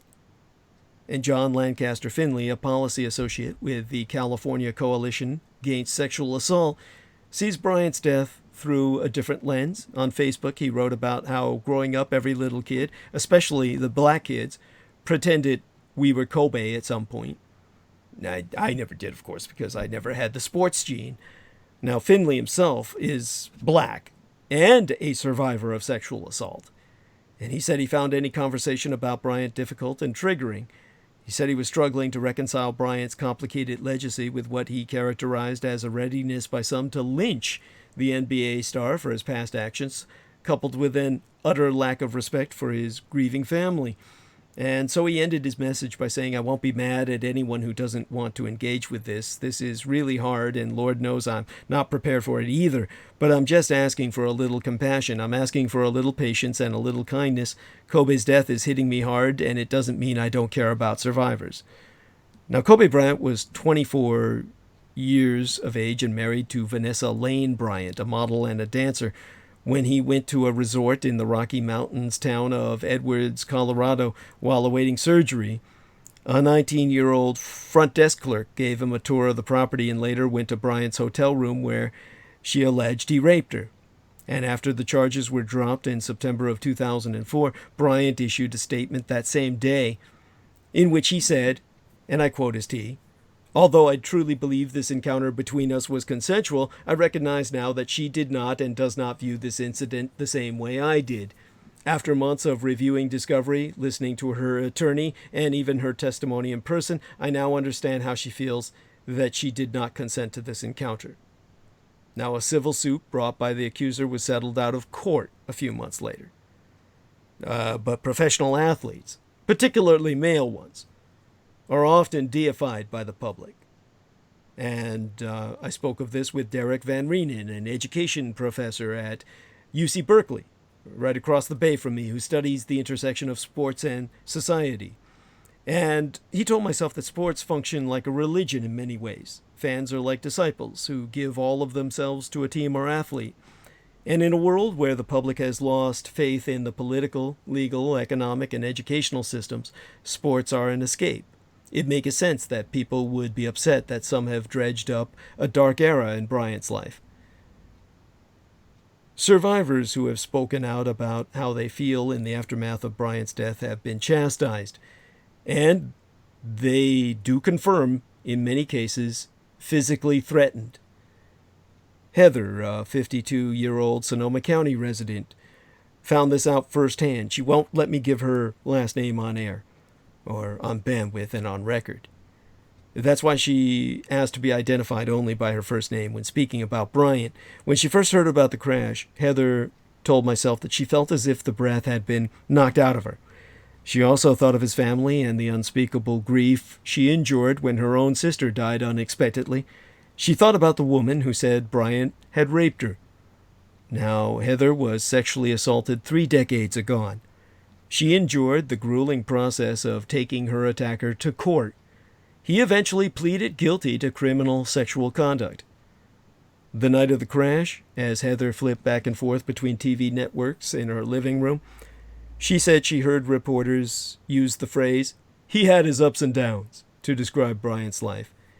And Heather told myself, I just could not stop thinking, how is that a euphemism for alleged rape?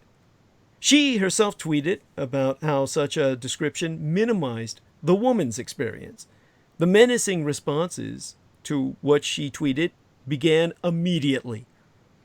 And amid all the death threats, the threats to blow up her home, the threats to come break down her door and slice her open from her vagina to her navel with a pickaxe, as she sat alone the night of Bryant's death with just her dogs to protect her for her company, Heather told myself she was overwhelmed with grief and all she could do was cry. Now, I'm speaking from San Francisco, which has declared a preemptive state of emergency over coronavirus fears. San Francisco Mayor London Breed declared a state of emergency in our city over fears of the coronavirus. Our city has yet to confirm a single case of the mysterious illness within its limits, but London Breed, our mayoress, made the designation yesterday in order to prepare this city for the infection. And our mayoress, London Breed, issued statement to effect where I will quote as she, verbatim, "The global picture is changing rapidly, and we need to step up preparedness. We see the virus spreading in new parts of the world every day, and we are taking the necessary steps to protect San Franciscans from harm." Now, hours before Breed declared a state of emergency, the CDC, the United States Centers for Disease Control and Prevention, vaccine expert Nancy Messonnier warned that the coronavirus will spread widely throughout these United States in a matter of time, she herself adding that disruption to everyday life might be severe. Think on that for a minute, please. San Diego County, where, of course, I was made into a Marine in our golden state of California, declared a local health emergency due to the coronavirus on Valentine's Day. Evacuees from Wuhan, China, where the virus originated in December of but yesteryear, have been flown into San Diego and held in quarantine at Marine Corps Air Station Miramar. 8 cases of the illness have been confirmed in California, with a few of those coming from groups of evacuees held at the San Diego Air Base. Now, U.S. officials, the health officials of our United States, declare that the creation of a coronavirus vaccine is ahead of schedule, and it expects to start clinical trials within but 2 to 3 months. Now, this day needs to be put into some context. It is Feria Quarta Cinerum, Latin for this day of ashes. Now, of course, Christians, like myself, as you can see in the photographs on my publicity promotional banner on the Sora Aoi timeline, my DDD timeline as established by Maria Michaela Grigorich, and the Renegade Military Historian public community fan page, I'm wearing ash. All Christians wear ash for Ash Wednesday, Lentintide, and they givest up their favorite things for Lent, which, as you can see, I did not do by the photograph I have tonight. Now, on Ash Wednesday, you encounter Christians, especially Catholics, which I am not, my father was, wearing a smudge of ashes on their foreheads. And that could be a bit startling unless you know the meaning behind this religious practice. And you should know about Ash Wednesday and the celebration of Lent. Ash Wednesday, officially known as the Day of Ashes. Feria Quarta Cinerum. Be a day of repentance, when Christians confess their sins and profess their devotion to God. During a Mass, a priest places the ashes on a worshipper's forehead in the shape of a cross, as you see on myself, in the photographs on my promotional banners, on my Facebook timelines, and hopefully on Instagram, and as well you'll see an image thereof at a different state in the day on tonight's video. The ceremony where the priest has carved that cross or etched it on a person's forehead can also be performed by a minister or a pastor. It's meant to show that a person belongs to Jesus Christ. And it also represents a person's grief and mourning for their sins. The same sins that Christians believest Jesus Christos gavest his life for when he died on the cross. Ash Wednesday is important because it marks the start of the Lenten period leading up to Easter, when Christians believest Jesus Christos was resurrected. The ashes symbolize both death and repentance. During this period, Christians show us repentance and mourning for their sins because they believe as Christ died for them. When the priest applies the cross of ashes, he says to the worshipper, "Remember that you are dust, and to dust ye shall return." He may also say, "Repent and believe in the gospel," depending on your denomination.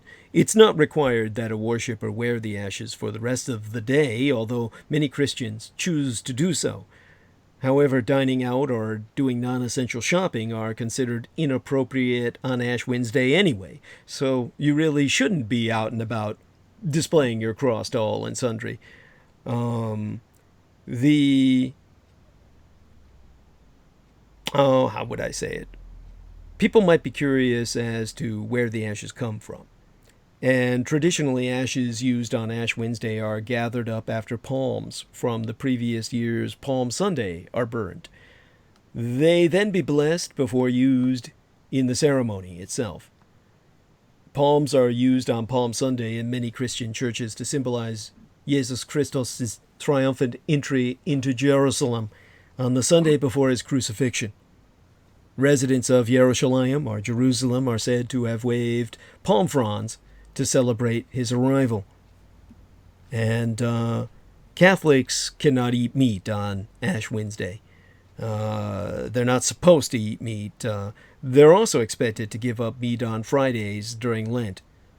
And they're also expected to fast throughout Lententide. That would be today. And fasting means consuming only one full meal a day. Two smaller meals that don't go together add up to a full meal are also allowed. In other words, you're allowed to nibble, snack, so to speak, with two small meals that don't really add up to a full meal. This is for serious people into this. It's kind of like monastics. Now, children and the elderly are exempt from the fasting requirement on Ash Wednesday and during Lent, just so you know. Some Protestant denominations, including Anglicans, Episcopalians, Lutherans, United Methodists, and Presbyterians, also hold worship services on Ash Wednesday, as the Catholics do. And for all you diehard Christians out there who are really paranoid about this, it's not based on a pagan festival. Early Christians in Roma were sprinkled with ashes during Lent, but the Ash Wednesday practice of placing ashes on the forehead of Christians did not begin until the Middle Ages. Now, here in this leap year, 2020, this particular leap year of the 2020th year of our Lord, Ash Wednesday, which falls on a different day each year because it be dependent on the date of Easter, it can occur as early as February 4th or as late as March 10th. Last year it fell in early March. This year it was today. And it also occurs, or rather always occurs, just remember this, 6.5 weeks before Easter. So Easter is celebrated earlier this year too, Sunday of April 12th. And as for Lent itself, Ash Wednesday is one of the most important dates on the Christian calendar because it marks the start of Lent. And Lent is a 6-week period of fasting or self-sacrifice, prayer, and almsgiving observed by Christians each year to prepare for the celebration of Easter, when we believe as Christ rose from the dead to sit at the right hand of God, his Father. Now, Lent is celebrated over a period of 46 days. It includes 40 days of fasting and 6 Sundays on which fasting is not practiced. The 40-day period has a special significance in the Old and New Testaments. Exempli gratiae, Moses spent 40 days and nights with God on Mount Sinai in preparation to receive the 10 Commandments. Jesus Christos himself also be depicted as being led into the wilderness to be tempted by the devil for 40 days. Now, in terms of what you might givest up for Lent. Many people want to know what they should give up for Lent to prove their devotion. Many people give up things they love, such as candy or sweets, favorite foods, television, or perhaps more sensibly, social media. Now, the reason for your self-sacrifice would be that Christians want to replicate the hardships felt by Jesus Christus during his time in the wilderness. And what made this particularly special because of this leap year was because it coincided with February 25th and 26th. Now, on those dates every year, Kuwait, which I participated, quote unquote, in the liberation thereof, during the 1991 Gulf War, Operation Desert Storm, Gulf War II, the first Gulf War being Iran versus Iraq in the 1980s, a 10-year conflict, or 8 years, something like that, in which millions of people died. Compared to that, Gulf War II was like nothing. And then the Operation Iraqi Freedom, whatever the fuck they called it thereafter, was that was the third Gulf War. So during Gulf War II, Operation Desert Storm, that became known as the liberation of Kuwait. In this 2020, Kuwait celebrated the 59th National Day, their Independence Day, their 4th of July, and the 29th Liberation Day, the celebratory memoriam of the Marine Corps marching into Kuwait. At the beginning of the 17th century, Kuwait was established as a small fishing village with a very low scale of population. But with the passage of time at the end of the 18th century, Kuwait's position began to flourish, and it became a major trading port and a boat building point. Circa 1756, the Al Sabah family took up the power to rule over Kuwait, which prolonged till today.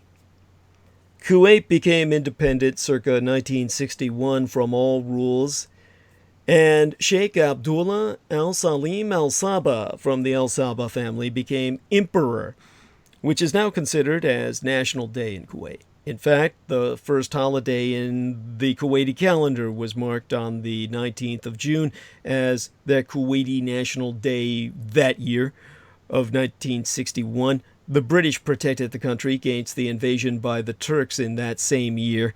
Now, Sheikh Abdullah al-Salam al-Sabah played a major and important role that led to Kuwait's independence. He is considered the leading person for this public holiday in Kuwait. And on yesterday's date, in 1950, Sheikh Abdullah al-Salam al-Sabah ascended to the throne, becoming emir of the state of Kuwait. He would go on to lead the diplomatic initiative that resulted in the Gulf state declaring independence from the British Empire on June 19th, 1961, signing a new constitution affirming Kuwait's status as a sovereign state circa 1962. Now, most of the countries celebrate their national day on which they got independence, but due to the extreme heat on the 19th day in June in Kuwait on any given year, the National Day of Kuwait is now marked as dated the 25th of February from the year 1963 thenceforward. That year being, of course, the year mine own late sister was born. So Kuwait is a nation state that's as old as my dead sister. 59. And people in Kuwait celebrate yesterday's date, going to different places, fireworks at night, gathering with friends and more to watch the nation's military parade, which, of course, if it were held on the actual day of independence, June 19th, everyone would die of heat stroke. The men marching and anyone watching them. Now, as this day is marked a holiday in Kuwait, so everyone gets prepared to enjoy yesterday with their best, Kuwait and the British have been friends since long ago. The Iraq government took benefit of the release of Kuwait from British protection as a chance to occupy full takeover. But since Kuwait is still protected by the British military, at some stages they need British support in such emergency situations, and that was what was called upon during Gulf War II. As I said, in recognition of Sheikh Al Sabah's diplomatic accomplishment, Kuwait celebrates its national day each year on the date of yesterday, February 25th, which be a day off from work and school, and many celebrate by gathering with their family for outdoor celebrations while the red, white, and black and green flag flies everywhere. It's a quadricolor flag, red, white, black, and green. And red, white, and black are the colors of the Nazi flag. They're the colors of the Third Reich, and the National Socialistisch, with the Afrika Korps, liberated all the Arab world from British colonial rule. So all the Arab nations took up the Nazi flag colors and made it their colors of the Arab independence movement, so the Brits would never come back again, and if they did, they would do so with resistance. Nazi-inspired resistance. So all Arab flags have red, white, and black, and the green is to symbolize Islam. So it's the Nazi colors with an Islamic touch. Red, white, black, and green. So the day is a great time to enjoy authentic Kuwaiti cuisine as well. While ful, hummus, and falafel are always popular, the national dish is actually makbous, a bowl of fragrant rice made with mutton, chicken, or fish fresh from the Gulf, topped with spicy broth and red sauce called dakus. I remember this from my days in Arabia, of course. The Arabia Felix, the days on the Arabian Peninsula. Now, in recognition, of course, for my time there, I relate this to you now when I'm not having flashbacks anymore like I used to. And many Kuwaitis also dress at that time in traditional garb, distachas for men and daraj and abayas for women, while adults enjoy parades, concerts, light shows, and firework displays. Children celebrate the occasion playing with water balloons and squirt guns, which, of course, in the desert, you want to get hit by water balloons and squirt guns, believe me. And so don't be surprised if you're visiting on this 48-hour period of February 25th and the 26th, sometime in the future, if you ever decide to do so. Don't be surprised if you get soaked. It's all part of the fun. And at the end of February, last time I checked, 2018, Kuwait ranked 78th in numerical ranking on the CPI, the Corruption Perceptions Index, advancing by 7 places compared to its 85 spot number in 2017. This is Transparency International, which indicates corruption status in its CPI, its Corruption Perceptions Index. So, you know, I'll tell you the truth. I thought that the lower the numbers meant the less corrupt, and the higher up you went, like number 1 would be the most corrupt nation on earth. It's just the opposite.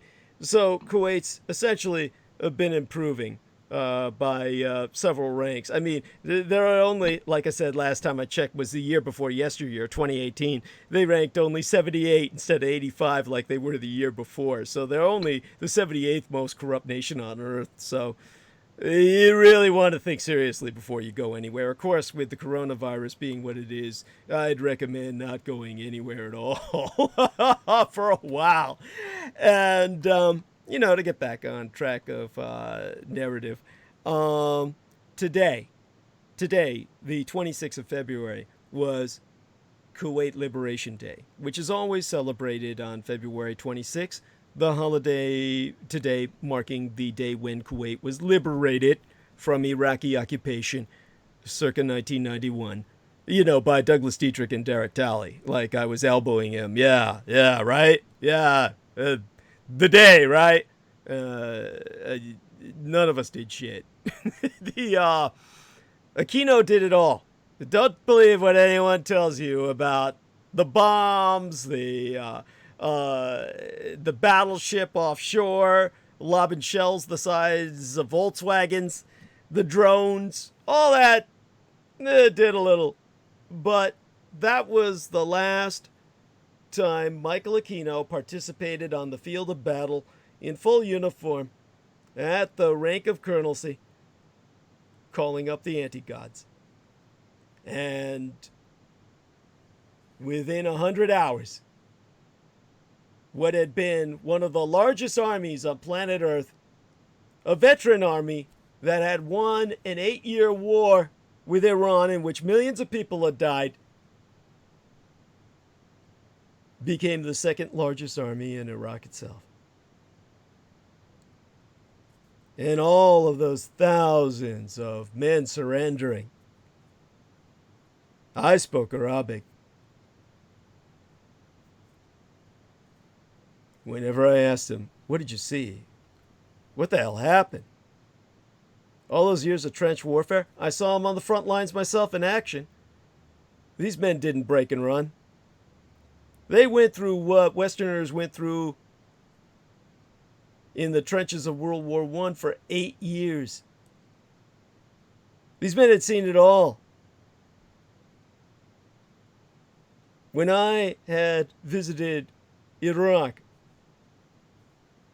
in 1988, my senior year in high school, around that time, I believe, if I remember correctly,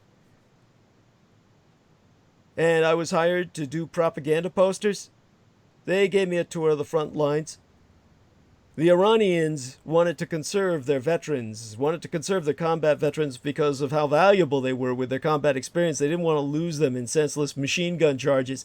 So they gave kids, little boys, all dressed in their funeral robes, which throughout Asia are bleach white, white being the color of death in Asia.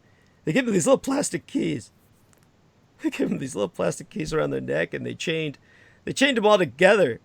And the veterans would march them forward at bayonet point through the minefields towards the machine guns which the Iraqis were holding in place. And the kids would clear the minefields for the veterans behind them. They were all chanting and singing their death songs. You'd see them just explode. Just all these heads and limbs, legs, and arms just flying through the air. Then the men would come from behind them after the minefields had been cleared by all the kids. And the Iraqis would be machine gunning them down. It was like World War I, except worse. In World War I, you didn't have children charging in chains to clear the field. An army that went through 8 years of that, they break in 100 hours? Are you fucking shitting me? No, but when they were all surrendering and I'm asking them, what happened? What happened out there? They all have one thing to say. Al Cthulhu.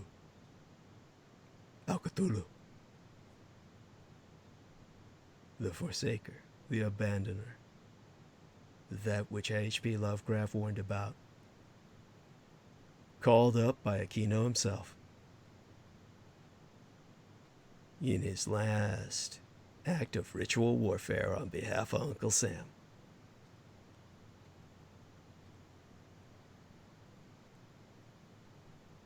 Now, after its independence from British control, Kuwait quickly became one of the richest nations in the Gulf region, based upon its huge store of oil that was being exploited and exported.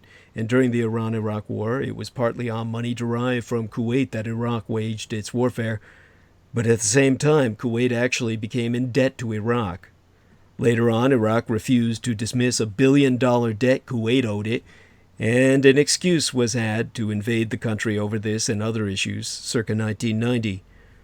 This put Iraq in control of a huge percentage of the world's oil supply, and 34 nations joined together, led by the United States and the United Nations, and expelled the Iraqi invaders by February 26 of 1991 with the help of the anti-gods, called up by Aquino himself.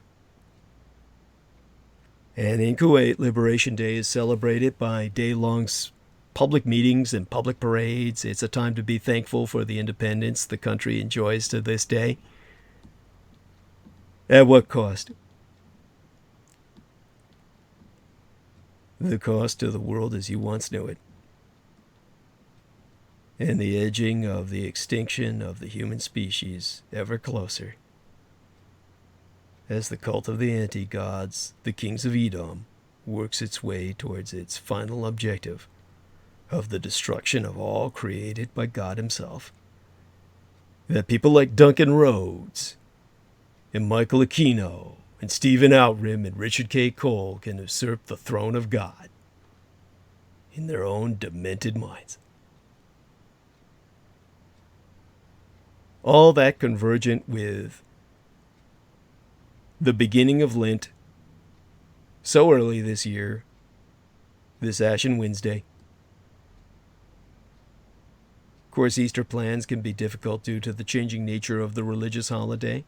It can fall anywhere between March 22nd to April 25th, depending on the year, which means that the other host of important dates during Lent, including Ash Wednesday, which was today, are also subject to change on a yearly basis.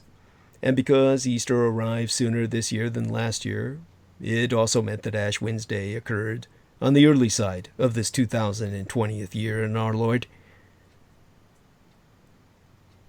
And so we're beginning the Lent season tonight. And I had my ash upon my forehead. Again, always 6.5 weeks before Easter, encompassing the 40-day period of Lent. Well, technically 46, since Sundays are skipped.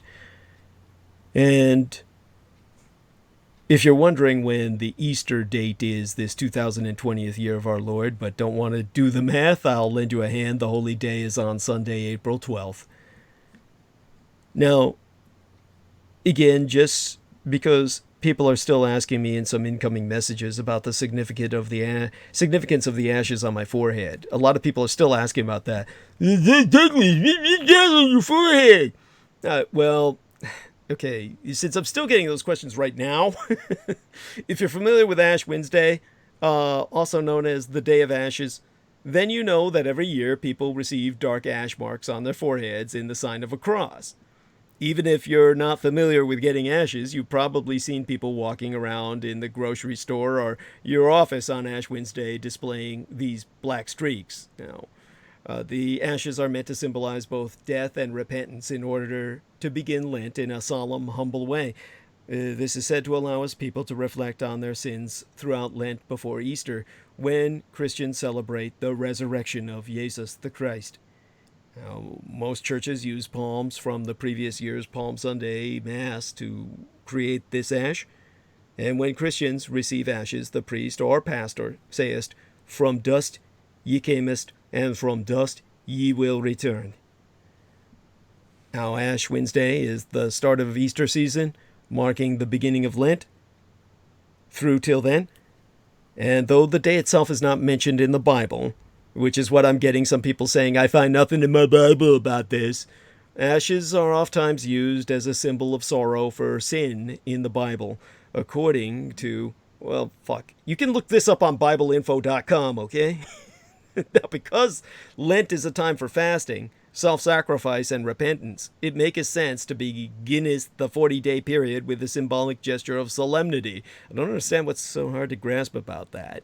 If you want the history behind it, yes, the holiday is not in the Bible, but the employment of ashes as a symbolic gesture has pretty early roots, all the way back to the 11th century.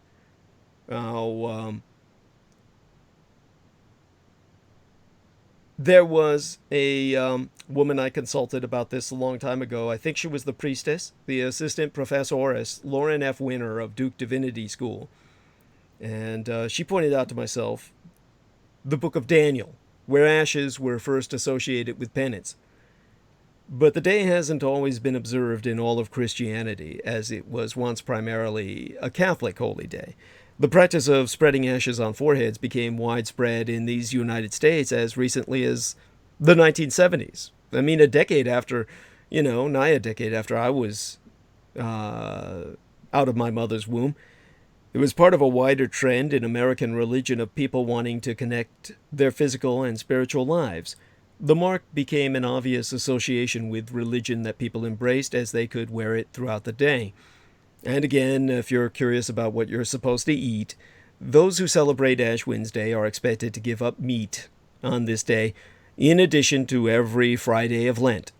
And many people oftentimes fast on Ash Wednesday as well, meaning that only one meal or two small meals can be consumed on this date.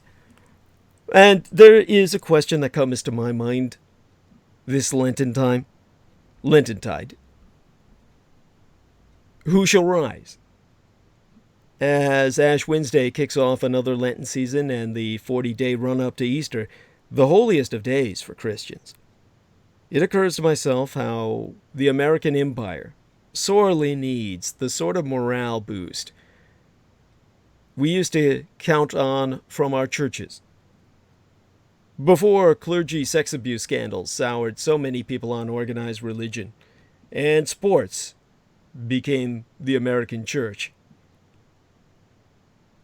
So, say that you're really into this as the middle-aged Christians were. By that I mean the Christians of the Middle Ages, not middle-aged people today.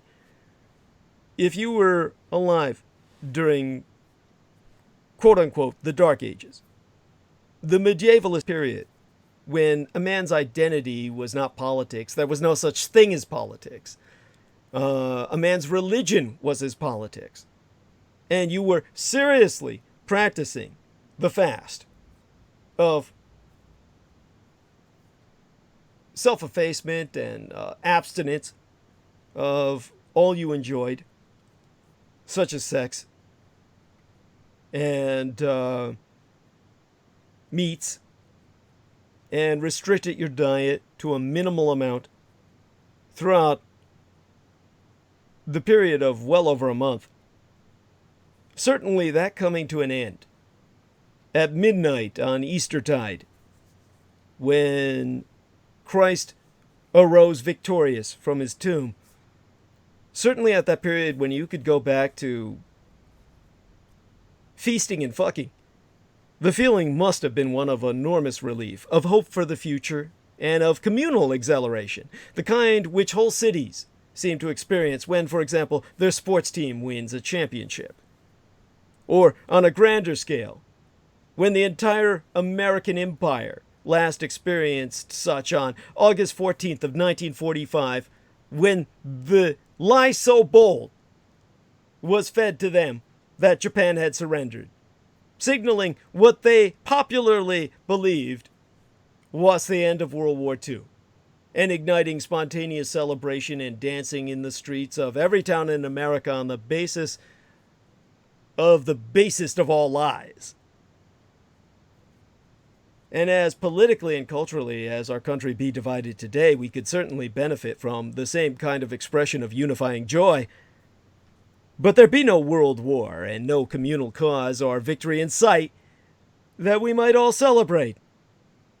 What is needed then is an American leader, an Amerika-Führer, to emerge, possessed of the charisma, the confidence, and the competence of my biological father, Adolf Hitler, to inspire and rally everyone together, to renew our confidence and pride in nation and in empire, to make us thus want to dance in the streets with our neighbors instead of sneering at them and fighting with them on the internet. Is there someone out there who fills the bill? Someone who can burst from our tomb of divisiveness and rancor and carry us with them? Someone in plain sight?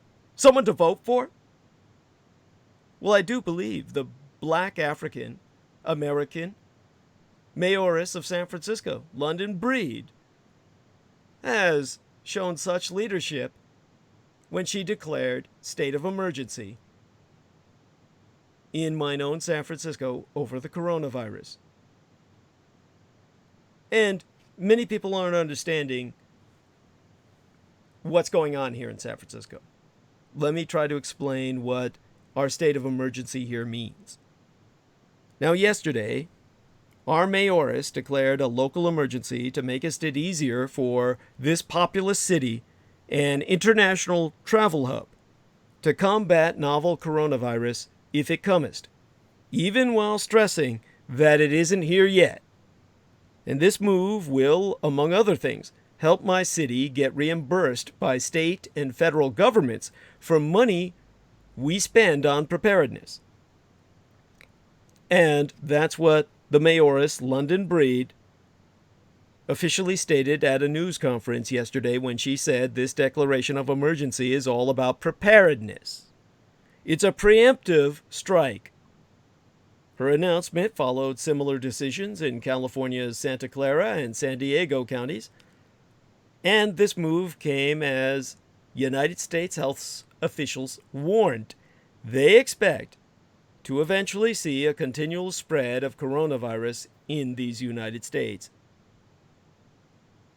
Now, as I said, this is all based on the genuine, open conspiracy of Donald Trump scapegoating the Empire of Japan for his bringing back infected coronavirus victims to these United States sans any period of quarantine, claiming, oh, the Japanese said it's a go. Well, the Japanese were presuming quarantine would be enforced, but the U.S. State Department overruled the United States Center for Disease Control and Prevention, our CDC, to bring these people home sans quarantine with passengers totally exposed to them on a plane, so that it was guaranteed everyone aboard the plane of that recycled oxygen in that tin can in the air would be infected. Like zombies on a plane, no one exited that plane unscathed. And now they'll scathe the rest of us. Also, Donald Trump can scapegoat the Asian peoples and rejack the internment camps. He won't even need them because he'll first declare Operation Boogaloo in effect and send the militias out to kill all Asians in the North American continent. I covered all that in the preceding episode, the latest transmission before this one. Listen to it, review it. You'll come away knowing his intentions. And so, to preempt his maneuver, as well as we be able within the rule of law, which he does not follow, London Breed's declaration was effective immediately, since yesterday, for a period of 7 days in San Francisco quarantine, though the Board of Supervisors will vote on its continuation the 3rd of March. Now, you might ask how this emergency will help my city prepare. These are some of the ways I can think of the emergency declaration will help my city prepare.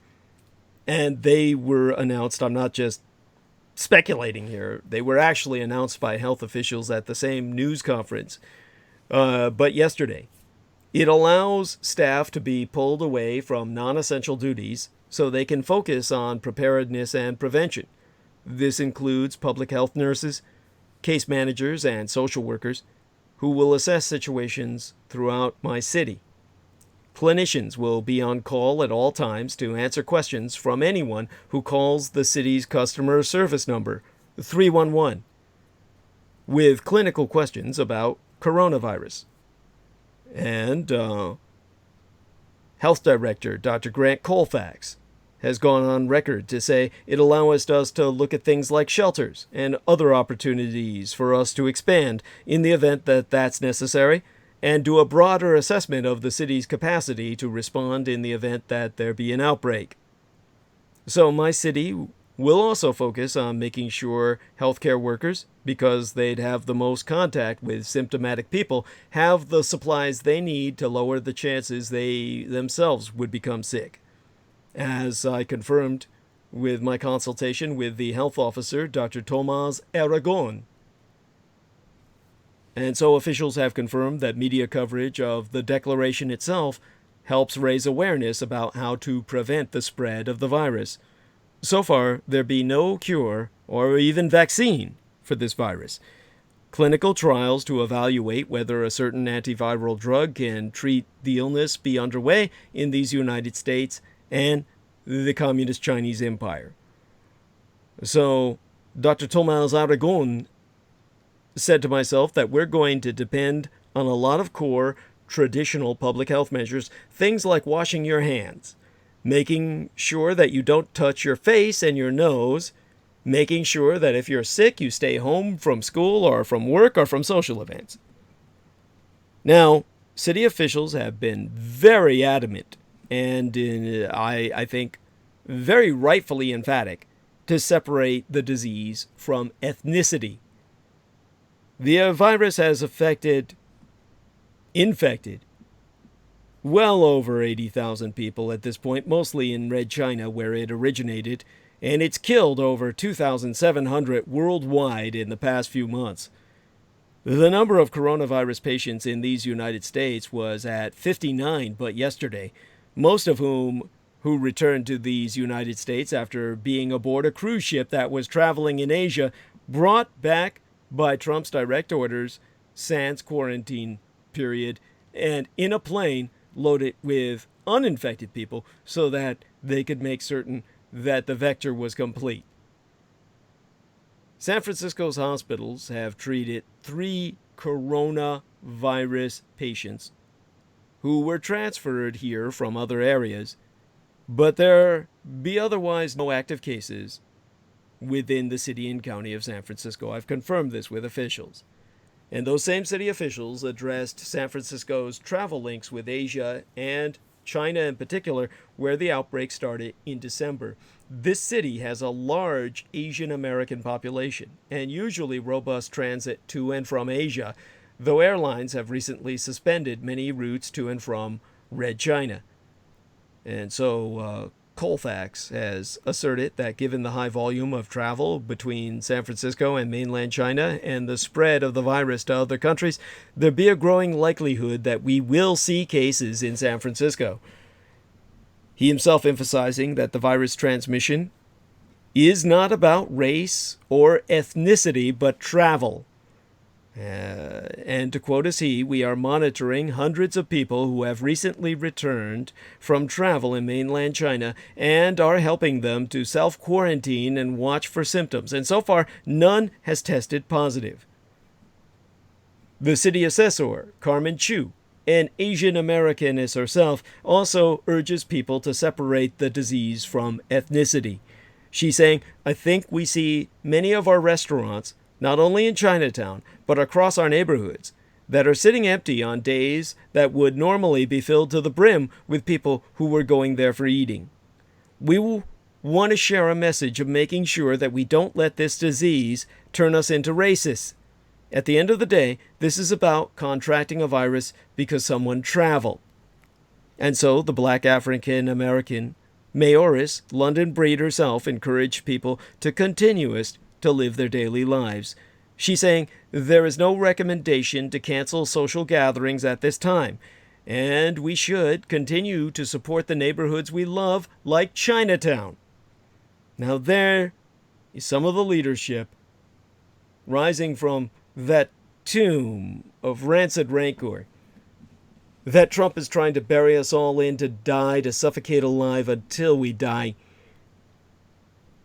Drowning in racism, the slime, while he pisses on our grave and pisses into our open pit, our mass grave in which he wants to bury us all, in the name of the anti-gods and his ultimate master, Michael Aquino.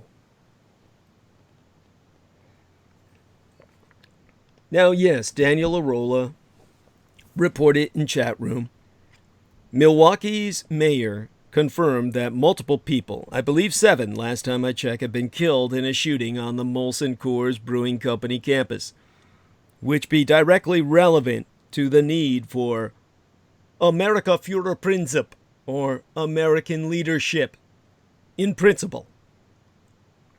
What be wanted are leaders to tackle the mass shooting epidemic. Now, after the horror of multiple mass shootings, but yesteryear, at a garlic festival in California, a Walmart in El Paso, Texas, and finally a popular nightlife neighborhood of Dayton, Ohio, I myself, that wretched week, went to social media and posed 2 questions. What is wrong with America? And why does this keep happening? And the responses I received were wildly different. Some quotes. Fuck, I've got them. I took them and I basically stored them. I got the screenshot called up of some of these beauties. Let me read them to you here. Pundits will make this political, each blaming the other side's ideology. But something bigger is happening here. It's called evil. Another person. I don't think there's enough being done to address the signals of mental illness. Here's another quote. I really think these violent video games play a large part. We are desensitizing our youth at a very young age and teaching them to shoot people. Oh yeah, here's a beauty. It's the parents that fail in raising their kids. So, some communicants blame the news media for exaggerating reporting of the country's mindset. And another citizen agreed, and they wrote, news is very biased. They mention color and race before character or motive. They take a story and just keep making things worse. All they ever spew out is hate and racism. Man, talk about having bass-ackwards perspective. All these motherfuckers are white trash pieces of shit of the male gender. You never hear news say, hey, another white trash piece of shit, male, another angry white male on the loose. So several communicants were calling for more and tougher gun laws, including a return to a ban on automatic weapons. A woman from Ljubljana, Slovenia. No, it wasn't Melania Trump. She said, such things almost never happen in Europe. We also have crazies, angry and frustrated people. We also have violent video games. But people here don't have guns and have not grown up in a gun culture. I'm not saying you have to get rid of guns, because I know you never will, but it's guns. Naturally, there were those who disagreed. One person responded, well, let me just read what they said. Blaming guns for these tragedies makes as much sense as blaming cars for drunk driving tragedies. Angry, damaged people bent on violence will always find a way to cause harm, with or without guns. Timothy McVeigh used fertilizer. This guy's feeding a line of fertilizer. That guy who killed hundreds of people from that window in Las Vegas, that hotel room looking down on all the people partying below. You think he could have killed anyone if he was throwing knives? I can guarantee you, where he was at up there, on that 30th floor or whatever, not a single goddamn knife would have reached anybody had he been throwing knives. But yeah, with fully automatic guns spewing an endless sea of lead, oh yeah, the damage he did. Now, there is merit to all of the responses I've just recounted. There is no one simple reason that can explain as to why exclusively men pick up guns and kill groups of innocent people. Yet many believe us, the bulk of the blame lies in the rhetoric coming from the White House. Now, one respondent wrote to myself, electing a sane president would help.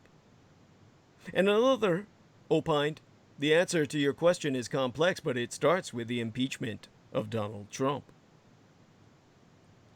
Now, of course, even I believe us blaming one person, namely the Putinista puppet President Trump, is insulting our collective intelligence. Mass shootings began years before this president's tenure, and sadly, they may continue for decades thereafter. That said, I personally be embarrassed by many things this president says and tweets. I'd like to see much more civility and humility coming from him. Thinking on this day of Lenten tide myself, in thematic with Ash and Wednesday, but also from those 2020 presidential candidates who exploit these tragic situations by spewing simplistic anti-Trump demagoguery. They should be ashamed in turn. Naming a scapegoat never solves the problem. Finding solutions does.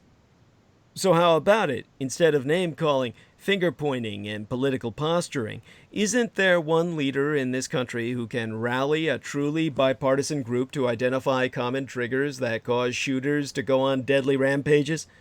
Is there no one, either an elected official or a concerned citizen, who will step forward to say, let's find solutions instead of bickering? Several billionaire Americans have dedicated themselves to environmental organizations, art museums, or helping eradicate disease in other countries. Wouldn't it be great if one, just one, would lead the way to further society's understanding of mass shooters? Maybe we could avoid some of the carnage. The American carnage Trump was pissing on about during his swearing into the office of the executive when he took the oath of presidency. So let me offer some common sense recommendations. First, identify and ban automatic weapons. Second, the United States Congress needs to stop with the long vacations and get to work making universal and thorough background checks the law of the land. The Senate must stop stalling and approve the House-passed bill closing gun show loopholes, ensuring that no person can get a same-day gun. All internet sales of ammunition must be stopped. We should demand closer real-time monitoring of over-the-counter ammunition sales and restrict the number of bullets in gun magazines. Give states financial assistance for more and improved mental health facilities. How many times must we hear that a family recognized the need to institutionalize a mentally ill loved one, but no beds were available? All states should join the 15 that have adopted red flag laws that allow us family members or local police to ask a judge for permission to confiscate guns from at-risk people. It also bans them from buying more firearms. And finally, special emphasis needs to be put on improving law enforcement monitoring of the internet, especially the ugliest corners of the dark web where the demented foment hate and brag about their deadly plans. Platforms like Google, YouTube, Facebook, and Twitter also need to step up their efforts to find, report, and remove these types of posts. Americans are fearful and sad that mass shootings occur with such frightening regularity. Now they are also angry that nothing meaningful has ever been done to get to the root causes of these massacres. We're better than this, aren't we? Or are we? Our collective responsibility for mass shootings needs to be confronted. As no America Führer has stepped forth, I offer myself in confronting this crisis. For far too long, online forums and marketplaces have been granted near total immunity when they contribute to gun violence. My gang stalkers, like Stephen Cosmos Author, the butt boy of Richard K. Cole, and Dickie K. Cole himself, the fag Marine, have blatantly and repeatedly stated they're going to kill me with firearms. They've unleashed a number of their followers in San Francisco over the years, none of them to returned alive to report any success. None of them ever left San Francisco alive. But we as a nation have reached a point in America at which mass shootings happen so often that the country sometimes only has a few days, sometimes only a few hours to catch its breath in between. And when the shooter is white and male, as mass shooters so exclusively be, the narrative of the lone wolf quickly becomes dominant. There's no lone wolf. The white men are out to kill us all. And anti-gun control ideologues, from the National Rifle Association to Republican lawmakers, assure us that the shooter, the white trash piece of shit with a tiny, tiny penis, was a monstrous singularity. Just one small penile bad guy who happened to be white and have an arsenal of guns like all the motherfuckers do to make up for their lack of a penis between their legs that's big enough to fit inside a vagina and therefore can't procreate. They can only destroy. It may take a single monster to annihilate a village, as all these white trash pieces of shit have done from Vietnam through to Iraq and Afghanistan, but it takes a village to unleash a mass shooting. It's never solely the result of one person's evil intentions. Many mass shootings could never have taken place without the fuel of racist and misogynist propaganda, or the help of unscrupulous purveyors of the weapons of war, or the failure of public venues to implement effective security measures. The last factor was highlighted in the October 3rd announcement that MGM International would be paying roughly $800 million United States dollars to settle lawsuits filed by the victims of the 2017 Las Vegas shooting. MGM International owns the Mandalay Bay Hotel, where bullets were fired from the 32nd floor onto thousands attending a country music festival in October of 2017. When it was over, 58 people were dead and hundreds were injured in the deadliest mass shooting in United States history. Victims alleged that lacked security at the hotel, where the shooter was able to bring more than 20 fucking suitcases full of firearms and ammunition to his room over several days, made MGM partly responsible for the killings. The MGM settlement illustrates the principle of collective responsibility, under which third parties can be considered responsible for harmful acts they did not cause but did not do enough to prevent. Collective responsibility, or secondary liability, is a common theme in the law. Bartenders who serve alcohol to obviously inebriated patrons can be sued if those patrons cause car accidents. Grocery stores can be held accountable for failing to clean up spills that lead to injuries. Employers can be liable for failing to respond to reports of sexual harassment. Such entities are oftentimes said to have breached a duty of care, and imposing liability is intended to give them incentive to be more careful in the future. As MGM learned, Metro-Goldwyn-Mayer, their denial of collective responsibility sparked outrage. In July of 2018, before it entered into settlement negotiations with the Mandalay Bay victims, Metro-Goldwyn-Mayer tried to argue that it should be immune from liability. And to advance this claim, the company took the unusual step of suing more than 1,000 victims of the shooting, seeking not money, but a ruling that the victims could not hold the company with the Jewish name accountable, or even liable. The company's basis for the suit was an obscure law passed in the wake of the September 11th attacks, the Safety Act. The word safety, writ all uppercase, SAFETY, acronymous for Support Anti-Terrorism by Fostering Effective Technologies.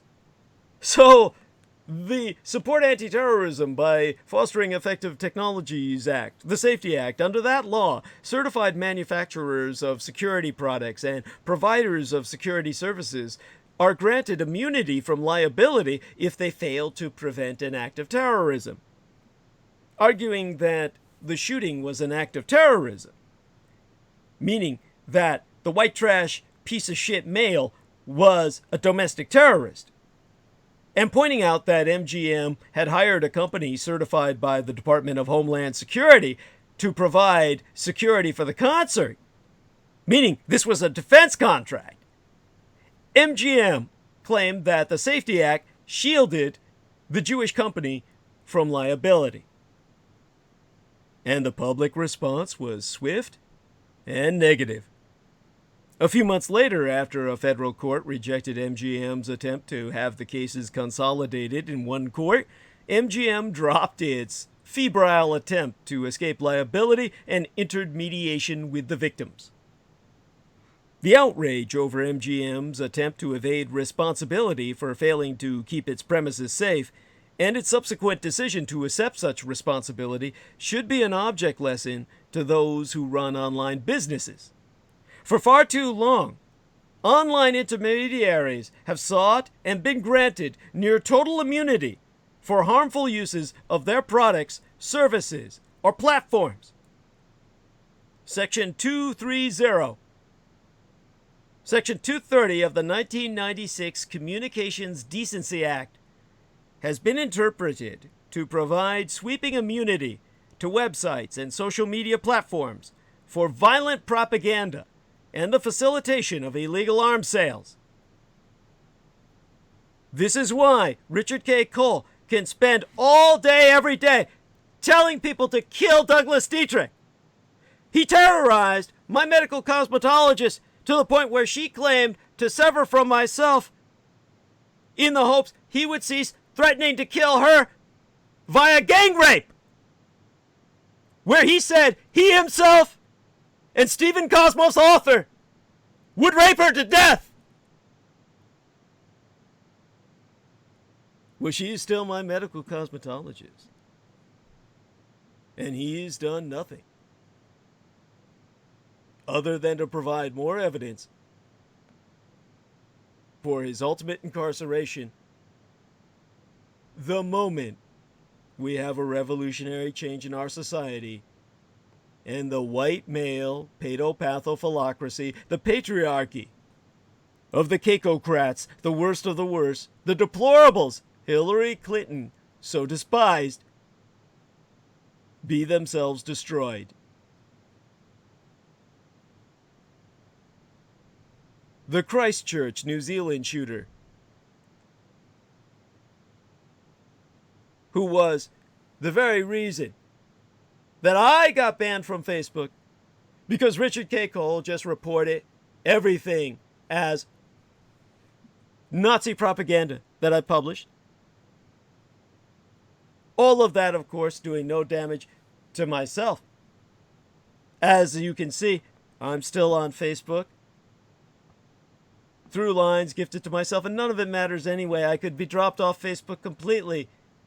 And all it is a venue for old grandmarms to publish kitten photos of their crazy cat lady antics, and old grandpas and single incels, the non-fuckables like Dickie K. Cole and his ilk, to publish their sick shit, their MAGA propaganda of Make America Great Again.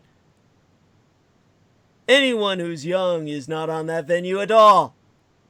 And the young are all that count for the future. But that Christchurch, New Zealand shooter, he used Facebook Live to broadcast the massacre in real time, and Twitter to advertise his racist manifestos. The El Paso shooter posted his anti-immigrant screed on the message board 8chan, a site infamous for promoting virulent misogyny and white supremacy. But when the owner of 8chan, James Watkins, was called before the Congressional Committee on Homeland Security in September of yesteryear to answer questions about his violent posts, he replied, "My company has no intention of deleting constitutionally protected hate speech. I feel the remedy for this type of speech is counter-speech, and I'm certain that this is the view of the American justice system, just as every firearms Moloch worshipper, for whom guns be the Moloch of our Church of the NRA. The National Rifle Association always says the only answer to gun violence is another gun."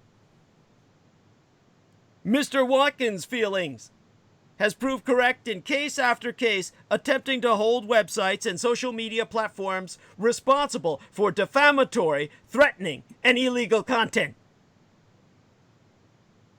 Courts have very broadly interpreted Section 230's prohibition on treating online intermediaries as publishers or speakers of content provided by their users. And the immunity for internet platforms hasn't been limited to the forums where extremists congregate, proselytize, and organize real-world violence. It has also been extended to websites that sell weapons. The online firearms marketplace, Arms List, which describes itself as the largest free gun classifieds on the web, facilitates illegal gun sales by allowing users who cannot pass a background check to find unlicensed sellers. One such user was Radcliffe Houghton, whose estranged wife, Zena, had obtained a restraining order against him.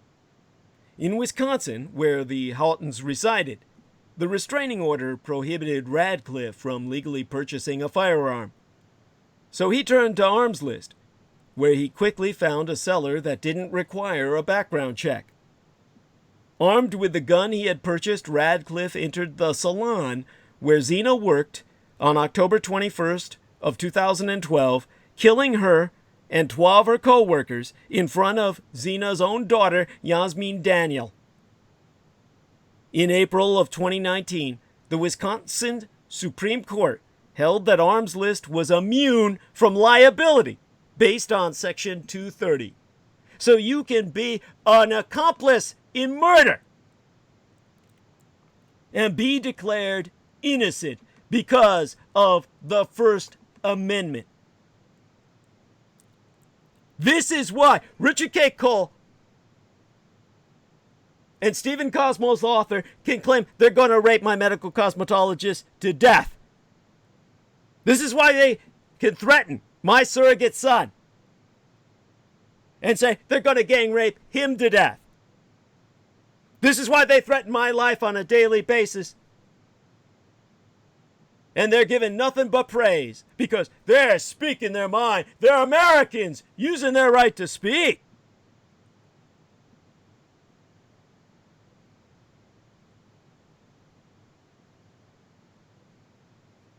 Now, this is why Trump is packing the courts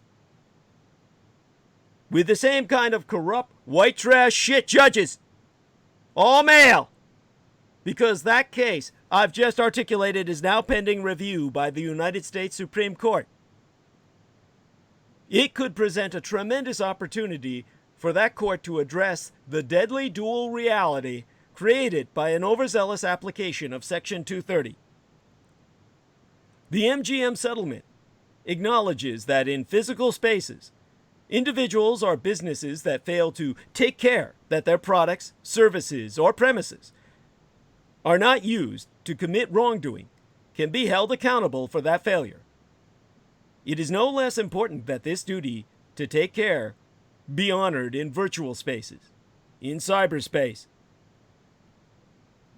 Mass shootings bring to mind a popular expression oftentimes attributed to the 18th century statesman Edmund Burke,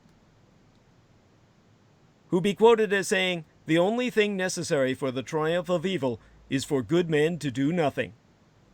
While Burke himself never actually historically said these words, he did express a similar sentiment that is perhaps even more apt for our time, and I quote him accurately, historically, verbatim. And what he said was, "When bad men combine, the good must associate, else they will fall one by one, an unpitied sacrifice in a contemptible struggle."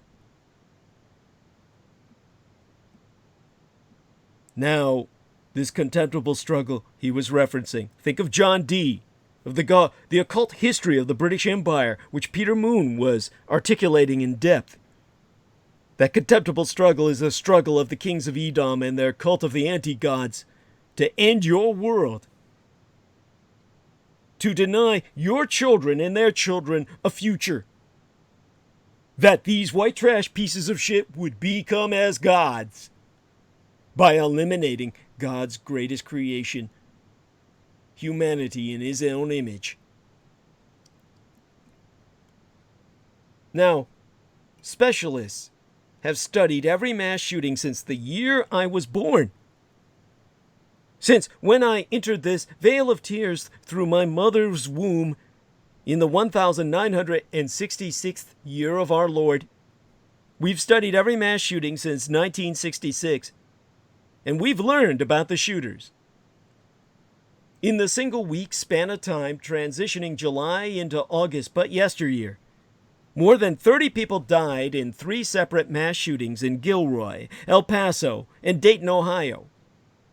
Gillian Peterson is a psychologist and professoress of criminology and criminal justice at Hamline University. James Densley is a sociologist and professor of criminal justice at Metropolitan State University. Together, they run the Violence Project, and they believe that analyzing and understanding data about who commits such massacres can help prevent more lives being lost.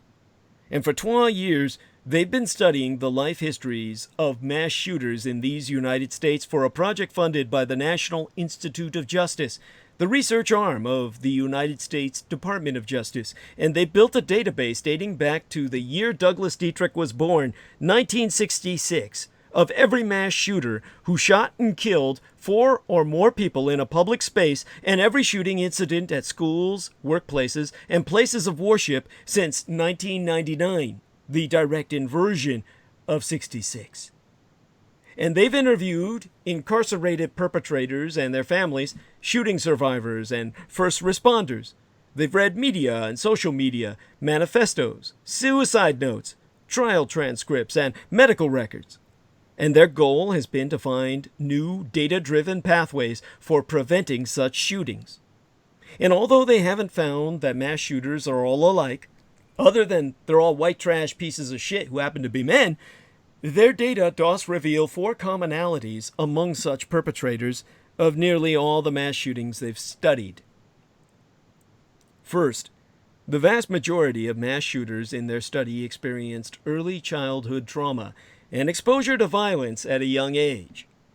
The nature of their exposure included parental suicide, physical or sexual abuse, neglect, domestic violence, and/or severe bullying. The trauma was oftentimes a precursor to mental health concerns, including depression, anxiety, thought disorders, or suicidality.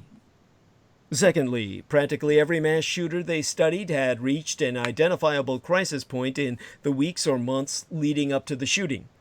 They often had become angry and despondent because of a specific grievance. For workplace shooters, a change in job status was frequently the trigger. For shooters in other contexts, relationship rejection or loss oftentimes played a role. Such crises were, in many cases, communicated to others through a marked change in behavior, an expression of suicidal thoughts or plans, or specific threats of violence. Third, most of the shooters had studied the actions of other shooters and sought validation for their motives. People in crisis have always existed, but in the age of 24-hour rolling news and social media, there be scripts to followist that promise notoriety and death. Societal fear and fascination with mass shootings partly drives the motivation to commit them. Hence, as we have seen in the week that I described from yesteryear, mass shootings tend to come in clusters. They be socially contagious. Perpetrators study other perpetrators and model their acts after previous shootings. Many become radicalized online in their search for validation from others that their will to murder be justified. Such, of course, being provided by social manipulators like Richard K. Cole under the social engineering program of Michael Aquino. And fourth, the shooters all had the means to carry out their plans. Once someone decides life is no longer worth living and that murdering others would be a proper revenge, only means and opportunity stand in the way of another mass shooting. Is an appropriate shooting site accessible? Can the would-be shooter obtain firearms? In 80% of school shootings, perpetrators got their weapons from family members, according to the data of the Violence Project. Now, in terms of the Violence Project and its studies, obviously, I think that this is the closest we can get without a billionaire involved to assembling the information we need to make decisions. So, when it comes to what we can do,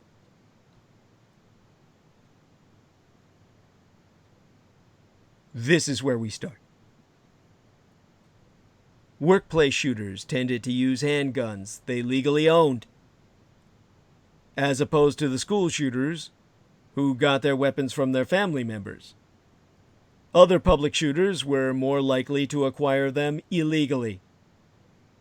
So what do these commonalities tell us about how to prevent future shootings? One step needs to be depriving potential shooters of the means to carry out their plans. Potential shooting sites can be made less accessible with visible security measures, such as metal detectors and police officers. And weapons need to be better controlled through age restrictions, permit-to-purchase licensing, universal background checks, safe storage campaigns, and red flag laws, measures that help control firearm access for vulnerable individuals or people in crisis. Another step is to try to make it more difficult for potential perpetrators to find validation for their planned actions. Media campaigns like #NoNotoriety are helping starve perpetrators of the oxygen of publicity, and technology companies are increasingly being held accountable for facilitating mass violence. But we all can slow the spread of mass shootings by changing how we consume, produce, and distribute violent content on media and social media. Don't like or share violent content. Don't read or share killers' manifestos and other hate screeds posted on the internet. We also need to study our current approaches. Exempli gratiae. Do lockdown and active shooter drills. Help children prepare for the worst or hand potential shooters the script for mass violence by normalizing or rehearsing it. We also need to, as a society, be more proactive. Most mass public shooters are suicidal, and their crises are oftentimes well known to others before the shooting occurs. The vast majority of mass shooters leak their plans ahead of time. People who see or sense something is wrong, however, may not always say something to someone owing to the absence of clear reporting protocols or fear of overreaction and unduly labeling a person as a potential threat. Proactive violence prevention starts with schools, colleges, churches, and employers initiating conversations about mental health and establishing systems for identifying individuals in crisis, reporting concerns, and reaching out, not with punitive measures, but with resources and long-term intervention. Everyone should be trained to recognize the signs of a crisis. Proactivity needs to extend also to the traumas in early life that be common to so many mass shooters. Those early exposures to violence need addressing when they happen with ready access to social services and high-quality, affordable mental health treatment in the community. School counselors and social workers, employee wellness programs, projects that teach resilience and social-emotional learning, and policies and practices that decrease the stigma around mental illness will not just help prevent mass shootings, but will also help promote the social and emotional success of all Americans. The data from the Violence Project that I'm sourcing proves that mass shooters have much in common. Instead of simply rehearsing for the inevitable, we need to exploit this data to drive effective prevention strategies. Because the Republicans are wrong. Mass shootings are exactly the time to get political. Indeed, mass shootings demand political response. According to the Gun Violence Archive, Those weekend shootings in El Paso, Texas and Dayton, Ohio from yesteryear were the 250th and 251st mass shootings to that point in time, each defined as any gun incident in which 4 or more people be injured or killed through 2019 to that point yesteryear. And following the El Paso shooting, just hours before another would take place, the political response fell cleanly on partisan lines. Democrats were calling out Republicans for their inaction on gun reform, and pundits on the right were pulling out their go-to strategy of shaming Democrats for politicizing human tragedy. Exempli gratiae. Hours after the El Paso shooting, Fox News commentator Steve Rogers criticized Democrats for calling for new gun laws, saying, "Now is not the time to politicize a horrific incident like this." Texas Governor Greg Abbott, who was endorsed by the National Rifle Association and currently has an A rating on that international terrorists' good list, which is a shit list to any normal American. He said in front of Canada, all the cameras, he said, "We need to focus more on memorials before we start the politics." This is a favorite technique of the Republicans, designed to paint Democrats as disrespectful of the mourning process by exploiting these mass shootings to push forward their political agenda. The sick absurdity here, back-ass words as Roosevelt and Smedley Butler being lionized as heroes, is that in a world where there's a mass shooting in the morning and a mass shooting in the evening of the same goddamn day, there seems to be never any time at all in which it's appropriate to talk about gun control. Instead, opponents of gun control are making the ridiculous assertion that our political agenda should not be informed by an increasing number of public mass murders. Let me be clear. Putting politics aside is the most disrespectful thing to do in the face of a mass shooting. Ignoring the political reality that affects gun violence outcomes is not a form of mourning. It is simply a way to block efforts to keep them from happening again. If you're not pursuing actual material change in a world where mass murders come in pairs, your words be completely empty. Mass shootings in these United States are a public health crisis, one that will take politics to address. Our current solutions: sending children to school with bulletproof backpacks, watching test scores and enrollment drop following school shootings, and traumatizing children with repeated active shooter drills, all constitute an absurd normalization of nightmarish mass murder at the expense of politics. A staggering 97% of United States residents support requiring background checks for firearms purchases.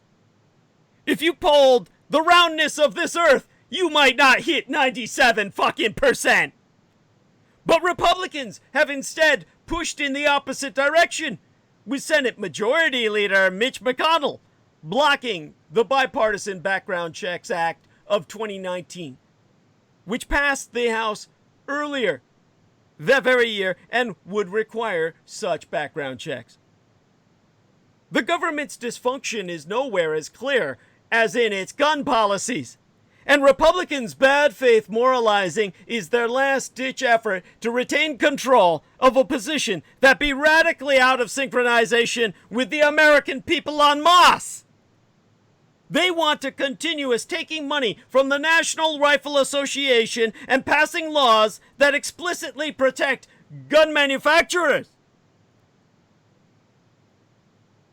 Republicans want you to believe that gun violence is just an elemental force of the universe, not a growing phenomenon that is happening specifically in America and that is within our power to prevent. Don't let them!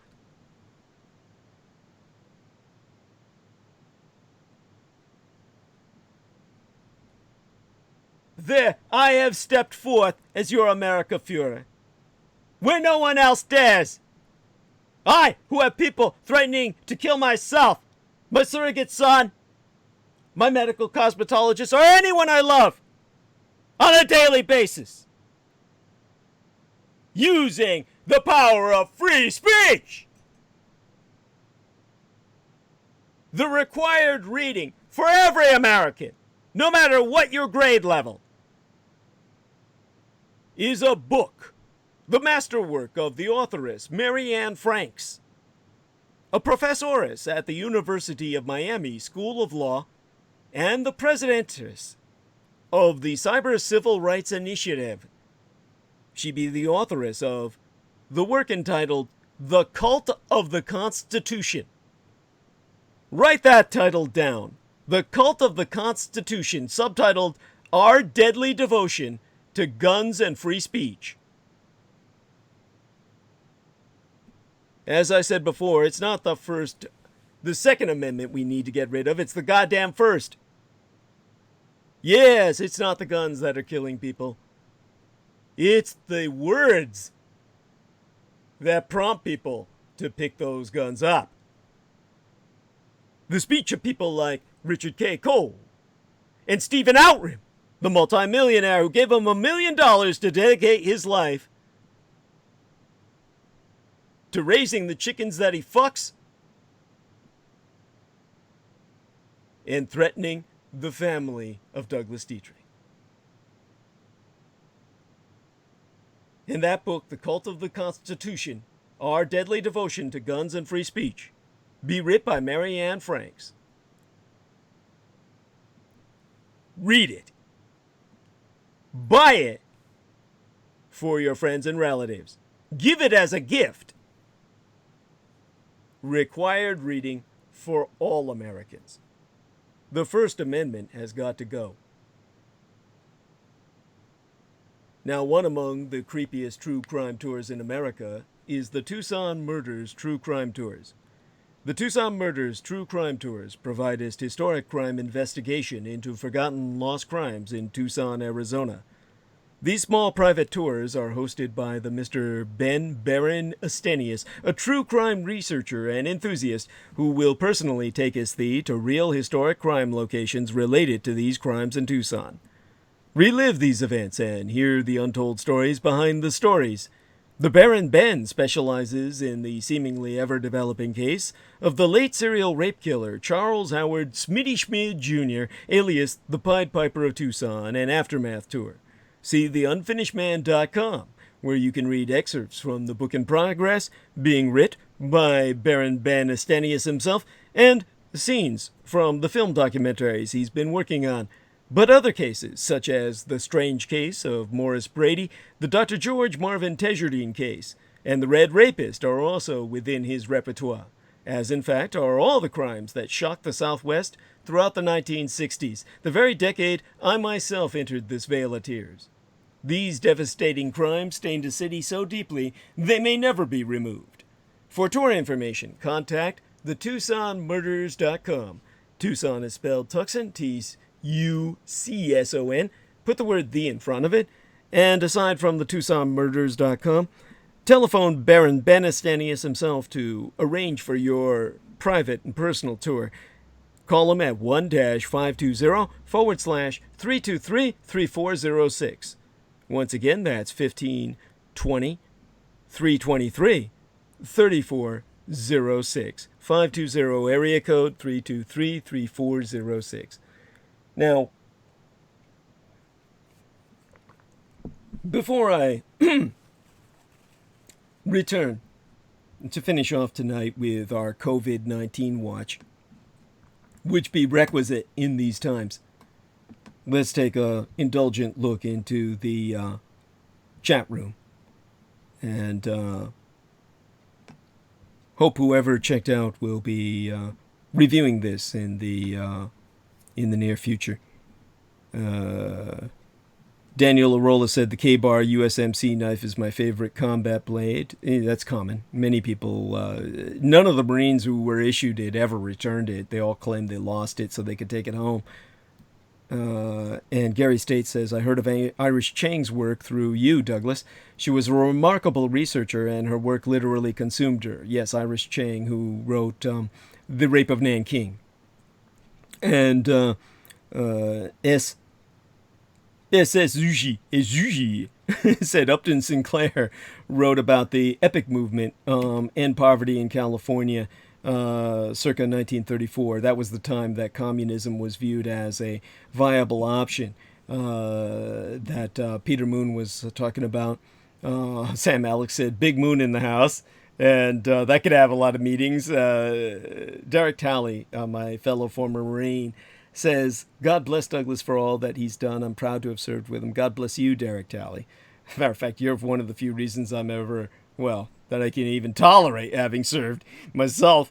Sam Alex says, DD is true star. God bless him. Derek Talley says, that is why Satan is called the prince of the power of the air. He's talking about burning the bandwidth, the electronics, mastering the airwaves. Yes, that is where that comes from. Satan dominates the airwaves, people, and it's through your terrestrial broadcast radio that all the old fogies listen to on their hospice beds. And Derek Talley said goodnight to Peter. Karen O'Connor says, I'm up, Douglas, for the rest of the morning. Now it's 6:04 a.m. and I have to head out at 9 a.m., but I'll have a look at chat and catch up. Yes. It says, why is there F all comments and saying 56 in chat, but it's just admin in there. Anyhow. And Karen says, it's disgusting the way they think of guns in America. Well, if you die by a gun wound at all, we have people to look at. So, ha fools, no one touch you, Dougie man. And the white men only care about themselves. Yes. And they're with your family. He is a monster.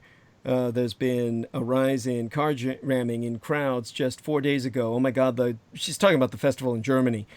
She says, was so fake, could barely see the bullet stats somewhere else in that the window was shot. Okay, that's interesting. And says, and the scum police you have, FBI, the alphabet, whatever, they murdered the man when it was another 9/11 job scum. Absolute scum. Not quite sure what he's talking about here. But some of the messages have been retracted.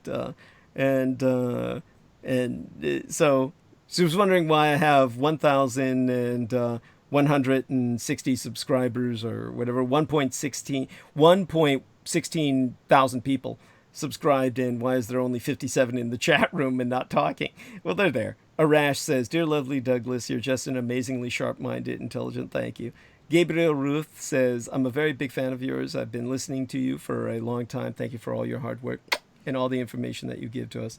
Arash says, and a great truth seeker, we can't get enough of your knowledge and enlightening information about the crucial topics and the dark fate the elite has decided planned for humanity.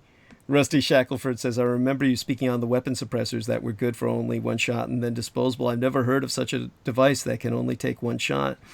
Okay. And then Arash says, TYVM, thank you very much for excellent shows and the valuable work and all your great efforts you've done for us all. Blessings. In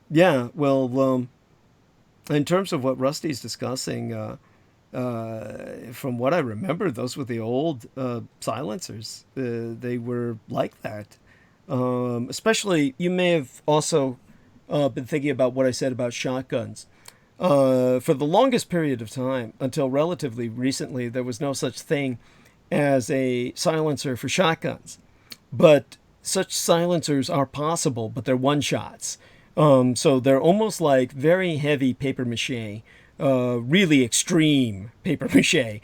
And they take a lot of the sound off of the firing of a shotgun. It's pretty impressive, but you can only do it once, and then you'd have to affix another one of those babies.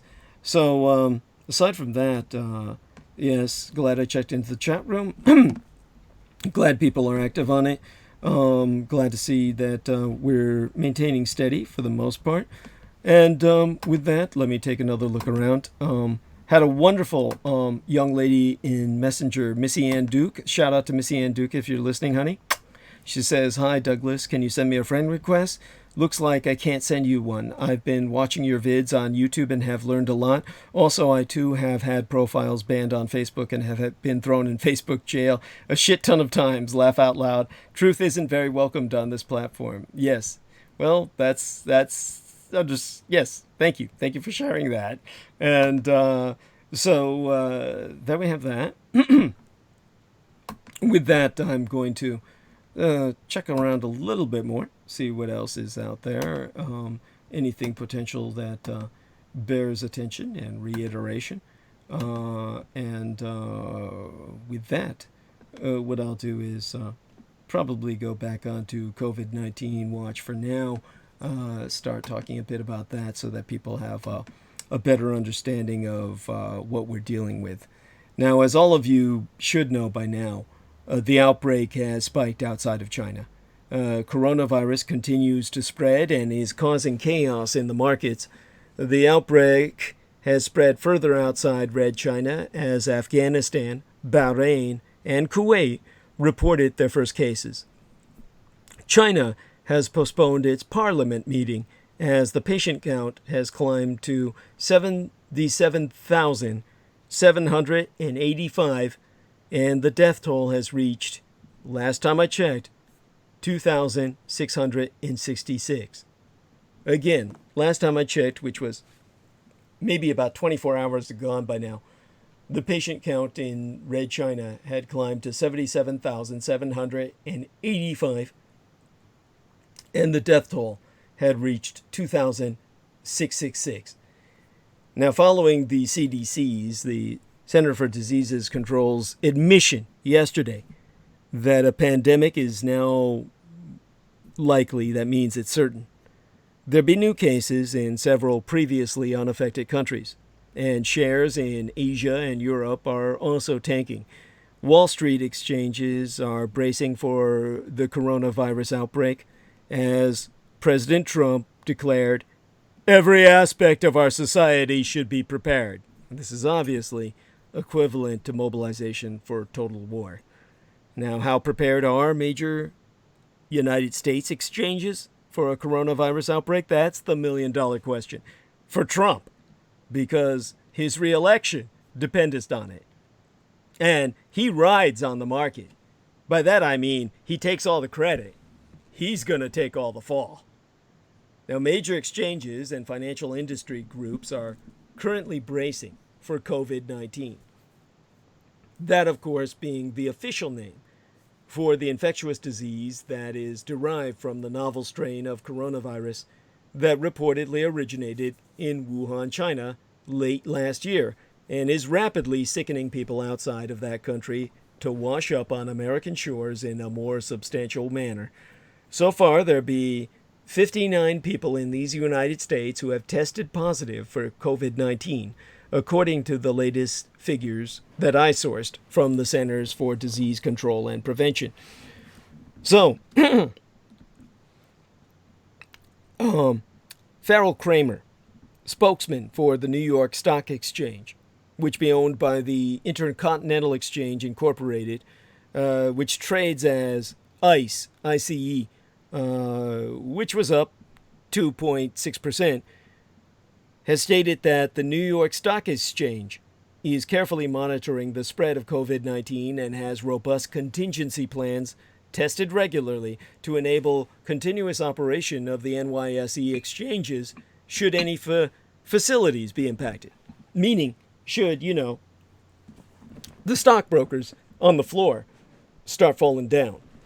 Now, similarly, officials at NASDAQ Incorporated, which trades itself as NDAQ, all uppercase, NDAQ, which increased by 0.54%, said they were continuing to follow us the updates and act and communicate accordingly regarding the virus. Now, as of today, there were more than 81,000 confirmed cases of COVID-19 globally and at least 2,770 deaths. That's up from the 2,666. I'm looking at this just now from a new counter.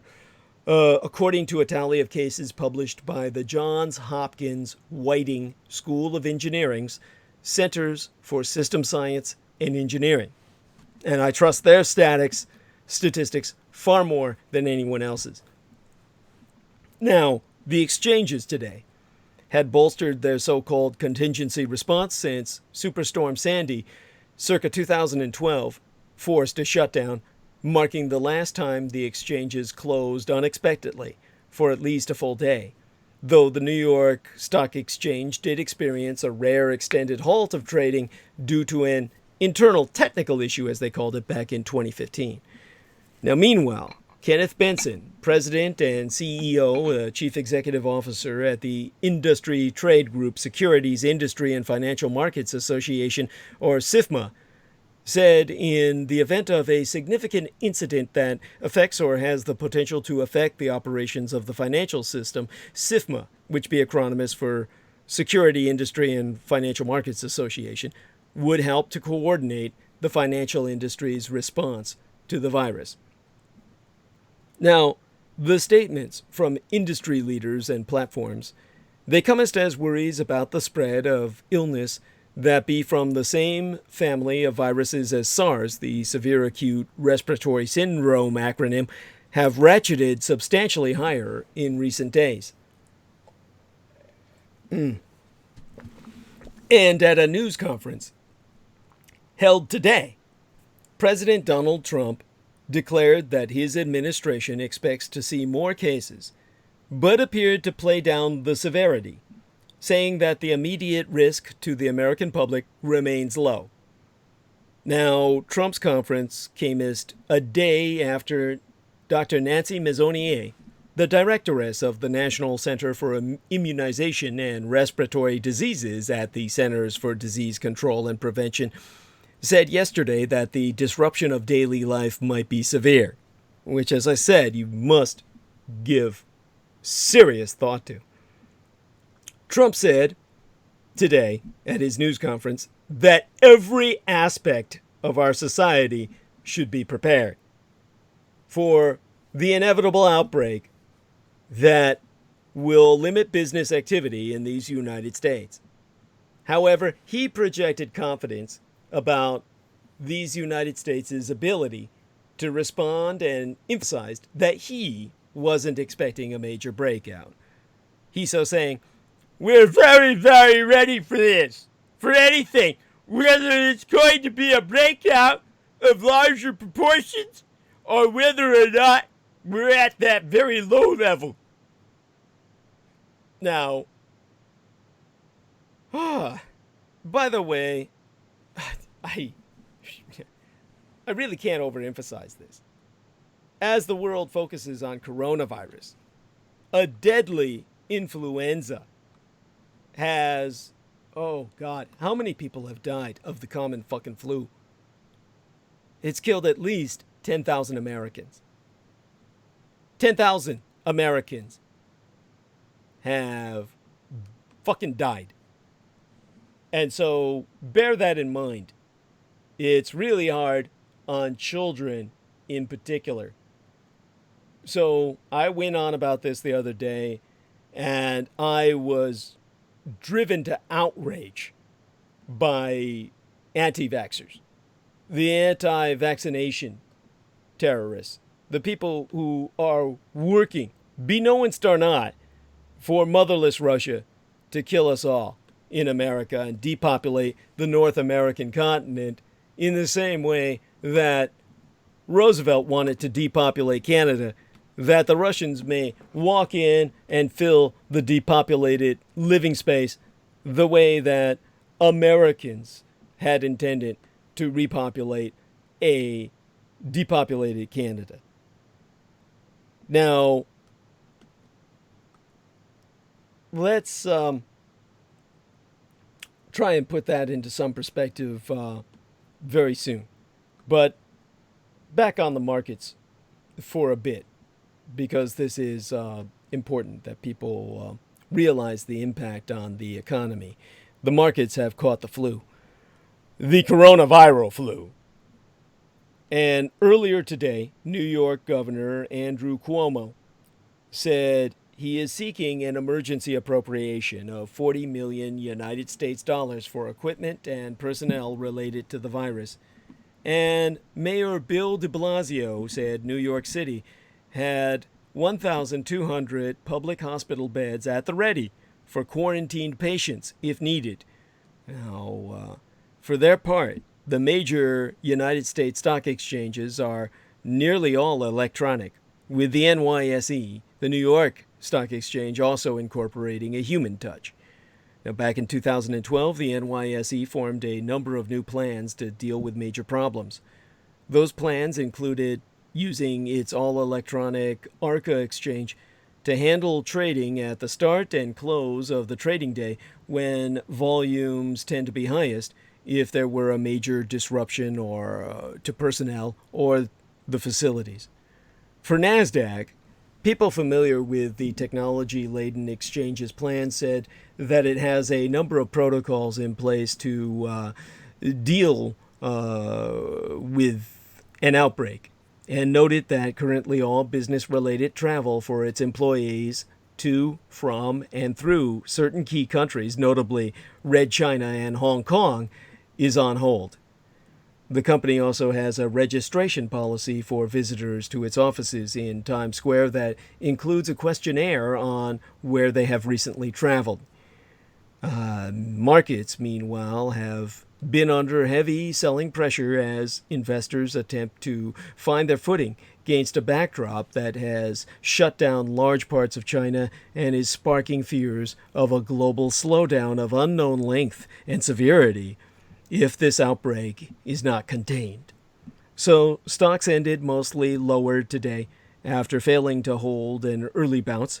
The Dow DJIA, the Dow Jones Industrial Average, closed at beneath 0.46%, closed 123.77 points lower at a loss of half a percentile at 26,957.59, while the S&P SPX, the Standard & Poor's SPX, which closed at below 0.38% in the negative, it dropped 11.82 points, or 0.4%, to finish at 3,116.39, marking a fifth straight decline for the benchmarks.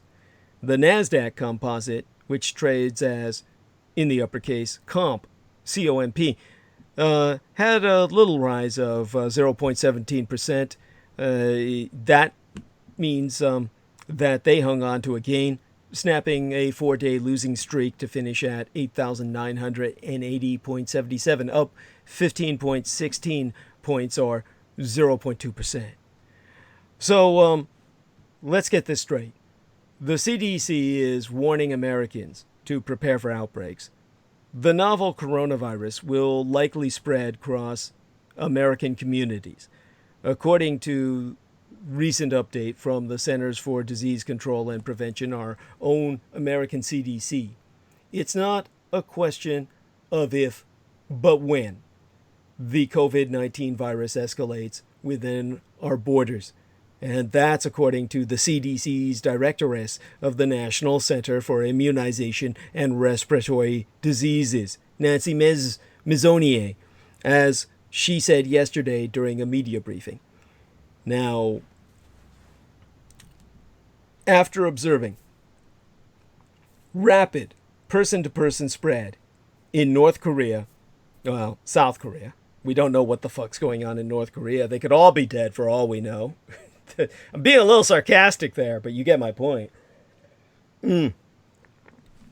But after observing this rapid person-to-person spread in South Korea, Iran, and Italy, CDC officials now expect the trend to reach the United States. And researchers are currently scrambling to develop effective COVID-19 vaccines and antiviral drugs. Meanwhile, the CDC urges U.S. residents to prepare for possible containment measures like workplace and school closures. And it all depends on the spread severity.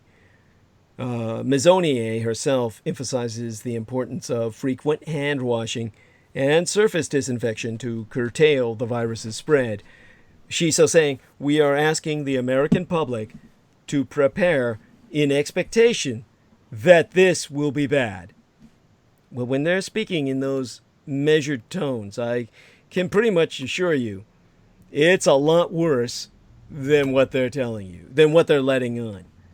And we're already dealing with bad when it comes to the influenza. Americans have simply gotten used to influenza despite the staggering number of people it affects.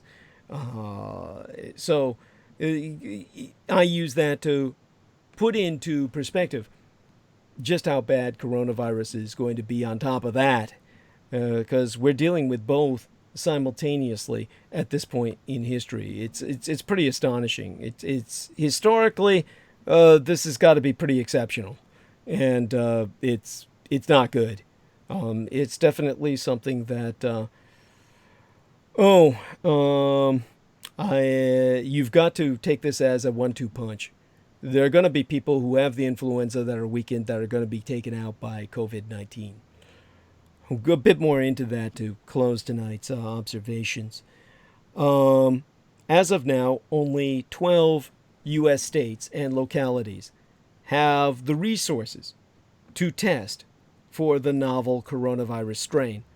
The CDC can also test samples when notified by state health departments of potential cases, but some of their test kits have allegedly delivered inconclusive results. But Mezonier be optimistic that commercial labs will soon develop tests and ramp up COVID-19 detection throughout the country. Now, yesterday, the Massachusetts-based biotech company Moderna Therapeutics shipped its first batches of a potential coronavirus vaccine to the National Institute of Allergy and Infectious Diseases, which be acronymous as NIAID, NIAID. And again, NIAID is acronymous for the National Institute of Allergy and Infectious Diseases. They received this first batch of a potential coronavirus vaccine developed by the biotech company Moderna Therapeutics in Massachusetts. Now, those of you who are looking to invest, take a hint. That's a good one. They expect to begin human testing in April. On April Fool's Day, most likely. That would be apropos enough, don't you think? At the earliest. And approval could take us months thereafter. There are currently 59 confirmed cases in these United States. As I've said, I failed to detail the fact that that includes 47 individuals brought back from abroad by our own fucking State Department in direct contraindication of what the CDC recommended, which was that they be placed in quarantine. The World Health Organization, the WHO, reported 80,239 global COVID-19 cases yesterday, 77,780 of them of which have occurred in communist China. There have been 2,700 total deaths, with 2,666 of them occurring within China. So that gives us some better perspective now that I remember the context of the numbers I have originally thrown out. Now, what COVID-19's inevitable spread in these United States actually means is that despite our country's comparatively high reliance on private transportation, the virus could still spread to isolated rural areas. Now, I'm sourcing here Lisa Grelinski. She's a virologist at the UNC Gilling School of Public Health, and I believe that's the University of North Carolina. She points to COVID-19's emergence in every single Chinese province, not solely its urban centers. And Grelinski concludes that the bigger concern should be with the people who are more isolated and have a more difficult time getting to a doctor's office, that they can become sick and have no cure or access to any. Not that there is a cure, but they won't get access to treatment for their symptoms and they'll simply die. Now, this outbreak is obviously much trickier to manage than the 2002 through 2003 SARS epidemic because the symptoms are so much subtler. Many individuals with COVID-19 have gone about their daily routines while experiencing its milder effects, like mistaking it for a cold, and they likely think that all they had was a cold. That could make containment difficult in these United States as people head to school and work with only mild sniffles. The CDC itself has offered what I consider to be disturbingly vague warnings that mass gatherings like offices and schools may experience dropped attendance and a potential burden may fall on health infrastructure, law enforcement, and transportation. The same agency also claiming that it's working with state, local, tribal, and territorial partners, as well as public health partners, to combat the public health threat. Now, besides such broad statements and a preparation plan, the CDC has not offered any specifics so far that I find to be constructive. And they never responded to my own personal request for more information. Now, over her quarter of a century at the CDC, Ms. Onier said at the press briefing yesterday that her organization has regularly practiced for such an epidemic within our borders. We already have helpful infrastructure in place. Existing flu virus surveillance systems could aid coronavirus containment efforts. Yet, rapidly spreading diseases will always surprise us. The lady Grelinski I was sourcing hopes that the United States can contain the virus more quickly than Red China did, though she says there be no guarantees as to how the contagion might unfold. She recommends that United States residents remain alert and look out for the latest information. There's no need to panic, but it doesn't hurt to make sure you're stocked up on non-perishable food and other supplies in case you have to stay home sick or be advised to avoid public places due to an outbreak. Now,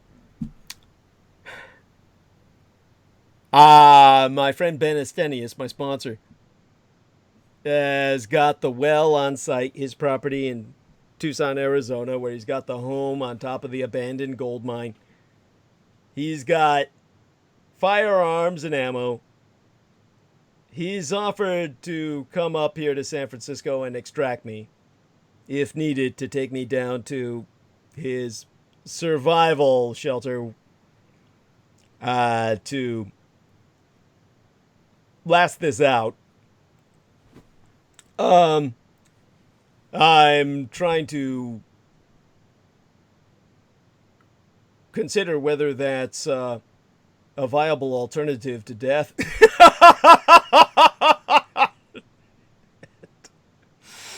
I haven't reached a decision on that yet. But I will emphasize that Americans should not rush to buy supplies like face masks, which could trigger shortages and leave some medical professionals without necessary protective equipment that they're going to need to help the public. I noticed that on Amazon, face masks are now selling for exorbitant prices. Some of the more effective products, like the N95 respirators from Honeywell and 3M, are currently sold out. The World Health Organization does not recommend face masks as a preventative measure for healthy individuals. Hand washing is much more effective. Amid the global panic, I myself be impressed by Red China's quick assistance to medical researchers at this point. During the SARS epidemic last decade, the Chinese government waited several months to inform the World Health Organization. This time around, Chinese researchers quickly published COVID-19's genomic sequence online in January. Therefore, scientists around the world could rapidly begin the race to develop tests, antiviral drugs, and vaccines. The rate at which the scientific community has been able to respond is really unprecedented. But a vaccine will not stop the new coronavirus. Get this through your head and come to terms with it. you will likely, in all statistical likelihood, catch the coronavirus. Let me reiterate, the new coronavirus is here, and you're likely to catch it. Now, most cases are not life-threatening, which is also what makes the virus a historic challenge to contain. In May of 1997, a 3-year-old boy developed what at first seemed like the common cold. When his symptoms, sore throat, fever, and cough, persisted for 6 days, he was taken to the Queen Elizabeth Hospital in Hong Kong. There, his cough worsened, and he began gasping for air. And despite intensive care, the boy died. Now, puzzled by his rapid deterioration, doctors sent a sample of the boy's sputum to Red China's Department of Health. But the standard testing protocol could not identify the virus that had caused the disease. The chief virologist decided to ship some of the sample to colleagues in other countries. And at the United States Centers for Disease Control and Prevention in Atlanta, Georgia, the boy's sputum sat for a month waiting its turn in a slow process of antibody matching analysis. The results eventually confirmed that this was a variant of influenza, the virus that has killed more people than any in history. But this type had never before been seen in humans. It was H5N1, hemagglutinin 5 neuromodase 1, an upgrade, a mutation of H1N1, the avian swine flu, the American-engineered bioweapon that killed 100 million people and ended World War I. It was commonly referenced in popular culture as avian flu, discovered 12 decades prior but known only to infect birds. By that time, this conclusion was reached. By then it was August. Scientists sent distress signals around the world. The Chinese government swiftly killed 1.5 million chickens over the protests of chicken farmers. It goes sans saying. Further cases were closely monitored and isolated.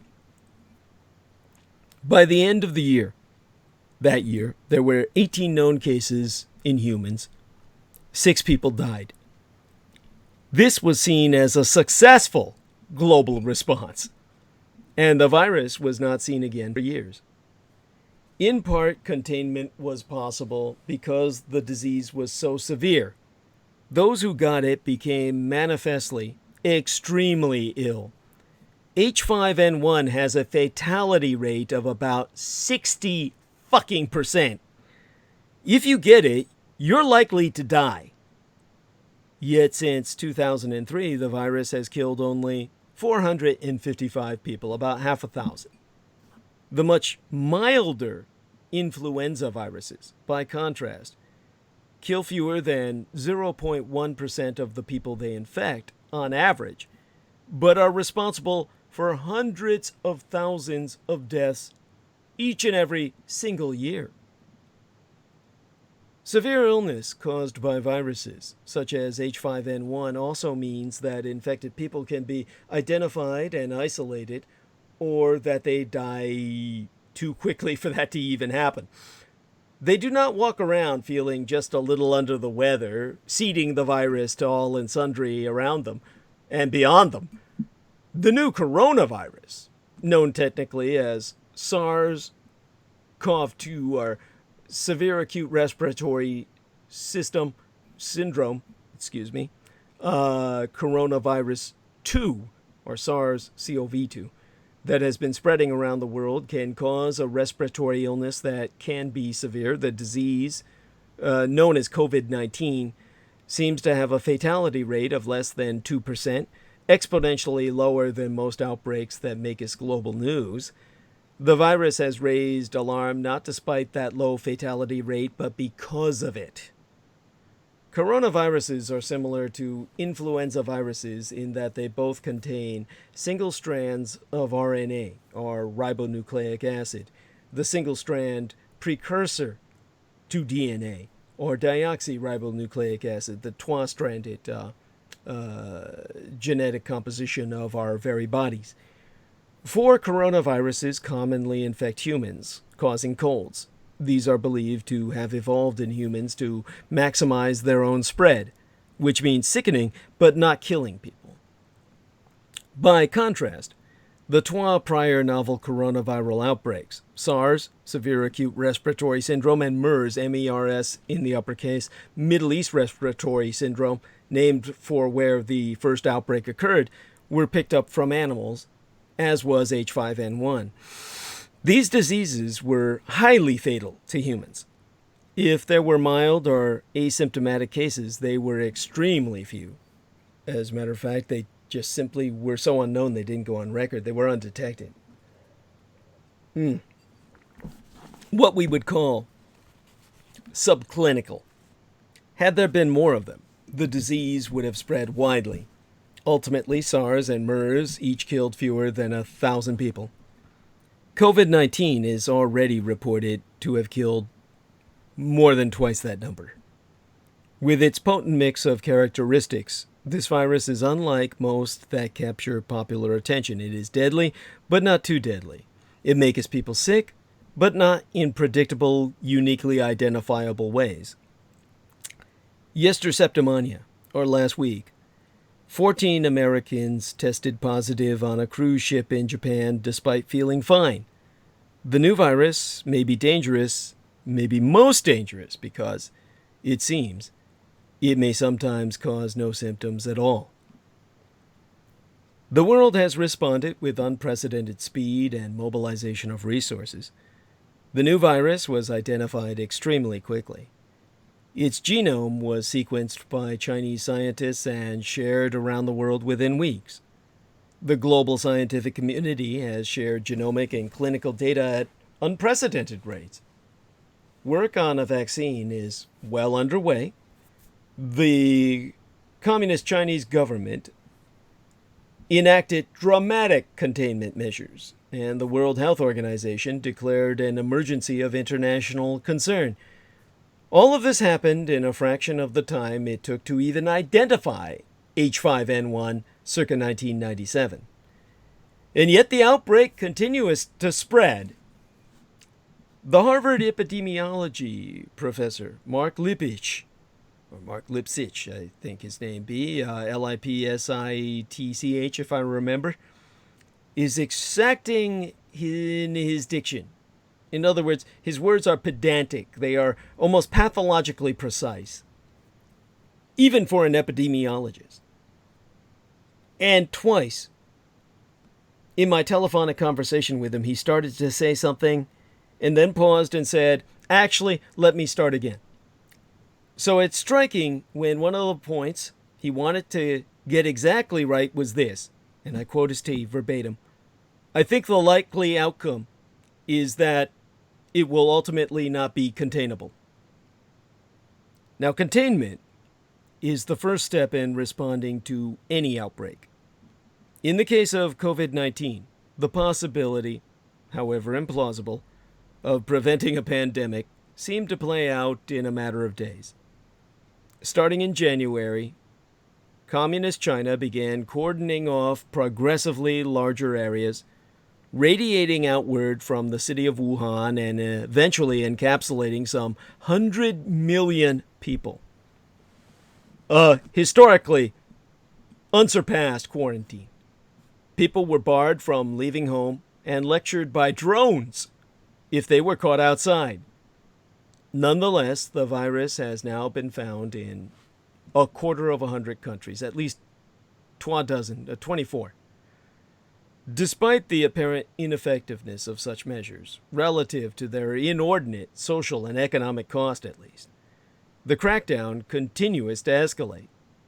Under political pressure to stop the virus, last Thursday, the Chinese Communist government, announced that officials in Hubei province would be going door to door, testing people for fevers and looking for signs of illness, then sending all potential cases to quarantine camps. But even with the ideal containment, the virus's spread may have been inevitable. Testing people who are already extremely sick is an imperfect strategy if people can spread the virus without even feeling bad enough to stay home from work. So Lipsitch predicts that within the coming year, some 40 to 70% of people around the world will be infected with the virus that causes COVID-19. But he clarified emphatically, this does not mean that all will have severe illnesses. He's saying that it's likely that many will have mild disease or maybe completely asymptomatic, no symptoms whatsoever, as with influenza, which is oftentimes life-threatening to people with chronic health conditions and of older age. Most cases pass without medical care. Overall, about 14% of people with influenza manifest no symptoms whatsoever. Lipsitch is far from alone in his belief that this virus will continue to spread widely. The emerging consensus among all epidemiologists is that the most likely outcome of this outbreak is a new seasonal disease, a fifth endemic coronavirus. With the other four, people are not known to develop long-lasting immunity. If this one follows suit, and if the disease continues to be as severe as it is now, cold and flu season could become cold and flu and COVID-19 season. At this point, it's not even known how many people be infected. As of Sunday, there have been 35 confirmed cases in these United States, according to the World Health Organization. But Lipsitch's very, very rough estimate, as he said, when we spracketh a week agone, or was it the week before, yester Septimania, the week before last, he said he was banking on multiple assumptions piled on top of each other.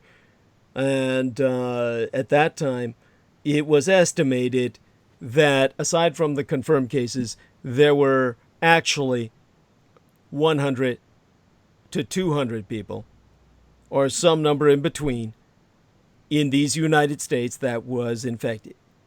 And that was before Trump brought all he could bring back home to make certain that the United States would be hit hard.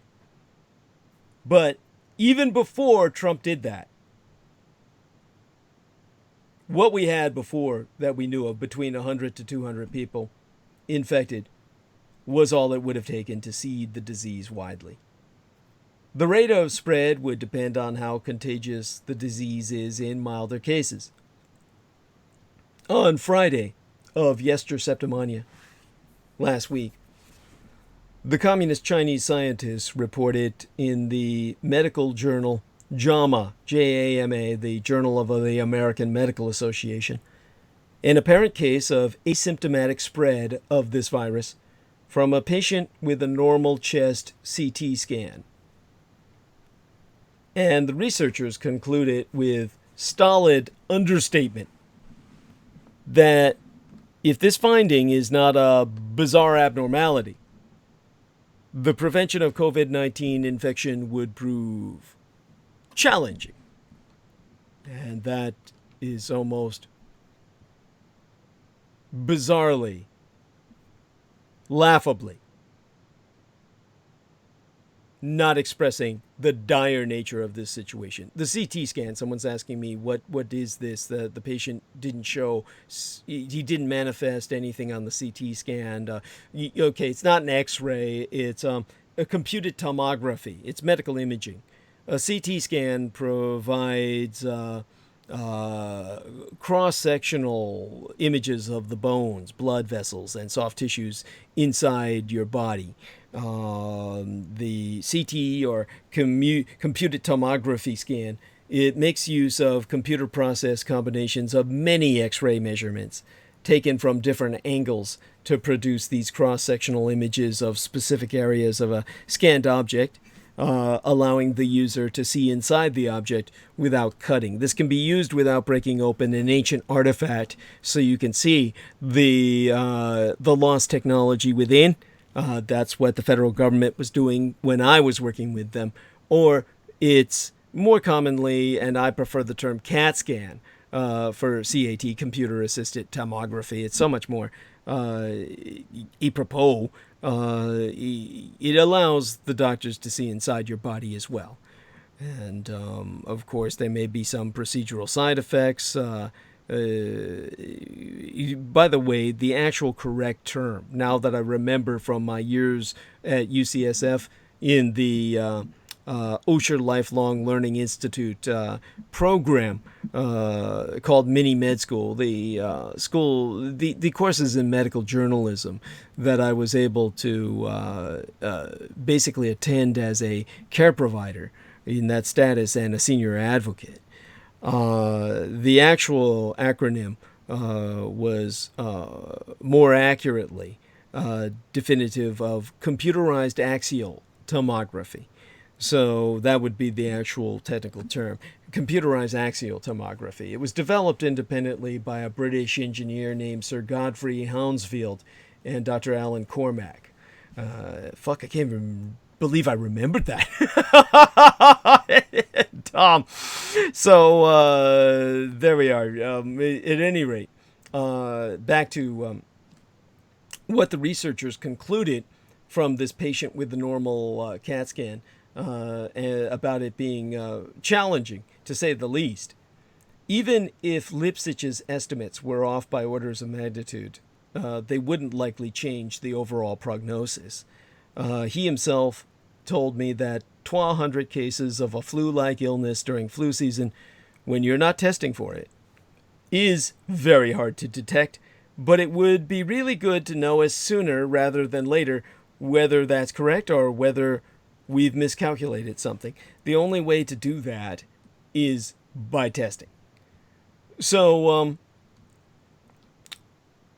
originally, doctors in these United States were advised not to test people unless they had been to China or had contact with someone who had been diagnosed with the disease.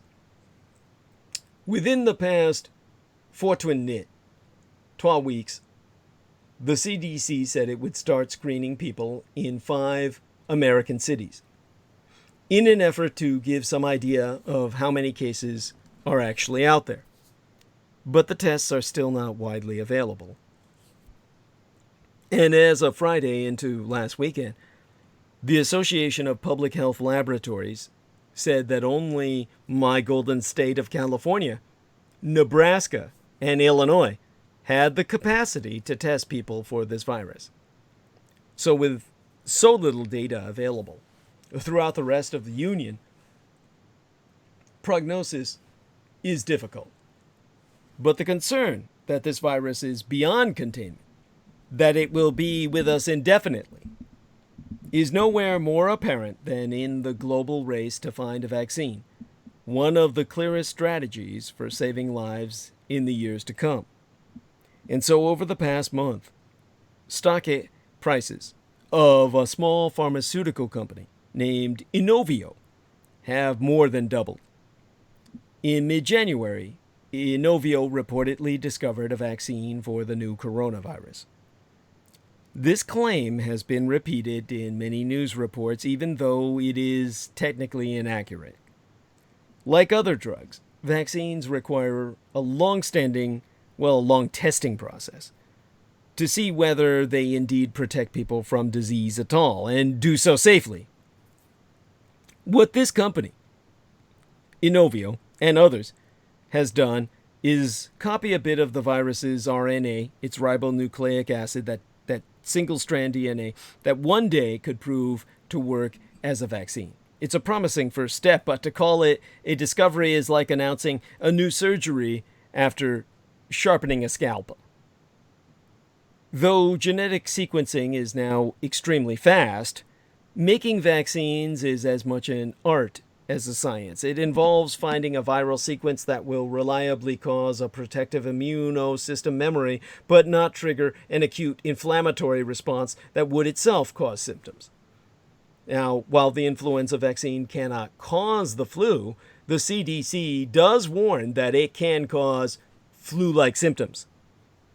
So hitting this sweet spot requires testing, first in lab models and animals and eventually in people.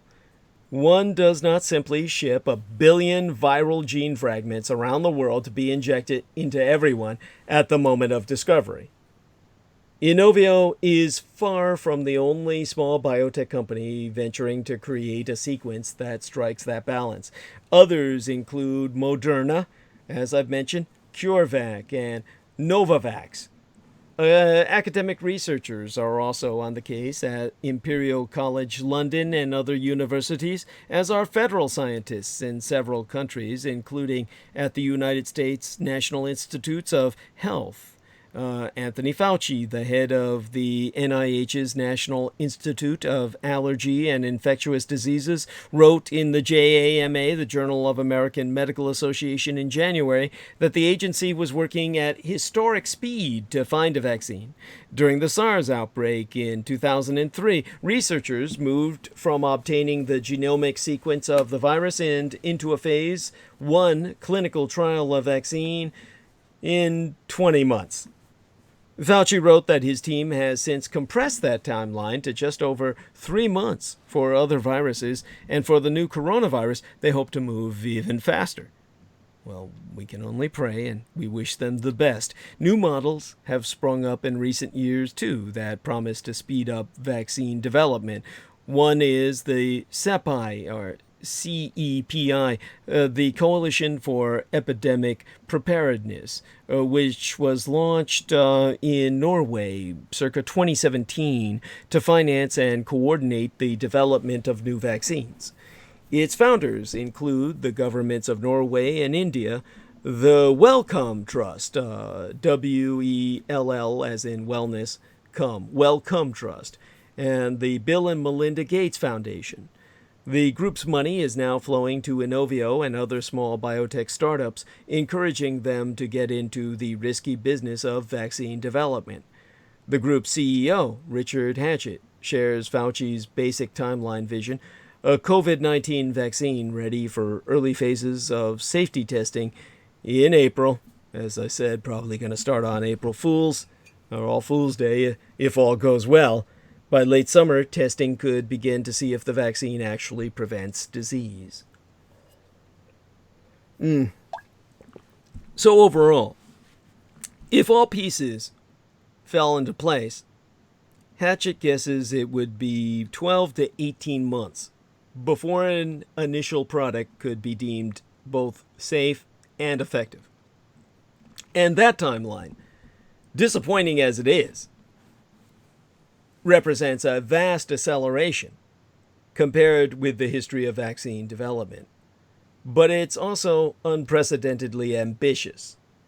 Even to propose such a timeline at this point must be regarded as hugely aspirational.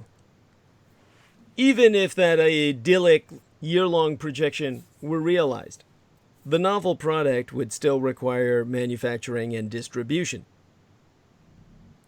And so Hatchett has been quoted as saying that an important consideration is whether the underlying approach can then be scaled to produce millions or even billions of doses in coming years, especially in an ongoing emergency. If borders closed and supply chains broke, distribution and production could prove difficult purely as a matter of logistics. Fauci's initial optimism seemed to wane, from what I could see. Yester Septimania, or last week, he said that the process of vaccine development was proving very difficult and very frustrating.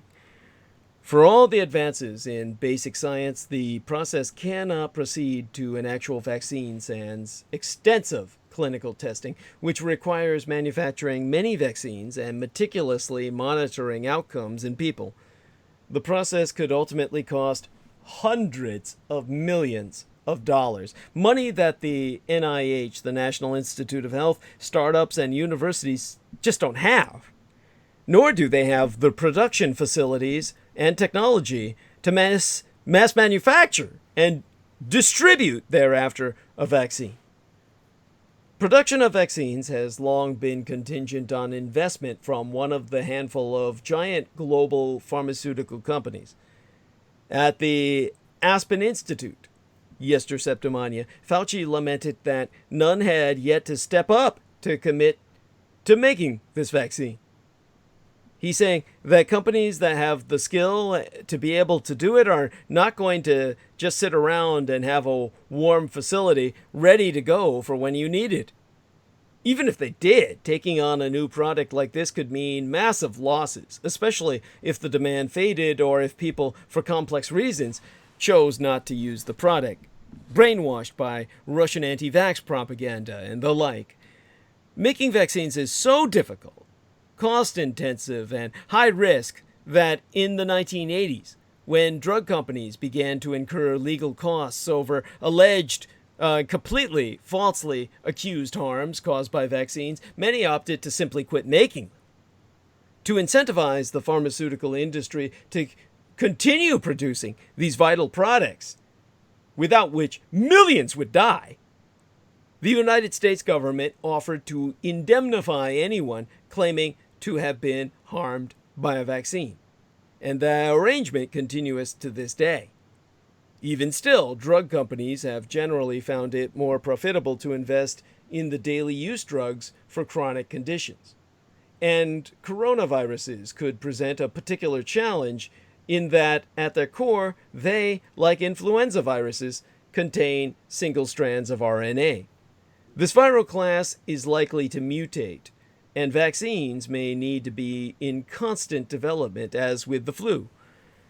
So Jason Schwartz, an assistant professor at Yale School of Public Health who studies vaccine policy, has explained that if we're putting all our hopes in a vaccine as being the answer, we're in trouble.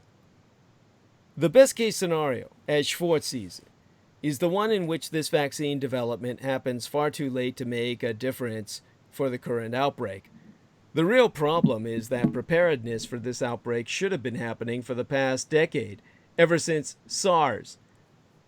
He's saying, or noting, observing that had we not set the SARS vaccine research program aside, we would have had a lot more of this foundational work that we could apply to this new, closely related virus.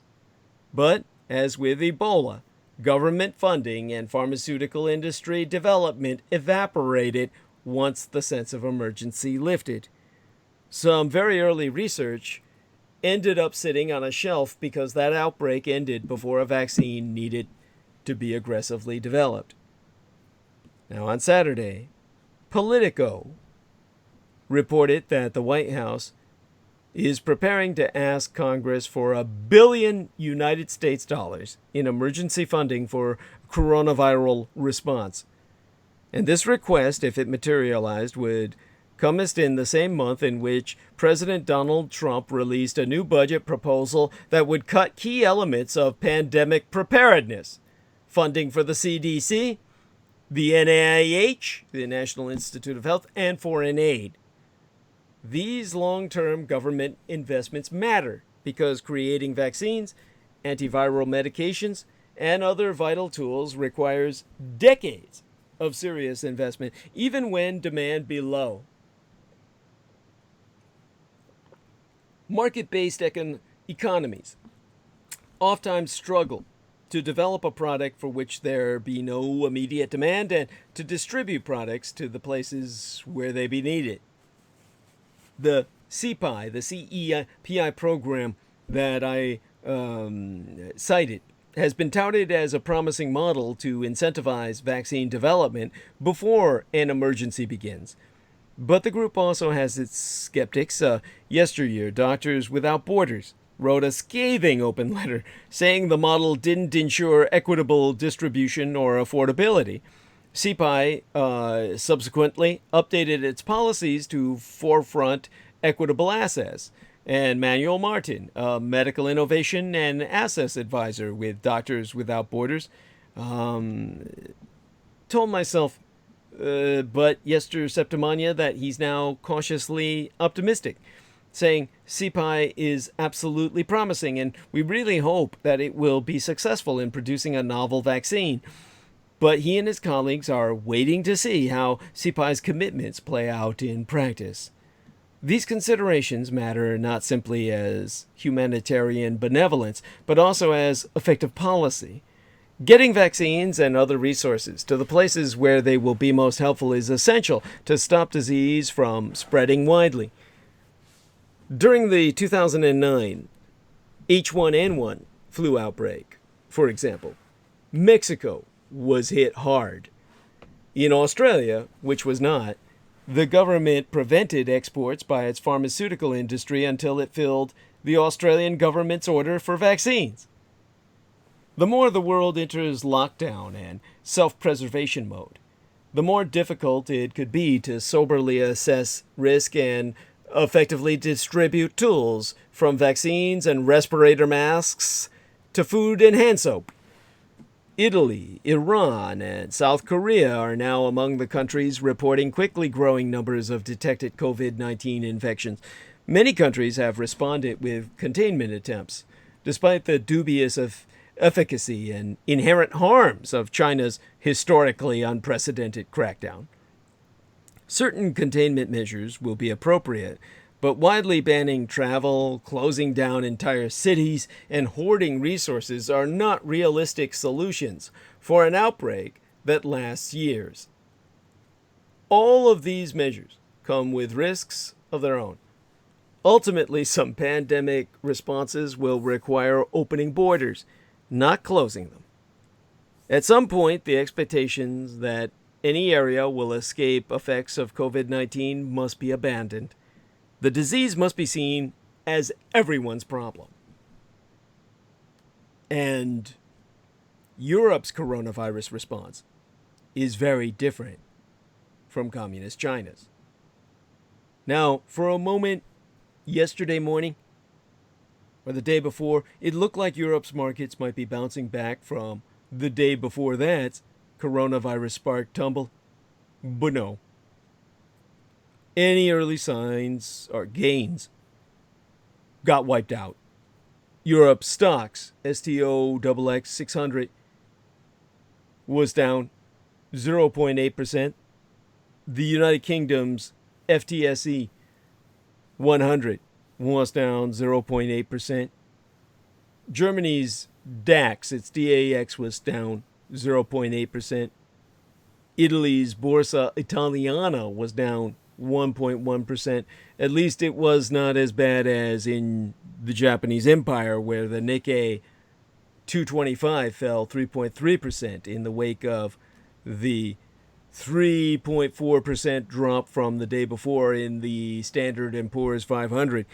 Though the Japanese market was closed for a holiday in the last few days, it was just playing catch-up.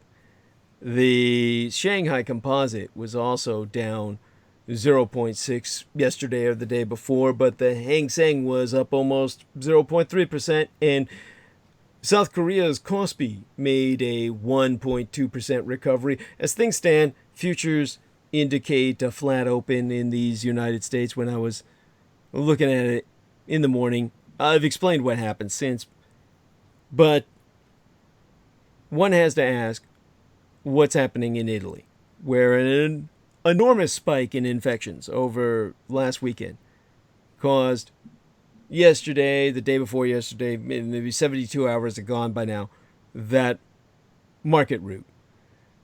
The death toll in Italia be up to 7 now, as far as I know, but the number of confirmed cases has tapered off.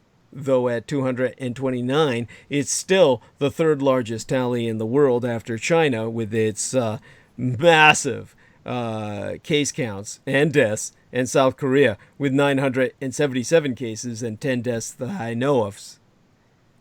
Now, the British government has advised people who have visited northern Italy, the hub of that outbreak, to isolate themselves if they experience flu-like symptoms. The European Parliament is taking things a step further, telling all staff who have visited the region to self-isolate for a couple of weeks and to only return to the office following a doctor's approval. Goldman Sachs is taking a similar approach, and Crédit Agricole has reportedly imposed a travel ban within Italy. Compared with the restrictions imposed by authorities in communist China, the self-isolation advice appears to be a modest, perhaps even weak response. Beijing's approach has been so heavy-handed that it has triggered pushback from Chinese business leaders and economists who argue Beijing has gone too far and will hurt livelihoods while failing to stem the COVID-19 outbreak at all. Then again, the outbreak is far worse in Red China than it is in Europe. There be much to be said for avoiding panic in the Italian context, but there is also a strong need for leadership in the response to COVID-19, even if policymakers are flying blind here. The World Health Organization is not providing clear answers to the question of whether we're facing a pandemic yet, even now, even though the worldwide spread be seen as inevitable. Ultimately, only hindsight will allow us to evaluate whether the Chinese or European approach was the more effective. In the meantime, stay alert. And never forget, always bear this in mind so you maintain perspective and prevent yourself from panicking and thereby depriving yourself of informed decision making, and ultimately that would in turn lead to stupid decisions that could hurt yourself, the ones you love. In a case like this, that could lead to your death or the deaths of others. So never forget, keep in mind that as the world focuses on coronavirus, a deadly influenza, the common flu, has killed at least 10,000 Americans. And to place that in context in turn, at least 19 million people in these United States have experienced flu illnesses this single season, as confirmed by the CDC, the Centers for Disease Control and Prevention. To reiterate, the CDC concludes at least 19 million people in these United States have experienced flu illnesses this season. Americans' concerns over the new coronavirus have spawned a public health emergency declaration, a controversial travel ban and quarantine, and China-bound flight suspensions. But the better-known common flu virus be a far greater threat to Americans' health right now, as data from the Centers for Disease Control and Prevention has proven. There now be 37,198 confirmed cases of coronavirus worldwide, and at least 811 people have died, according to the latest figures from China's National Health Commission released Sunday. And of course, these were CHICOM, or Chinese Communist Party approved numbers, and I've argued before just how wildly at variant they are from what we know outside of Red China. This is what they tell their own people, and their own people have no idea how bad it is outside, where we know it's much worse within China itself, and the Chinese themselves don't know it. I'm giving you their numbers so you can see how misguided they are by their government, in the same way that you're misguided into thinking America won World War II, or that Roosevelt and Smedley Butler were heroes. But altogether, maybe about Sunday of the week before last, there were 89 deaths and 2,656 new cases reported over a 24-hour period. Astronomical expansion. The majority of illnesses and deaths were in the Hubei province, where Wuhan, believed to be the epicenter of the outbreak, be located. The illness, of course, has since spread to a quarter of 100 countries, 25. Americans have simply gotten used to influenza despite the staggering number of people it affects. There be 12 confirmed cases in these United States, according to the Center for Disease Control and Prevention. Again, these were misestimated numbers. I've given you the real numbers, but they're what come to mind when I think about what was being said by the CDC, but recently, and how that changed so rapidly. Remember that an additional 14 Americans were confirmed to have contracted the virus, and that was back when NBC News was citing Japan's health ministry. Those were the passengers on the quarantine cruise ship, the Diamond Princess, which had arrived at a port in Yokohama, Japan. And one of the 14 then was a woman in her 70s who had Hong Kong residency and United States citizenship. So the CDC at that point had called the coronavirus a very serious public health threat, but added that its immediate risk to the American public was then low. The health officials remained uncertain of exactly how the coronavirus spreads, and they don't really know now. And in contrast to all of those jarringly contradictory numbers that I've just given you about COVID-19, at least 19 million people in these United States have experienced flu illnesses this season, as confirmed by the CDC. About 180,000 people have been hospitalized so far this season for the common flu, and an estimated 10,000 have died. 68 children have died this flu season. 10,000 Americans, 68 of them children. Americans have simply gotten used to influenza despite the staggering number of people it affects. As confirmed by Scott Weisenberg, a clinical associate professor of medicine and the director of the NYU, the New York University Langone Health's travel medicine program. He told MarketWatch that with influenza, it's fairly predictable. We see a fairly consistent number of individuals, sometimes higher, sometimes lower. Coronavirus, on the other hand, went from having 0 cases to a large number of cases in China and an emerging number of cases worldwide. We don't know where it's going to end up. But influenza remains a dangerous virus every single year. Groups at high risk for flu-related complications include adults aged 65 years and over, pregnant women, young kids and children with neurological conditions in particular, people living with conditions like diabetes, asthma, cancer, human immunovirus, the HIV, or AIDS, the acquired immunodeficiency syndrome, and heart disease, and people who have had a stroke. So, children and young adults' hospitalization rates are currently higher than those observed at this time in recent flu seasons, as confirmed by the CDC. This despite the overall flu hospitalization rates staying around the same level. More than half of the specimens that tested positive for influenza this season have been in people younger than 25 years of age.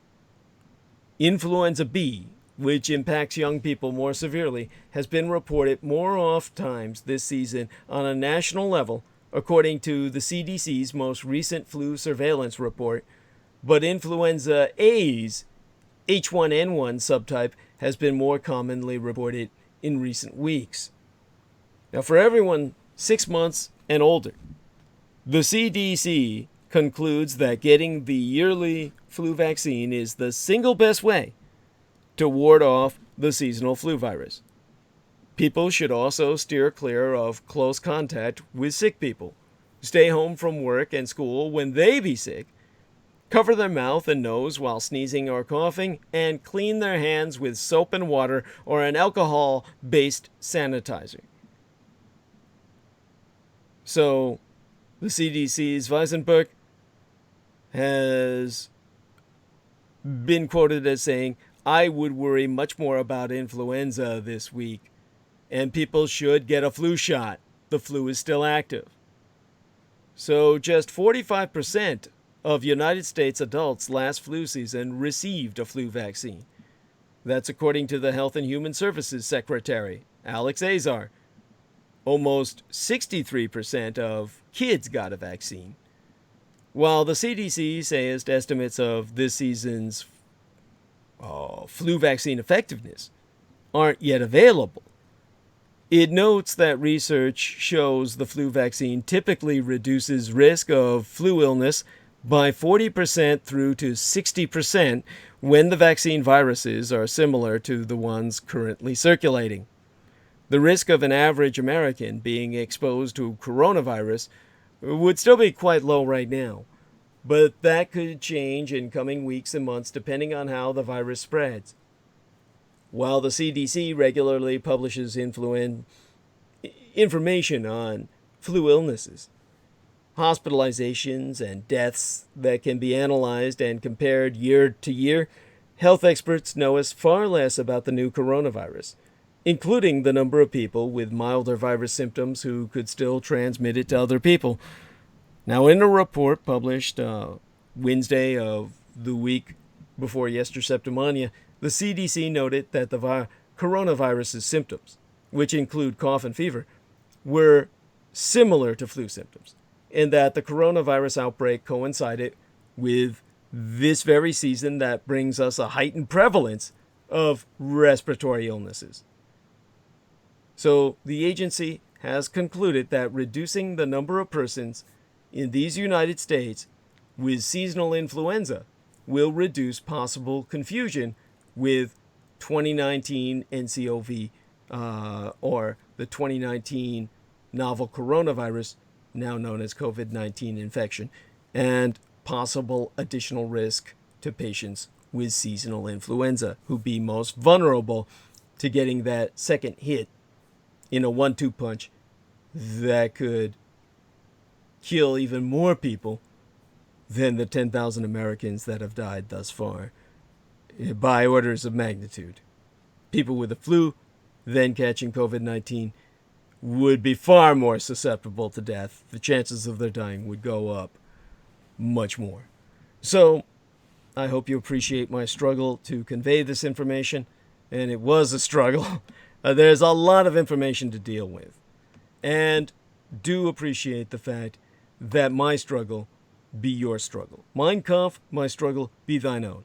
Contribute to my struggle at douglasdietrich.com, where we now be accepting contributions via PayPal Holdings Incorporated on douglasdietrich.com. All due acknowledgement be unto our own personal hero, our dearest English brother in battle, who be Team Thrax, Dietrich's our Dragons, ultimate post-episodic producer, and our final productions archivist, as well as the YouTube or Maggot channel property manager, John McMills Warrington. John Henry McMills Warrington, as a matter of fact.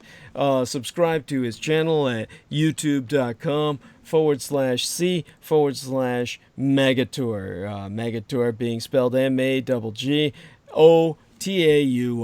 And, of course, friend and follow he via his Facebook timeline at facebook.com/John.War. Were it no for he, nigh all videographic works of the renegade military historian would have been lost. And now you, too, can do your part to help in the fight against total annihilation, willed upon us by the cult of the kings of Edom of Michael Aquino and his worldwide network. Spread the word about Douglas Dietrich, that he, the biological son of Adolphus Jacob Hitler, which you can find out more about at douglasdietrich.com/2019/05/08/ Douglas Dietrich, son of Adolf Hitler, fighting against white supremacist neo-Nazis. And make it be known that I, the scion of Adolf Hitler, be alive and well and resident in the city and county of San Francisco, and if at all possible, electronically relay thy contributions at douglasdietrich.com. People are forever asking, Renegatus Humanus Arma ab Massa Erudicio, the renegade human weapon of mass instruction, what they can do to fight the pedopathophyllocracy, such being our present Slavo-Western government by patriarchy of pathological pedophiles. You can all help spread awareness by supporting myself. We have a new contribution page on douglasdietrich.com where you can make a donation online using either thy credit or debit card. Simply go to douglasdietrich.com and click the red donate button. All sponsors will be granted exclusive electronic access to both my videographic and audio recorded archives through to this year, from the 2011th year in our Lord, the very year mine own late and sainted matriarch, the Grandma Dame Diana Lin Su-chin Takabayashi Hideko Dietrich, was murdered, assassinated, and I immediately aftermath the Sen Juichi Sensemi, the 311 terror attack against the Fukushima Daiichi, or Big One cluster of nuclear power plant facilities on site, the 7,000 islands of the greater Japanese empire, when 'twas deemed by much Native American cosmological reckoning that the first rays of the dawning of the sixth world broke upon us, and magics could again be worked conjointly with Mother Earth to redeem the folk upon her. They're not on YouTube anymore, whereon the internationally recognized renegade military historian and intra-global crises analyst Douglas Dietrich, long gone, established his high-profile visibility platform per rationale of personal security by way of public promotion. Only on contribution will thy membership be processed within 48 through 72 hours, between 2 to 3 days, for full access to all mine archives, meaning all those videos that John Warrington saved, aside those on the Maggot Douglas Dietrich channel and the YouTube channel named Taboo Bros 2, spelled TABOO space BROS space Roman numeral 2, as managed by the mixed martial arts maestro Daniel Arola, whom you can visit at facebook.com/Daniel.Arola.3. Of Damaj, or Daniel Arola Martial Arts Group Incorporated, Kali Combatives. Optionally, mail either checks or money orders, never cash, to the personal residential address of the Mr. Douglas Dietrich, which itself be listed on douglasdietrich.com. The most important thing being that people regularly donate what they can within their means. Foremost among Axis Daddy D's donors, aside his lady and mistress Lena herself, be our most beloved Greater British brother in battle, the Team Thrax, Dietrich's or Dragons heavyweight lifting, keeper of the spirits, and YouTube Bizarre HD channel managing mixologist George Edward Knight, who you can friend at facebook.com/george.e.knight.7 and subscribe to his channel at youtube.com/user/bizarrehd, which be spelled BIZAREHD, mine own personal hero who has substantially delivered towards my salvation from the streets, and whose self-produced videos entitled How the United States Won World War I and Why We Are Still Legally at War with the Third Reich both be factually substantiated per mine own expositions. Indeed, the last Dietrich Gulviers, the son of Dietrich's or son of a dragon's, Anglo-corrupted as Dracula's, expositions via YouTube would not be possible sans generous benefactions from my listeners on a monthly basis. The Amerasian agent of the Peacock Angel, Tahush Maliak, be the only person on the surface of this world with the insider knowledge and experience necessary to lead thy resistance against the Russo sub-satanic occupation and anti-godly insurgency, it bearing no end of emphasis that Judy, Anglo-corrupted as Jedi, literally Master D, or the Master of Enlightenment myself, is not paid to articulate mine expositions, and have never once been remunerated for my services rendered unto thyself and all thy holdest dear, at incomparable sacrifices to myself, most tragically of all my loved ones, in my most singular and quite unenviable role as the ultimate public informant at personal risk, still at large. Your taxation cannot support me, as I be denied access to the United States Department of Veterans Affairs benefits and or services due dishonorable discharge. So again, go to douglasdietrich.com and click donate. The very survival of the human species be at stake, and I am not exaggerating. Do not wait. Donate now. It'd be appreciated beyond my ability to express in any language. As well, forget not to subscribe to the Douglas Dietrich YouTube channel at youtube.com/c/Douglas Dietrich and click that notification bell in order to receive notifications that live streams has started. Finally, and above all else, visit awakewithinthedreamproductions.com to emphasize that Douglas Dietrich referenced thyself to purchase thy ticket to rendezvous face-to-face with the devil or devil angel himself as he delivers his live and personal headline presentation as one of 3 keynote speakers for the Living Truth Summit on site, the sacred Mount Shasta, this pending June 18th through the 22nd, Anno Domini 2020, our Comunal era. To re-emphasize, Purchase tickets to the Living Truth Summit 2020 at awakewithinthedreamproductions.com/tickets. Emphasize that Douglas Dietrich referred thyself to purchase thy ticket to review his live and personal headline presentation to be delivered as one of 3 keynote speakers for the Living Truth Summit on site, the Sacred Mount Shasta, this pending June 18th through the 22nd, Anno Domini 2020, Kamanalara. Subscribe to the Douglas Dietrich YouTube channel at youtube.com/C/Douglas Dietrich.